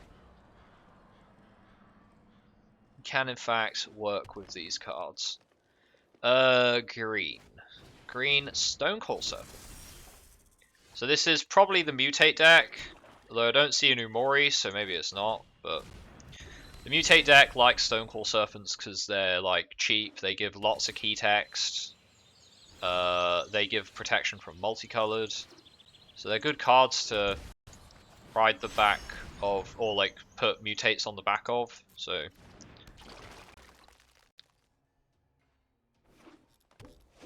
Okay, Yorvo, okay, maybe it's just a green pile, could just be green pile, we'll see. Yeah, let's shock that in so we can get Lazav. Leafkin Druid, you can go in the bin. Not too fussed about you, honestly. Okay. Pass. I will probably turn Lazav into a Leafkin Druid to increase my mana output for next turn. Questing Beast, okay.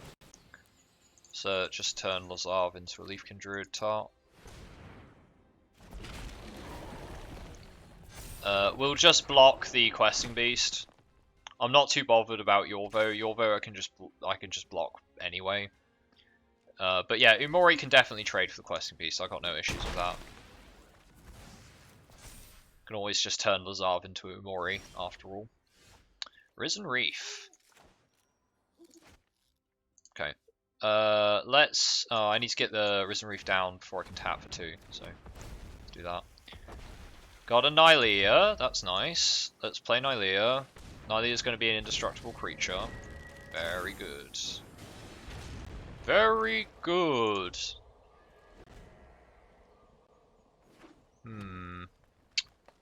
Right, what have we got here? What have we got? Plays Honge. He plays Honge. I cannot play these cards. This is an artifact. This is not a card that we are allowed to play. That's okay. We have other things that do Honge-like stuff, like Nylea, cost reducing creatures and drawing cards at the same time. Very good include. Never thought about including it, and now it's just like, why wouldn't you? We'll play Cavalier for 4. Pretty good. Reef first, find land. Draw card, that's also fine. Not the best card, but it's card. Cool. It's actually kind of good we did a little digging there. Alright, Thassa's in the bin, so... Kinda turn Lazav into Thassa if we want. I think playing a Zoni here makes a lot of sense. Opponent Green's gonna have a real hard time dealing with large boards, and our board just got pretty big, so I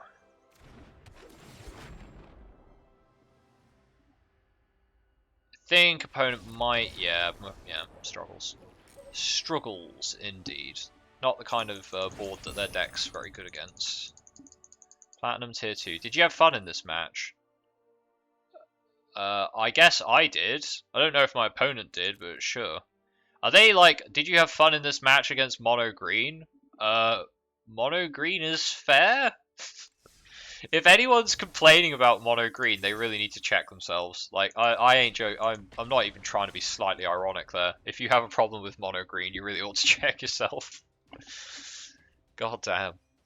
Sometimes Mono Green just has a great opening and kicks your head in, but sometimes Mono Green is like, oh shit, I drew 4 dorks in a row, and then they just sit there with a bunch of druids on board, just like, we can make 26 mana, but we've got nothing to spend it on. And that's generally just like, you know, that's how Mono Green plays sometimes. I think we're gonna open with yeah, Lazav. Lazav seems good. I can follow that with Biomancers or Brontodon, depending on what opponent looks like they're up to. I might open with Healer. They've got Voracious Shark as their sleeve, so they might just be... And they're also playing with a Looker Avatar. So they probably found their deck on Goldfish. But we'll find out. As soon as they decide whether they're mulliganing or not. Okay. Let's open with Zagoth. I don't want to have that sitting in my hand and then feeling bad about when I do actually have to play it. So let's just play it now.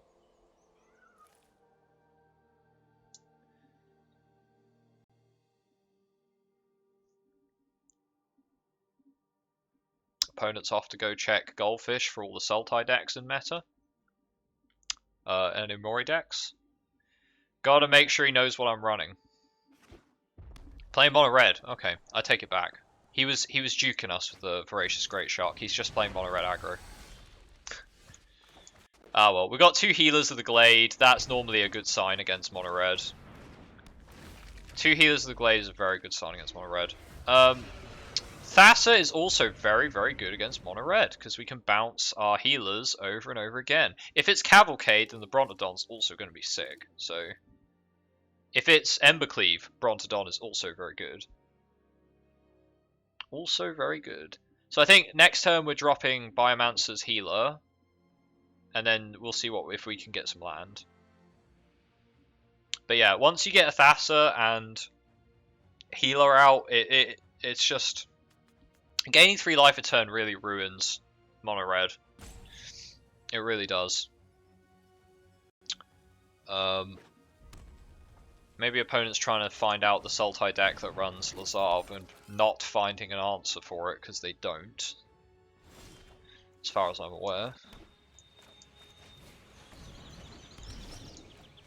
Right. No, like, hey, now they're like, okay, now stuff is getting strange. Biomancer's Familiar and Healer? Come on. Who plays those cards in Standard? Who plays them?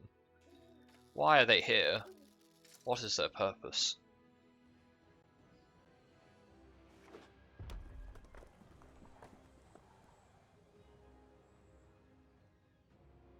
They might shock the Familiar, actually. They could shock the Familiar. Could also shock the Healer. Or they could bolt the Lazav. They could do all of these things. There's a Bone Crusher. Okay. So if they swing with a Steamkin, I can't really block it. I'm just going to block Healer to Scorch Spitter. There we go.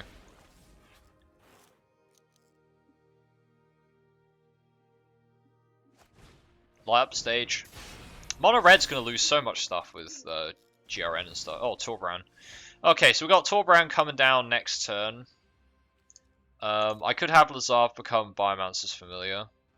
Not sure how relevant that is, so I'm just going to play the Bronodon. That way I can double block the Steamkin if he plays Torbran. If he plays Torbran, he could play some other stuff by taking the counters off the Steamkin. He could like take the counters off the Steamkin, play the Giant as well.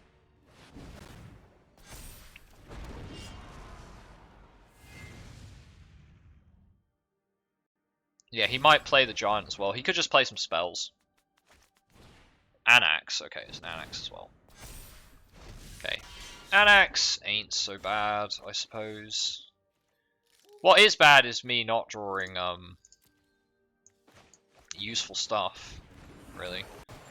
Like, i.e. land. Land would be very useful.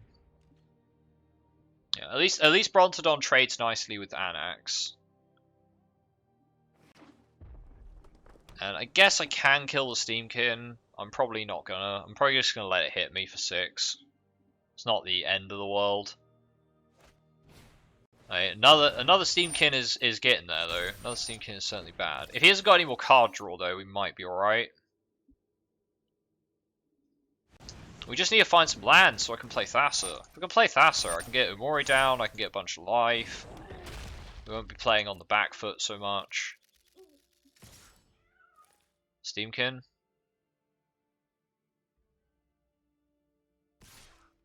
Torbran? Wait, he's swinging with Torbran? Oh, I know what he's doing. He's got Embercleave. Wait, no. That wouldn't be enough. That wouldn't be enough. Right, I'm just going to block everyone on Torbran. Everyone on Torbran, please.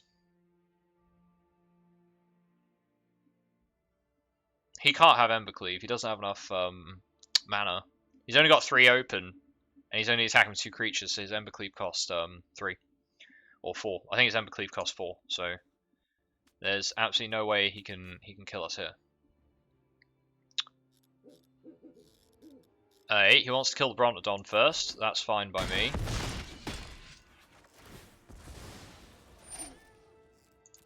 That has helped a lot. Right, Lazav, could you turn into a Biomancer's Familiar just in case we want you to do that? That might be relevant, I'm not sure. Zagoth Triumph, okay. Okie dokie, that's fine. We found land, we might not be totally dead. We're probably pretty dead here, let's be honest. Another Steamkin, cool. Yeah. A bunch of 4/4s in your top 20 or top 10 is always pretty good. Top 15. I know I always say top 10, but it's just like, you're going to have some lands in there. That's like kind of guaranteed. But yeah. Steamkin's only hitting for 4. That's hitting for 3. That's hitting for 3. If he's got another red card in hand, it feels very bad. Alright, you block. Yeah. You block that. You block the Anax, and you can block the Bone Crusher. Actually, no, don't block the Bone Crusher. Block this, just in case he has to take the counters off of it. 1, 2, 3. Become Brontodon. And pass the damage.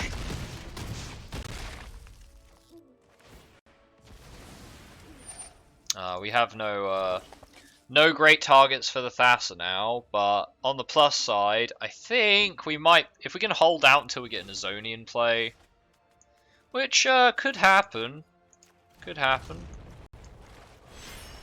We can just hold out till we get an Azoni, we might be right.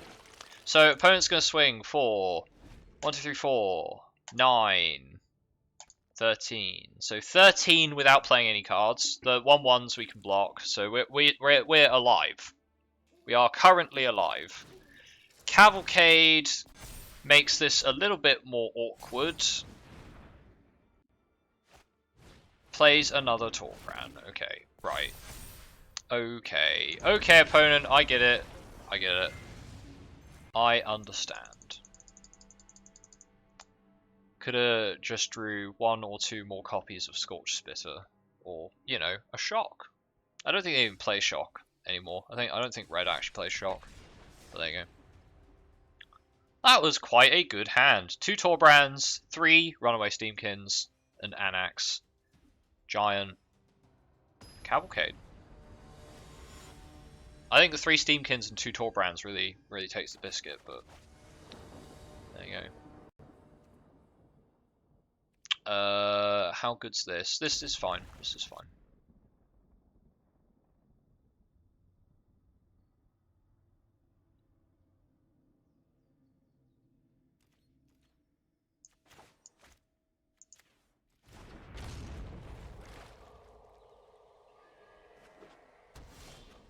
Opponent's changing the color of their cat. Gotta make sure they've got the right color cat, you know. Let's get the Fiend Artisan out.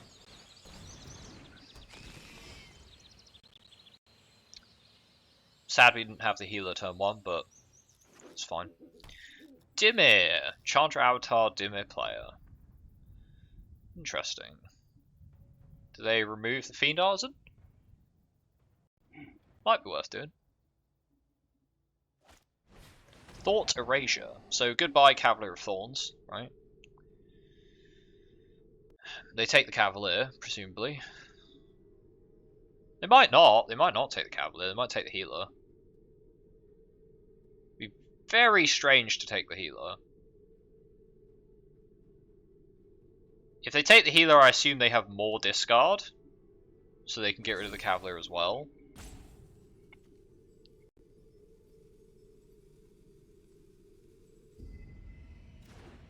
Kept card on top. Okay, double healer is good. Double healer is good.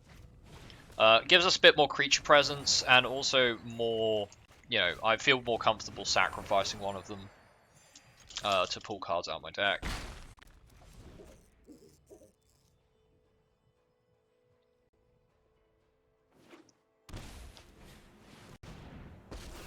Okay, so Narset's gonna die. Or Narset's not gonna die, but Narset's gonna go to 1, so that's fine. They pull the Kaya's Wrath, so they can probably use it. I can't not play. I can't not have anything on the board though. I'll tell you what. We'll go.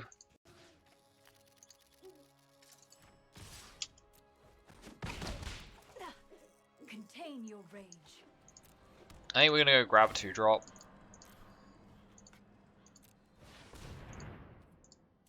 Not sure what. This is where I wish I had Football still in the deck. Wait, do I still have Football in the deck? I have Biomancers, Rampy Boys, Lazav. I'm gonna go grab Lazav just because I can filter the top of my deck for an actual power card for next turn. Arisen Reef, I'll take that. So they might Kaya's here. Yeah, it looks like they're going to Kaya's. So they shock that in, they Kaya's Wrath. We lose the board, that's fine. We're going to play the Umori. It's a nice threat. If they have, I mean, they might have a Teferi or something and then they bounce it, but you know, it's a threat. Lets me start going off next turn. There's a Teferi, of course it is. So they bounce the Umori. I have to replay the Umori. Yeah.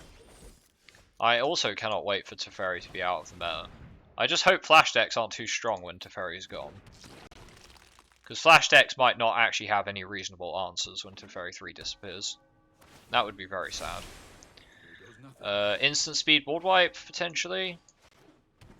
We'll find out next time on Dragon Ball Z. Alright, you got instant speed, removal, bounce, board wipe, something. Okay, he's willing to let that slide. Alright. In that case, do you mind if I play a Thassa? You do mind if I play a Thassa, you play a Sinister Sabotage. Why are people still playing Sinister Sabotage, by the way? That confuses me.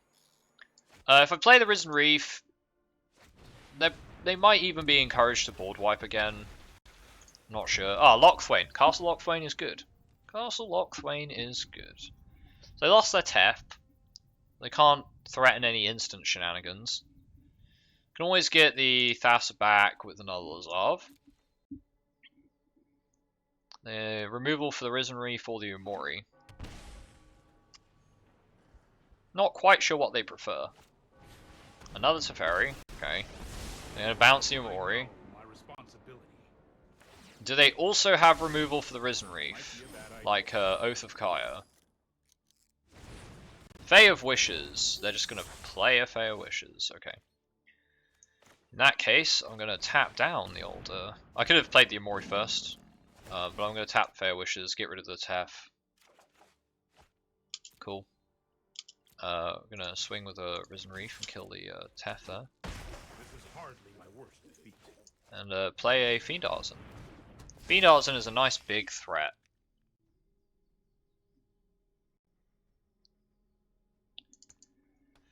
So have they got an answer to this? Another Kaya's Wrath. Okay, well at least we got rid of their Fae Wishes. That's something. Let's dump our hands so that we can start drawing cards with the Lockthwain. They could have another board wipe, but then we can start drawing cards with Lockthwain. And, you know, it could be in a worse position. Extinction event naming even. Okay, so we get 3 dudes exiled. Cool. Have you got anything else, or you just got more counter spells? Because, like, your opening hand has been kind of disgusting, sir. Right, there's another 10-10 you've got to deal with. Oh, I can't. Oh shit! I can't draw cards because it's not set. Okay, that was my bad. Honestly, I swear, people are never going to get used to Narset being in play. They're never going to get used to Narset being in play. Right, so opponent finds a Liliana that they can't play, so they play Fae. Fae is going to die to this.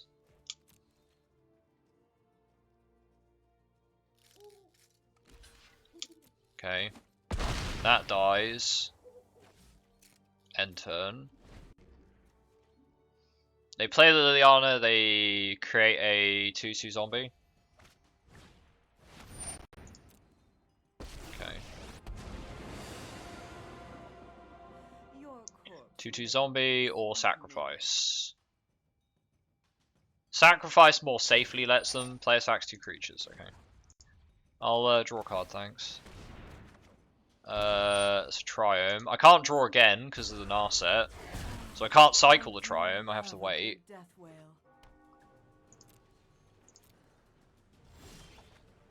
Okay, that's a Castle Vantress. I'm gonna play the Timuret. Don't tap the Lockthwain, you nonce. Jesus Christ. Actually, I think I can't. Well, I can use Vantress. Vantress is almost as good as just using the Lockthwain, so I can also cycle the Triome. Alright, what's he got? Creates a zombie. Yep, that's fine. I expect as much. Rise and shine. Dream Trawler, cool. I need to find an answer to that. Scry's better than draw in this case, I think. A Yarok. Don't think Yarok's going to cut it. We need like a... Well, no, Yarok is good because it forces them to have an answer to Yarok. That's why Yarok's good. So we are going to play Yarok. That looks like a counter spell to me, but what can you do, eh? Okay, so I'm going to try to play Yarok. I'm going to cycle the Triome. Okay. Yarok happens. Does Yarok just get bounced by a Brazen Borrower?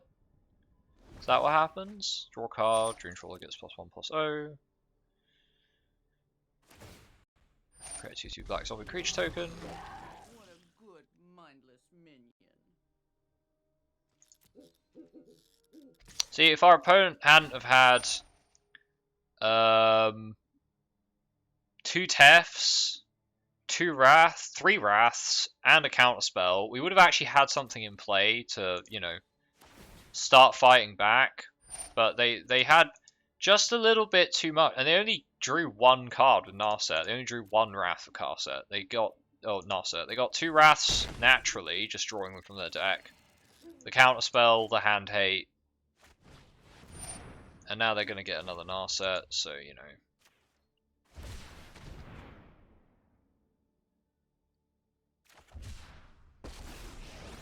Healer's not gonna do shit. Risen Reef actually counts Narset as well. Like, Risen Reef is a perfect counter to Narset, because Risen Reef puts the cards in your hand. It reveals them, puts them in hand. It doesn't give a shit about... Oh, it just draws another Tef. Sorry I'm late. No, I am not making this up as I go.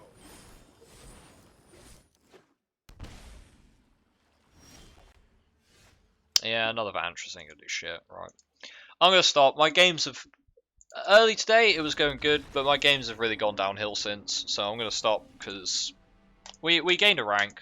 We gained 2 ranks, actually. We went from Plat 4 to Plat 2, so not bad. But yeah, just the games are really, really going downhill. I've got 5 hours streamed, so I think that's a good representation of the deck. I think today you've seen the deck perform at its absolute best, and how the deck is sort of modal. I'm still not sure about the Frostlinxes. I'm not sure. There's probably other cards you could include. Maybe it would just be better to include Cloudkins. Honestly, it might just be better to do that. It maybe only a couple of Cloudkins. Maybe you want like 1 Frostlynx and like 2 Cloudkins, maybe another card. I'm not sure. But the deck is, you can mold it to whatever cards you happen to have in your collection, or whatever cards you like to play with. Also, whatever your meta happens to be. But Ceratop's too good to not have. No, I don't think it is. I think we need some kind of haste. I think maybe you literally just run Questing Beast. I think the deck needs Questing Beast rather than Ceratops. I think that's what the deck needs. Because it's like, against Planeswalkers, it's just, I can just go face. Their crappy chump creatures don't stop me. And you can pod it out, and it will still get to attack that turn. You don't have to sink additional mana into it. I think Questing Beast is just the way forward. But either way, as I was saying. Deck's pretty good. I've climbed pretty successfully with it, all the way from Silver up to End Raids. No thanks. Good one, Tommy. Yeah, the deck has climbed very successfully all the way from Silver up to Platinum, and I think it can probably go up to the Diamond rank as well. You could make the deck hella more degenerate, but then you're just slipping into the recesses of, I'm just going to play Sultai Elementals with like 4 copies of Ancient Treachery and 3 copies of Thassa or whatever. And then it's like, well, you could just play that deck instead. This is specifically trying to make the best use out of Lazav and Fiend Artisan. I think Fiend Artisan's got a lot more potential as more cards are released. Fiend Artisan's going to be with us for a long time, a whole year worth of meta. And I think he's going to make some waves. I think Fiend Artisan is going to make waves. Just having a Tarmogoyf style card in Standard is enough to make him a threat. The fact that he's a Tarmogoyf card that also has the option of podding out answers to things that might normally lock down said Tarmogoyf card. There you go. Perfect. We will be losing the Elemental package when M21 comes in and Zendikar comes in. We'll lose not M21, we'll lose the Elemental package and M20 goes out. And that will hurt the deck a bit, but there are alternatives. Like, you can just run Goose. Goose is a fine ramp card you could run instead. As far as card drawing goes, you'd probably have to focus more on the graveyard synergies, but you could also morph it into a bit more of like a Sultai Flash style thing with Fiend Artisan, I guess. the deck is open to your own creativity. I don't know. You make what you want with it. It doesn't have to be Umori. You could run. You could probably fit Kahira in here if you took the Lazavs out and played other stuff instead. You could certainly fit Kahira in this deck and run that as your companion instead. You could play Yorion. You are in blue, so you can play Yorion and play 80 cards. If you want just the ultimate toolbox, 20 extra toolbox cards. Probably need to run a hell of a lot more ways to look for Lazav, but you could run spells then as well. Mythos, Brokos, Incubation, those kinds of things, particularly good. You could play harder off the graveyard. You could make Undergrowth. Undergrowth is really good with Fiend Artisan for the short time it will be in standard. But yeah, there's a future for this deck. I feel like there's definitely a future for Golgari or variants of green or black toolbox decks, so long as Fiend Artisan is in standard. That's probably the main thing. Lazav is unfortunately going to go, but he'll always be there in Historic. We're also going to lose Pod, so isn't there a hasty Undergrowth creature in standard? There is indeed, but it doesn't work with Lazav. It works. It's the Golgari Raider. Undergrowth 1/1 counter for each creature card in your graveyard, but it enters the battlefield. Otherwise, it's 0/0. So yes, this is a much better as a finisher for like big, like very hard mill decks. So if you were to play Sultai Mill and play like Creeping Chill, Narcomoebas, and things like that, and you were like a much bigger on the mill, Glowspore Shamans, Skull Prophets, that kind of thing, might be a lot better. But honestly, Golgari Raiders are kind of meh.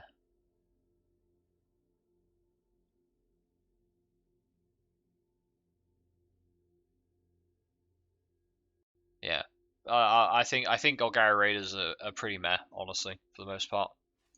So if you want hasty creatures you can pull out, just get Questing Beast. Questing Beast is primo, so why settle for less? Anyway, talk very much for coming along. I've got to do some recordings now, and download the VOD. Got to do both those things. Tomorrow, probably, I might do something a bit different tomorrow. I'll see. But I do need to get back to playing some Realism Invictus. I also need to start a new game of Realism Invictus because it's been a while. That really long game I've got where I'm like, oh, I'm almost at the end of the tech tree. Jeez, I don't want to do that again. I don't want to do it again. It's kind of fun, but at the same time, it's just like, geez, like the turns take like a minute to process, and oh boy, it's so long at this point. It's lost its appeal for the most part. So I'll have to put that aside very soon. But I'll play one last game of it and see how it goes.